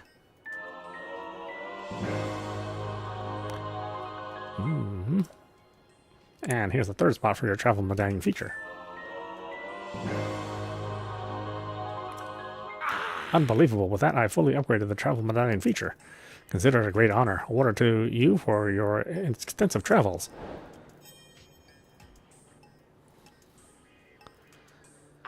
Though you can use the travel medallion feature now, your purr pad is not yet perfect.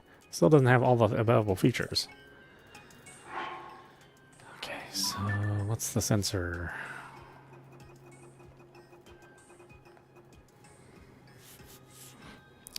Let's see, data from 5 types of monsters.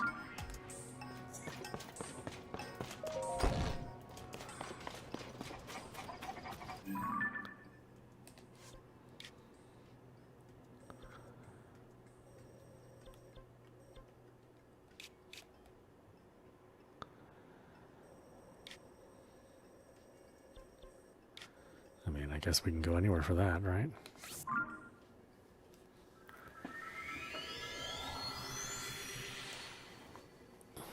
Does it mean enemy monsters or any monster?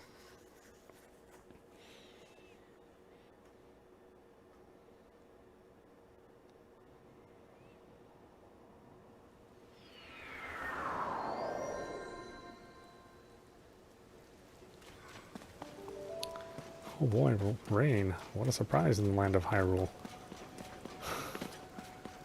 Rain, rain, rain everywhere. Do I have that? I do have that, okay.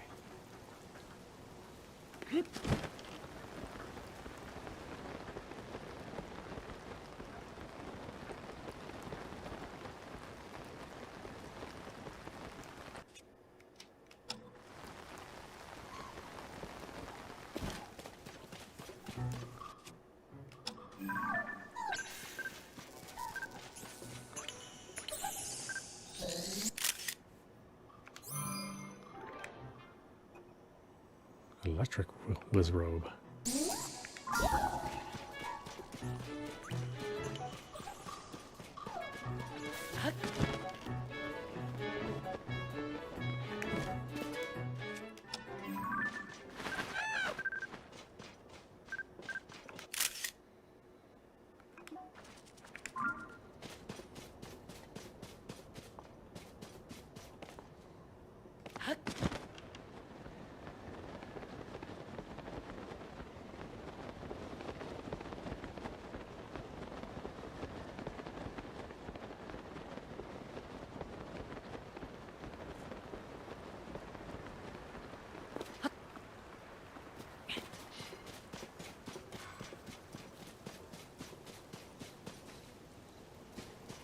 guess I could have got the choo-choo too.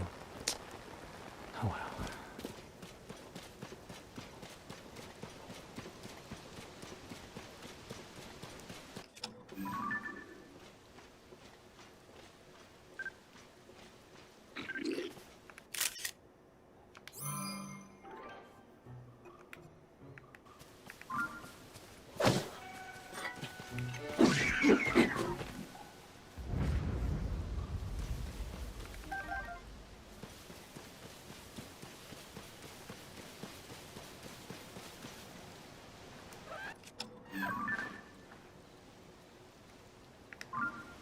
As soon as I break out the camera, I wasn't even moving.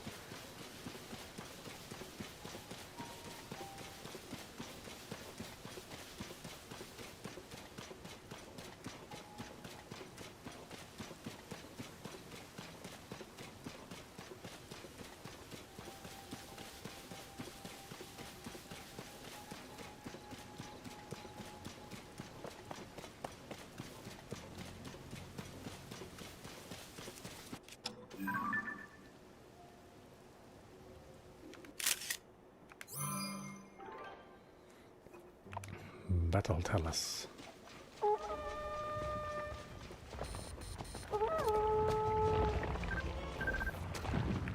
Just the goblins. I thought I've eaten that one before, no?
Oh boy, what's going on over there?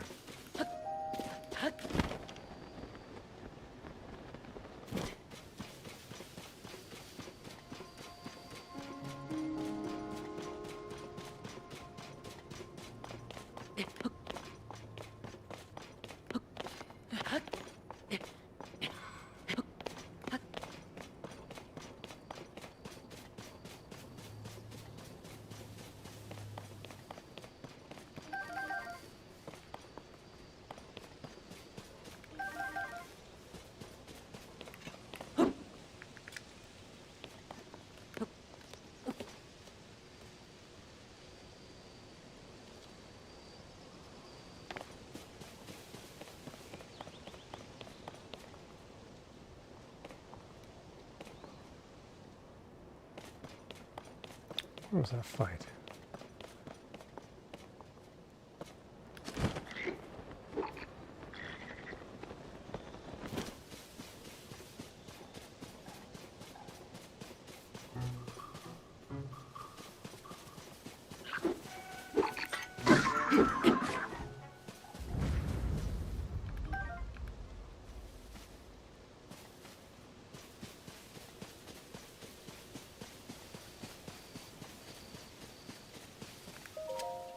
Yeah.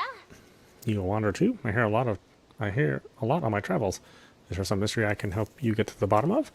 Say, are you aware of the mystery of the geoglyphs that have sprung up all over the world after the upheaval? Ah. I'm an adventurer looking into these geoglyphs, even if I haven't had much progress yet.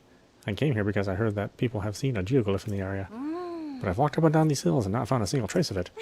No use complaining, though. I'll rest a bit and pick up the search again soon. Maybe I'll see you again while I'm at it. Stay safe, traveler.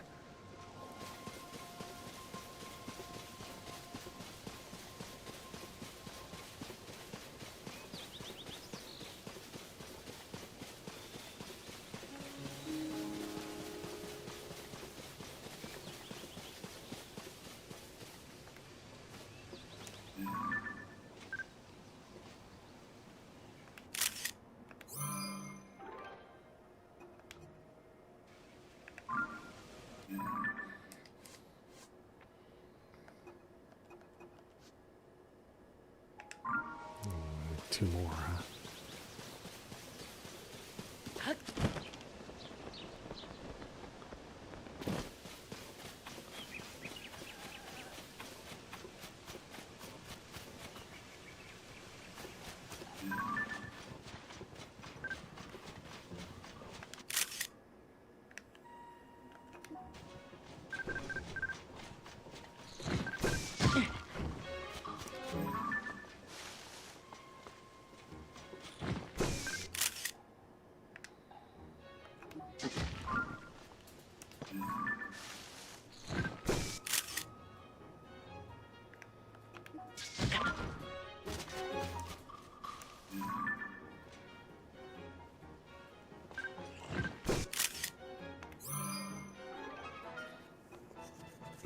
Forest Octorok.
He does not want to fight me.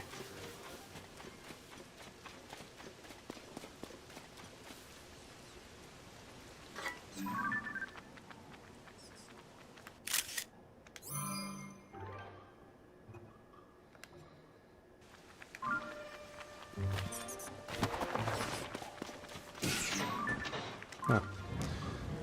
Okay, well, thank you, but I'll take a picture of that first.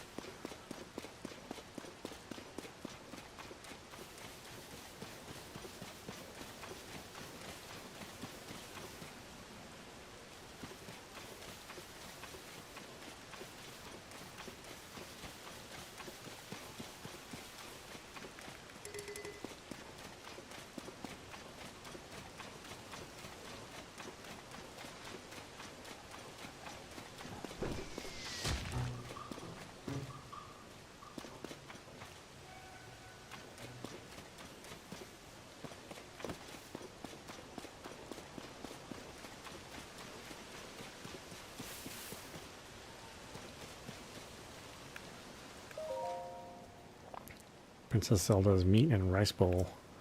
Combine plain raw meat, Hylian rice, and rock salt. This flavorful, comforting dish is sure to fill you with energy, but be sure to follow the recipe to the letter. What? Raw meat, Hylian rice, and rock salt? Do I even have all that?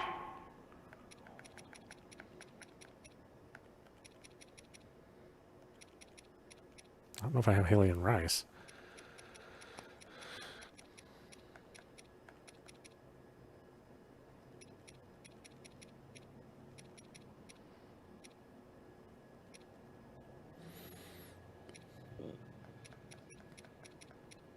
In fact, I'm pretty sure I don't. I don't recall picking it up.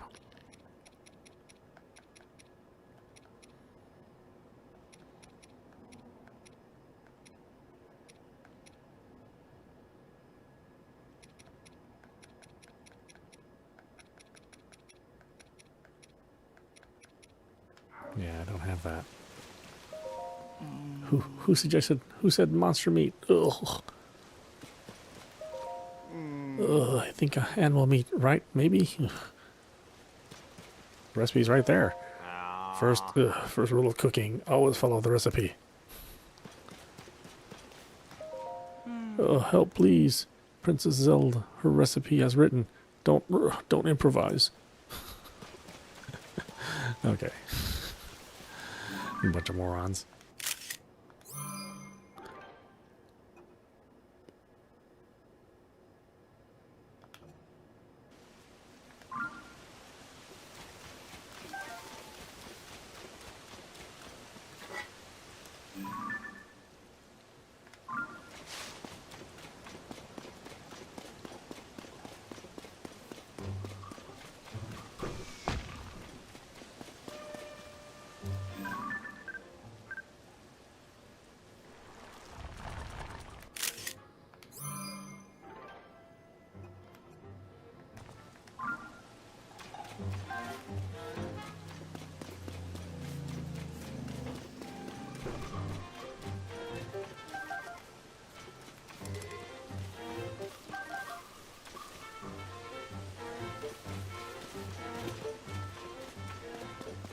I think it's still after me. Are you serious?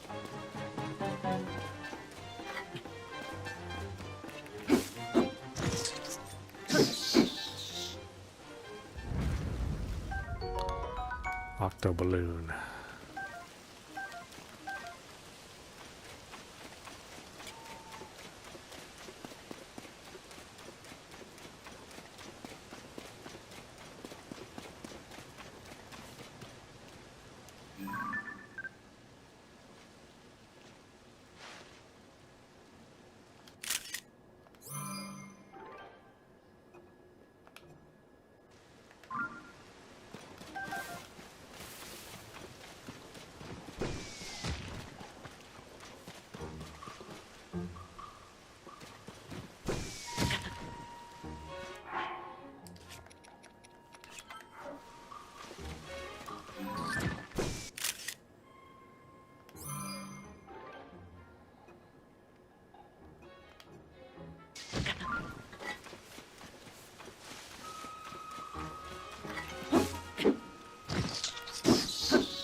Okay, never mind. I have been.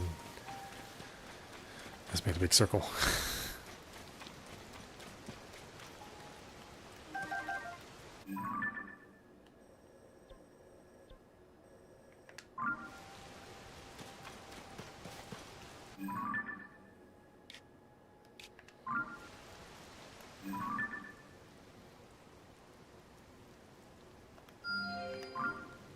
Which one's that one? Okay, I have been there. I think. No? Oh, maybe not.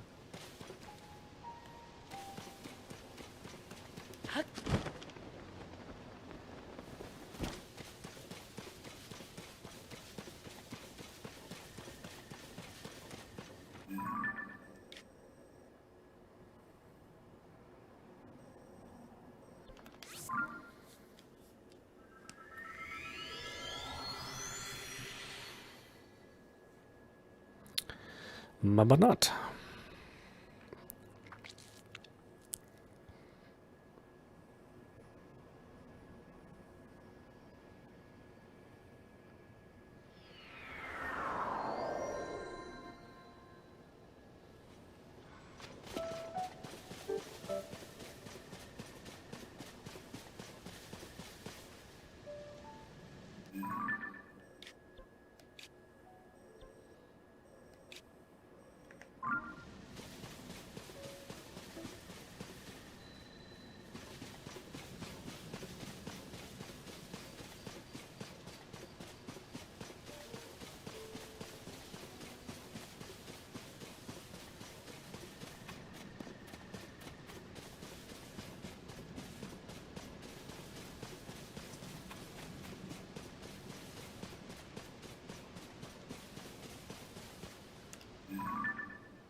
Zolfos mask?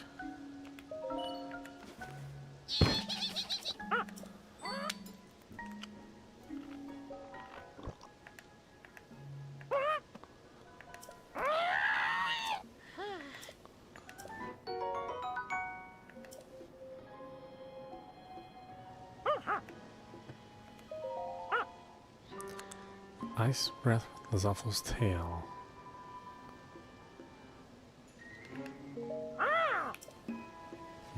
Why do I want that?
There we go. Get the big boy.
Unbelievable, you've got all that data?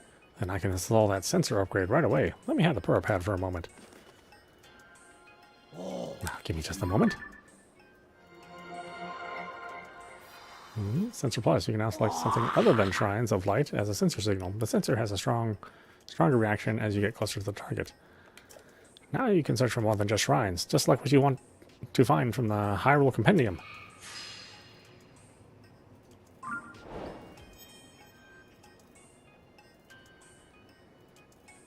Actually, I have a compendium of my own. That's my compendium database. It's got everything you could possibly want to find details about.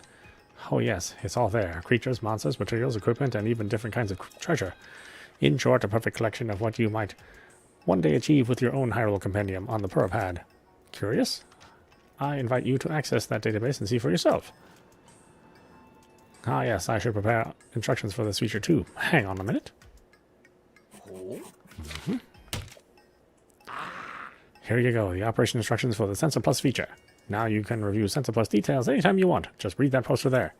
Also, completed! At last your Purr pad is perfect, and that means you are perfect. That is the objective truth, I'm very pleased to say. Because with all of that data, you'll make infinitely better progress in your search for Princess Zelda. Now, when you find Princess Zelda, you should tell her you couldn't have done it without my Purr pad improvements.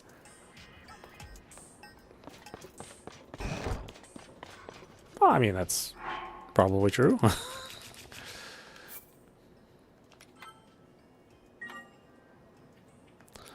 Alright, why don't we stop it there? This is audap. You've been watching Legend of Zelda Tears of the Kingdom running on Nintendo Switch. Anyway, I hope you enjoyed watching. I will see you at the next stream.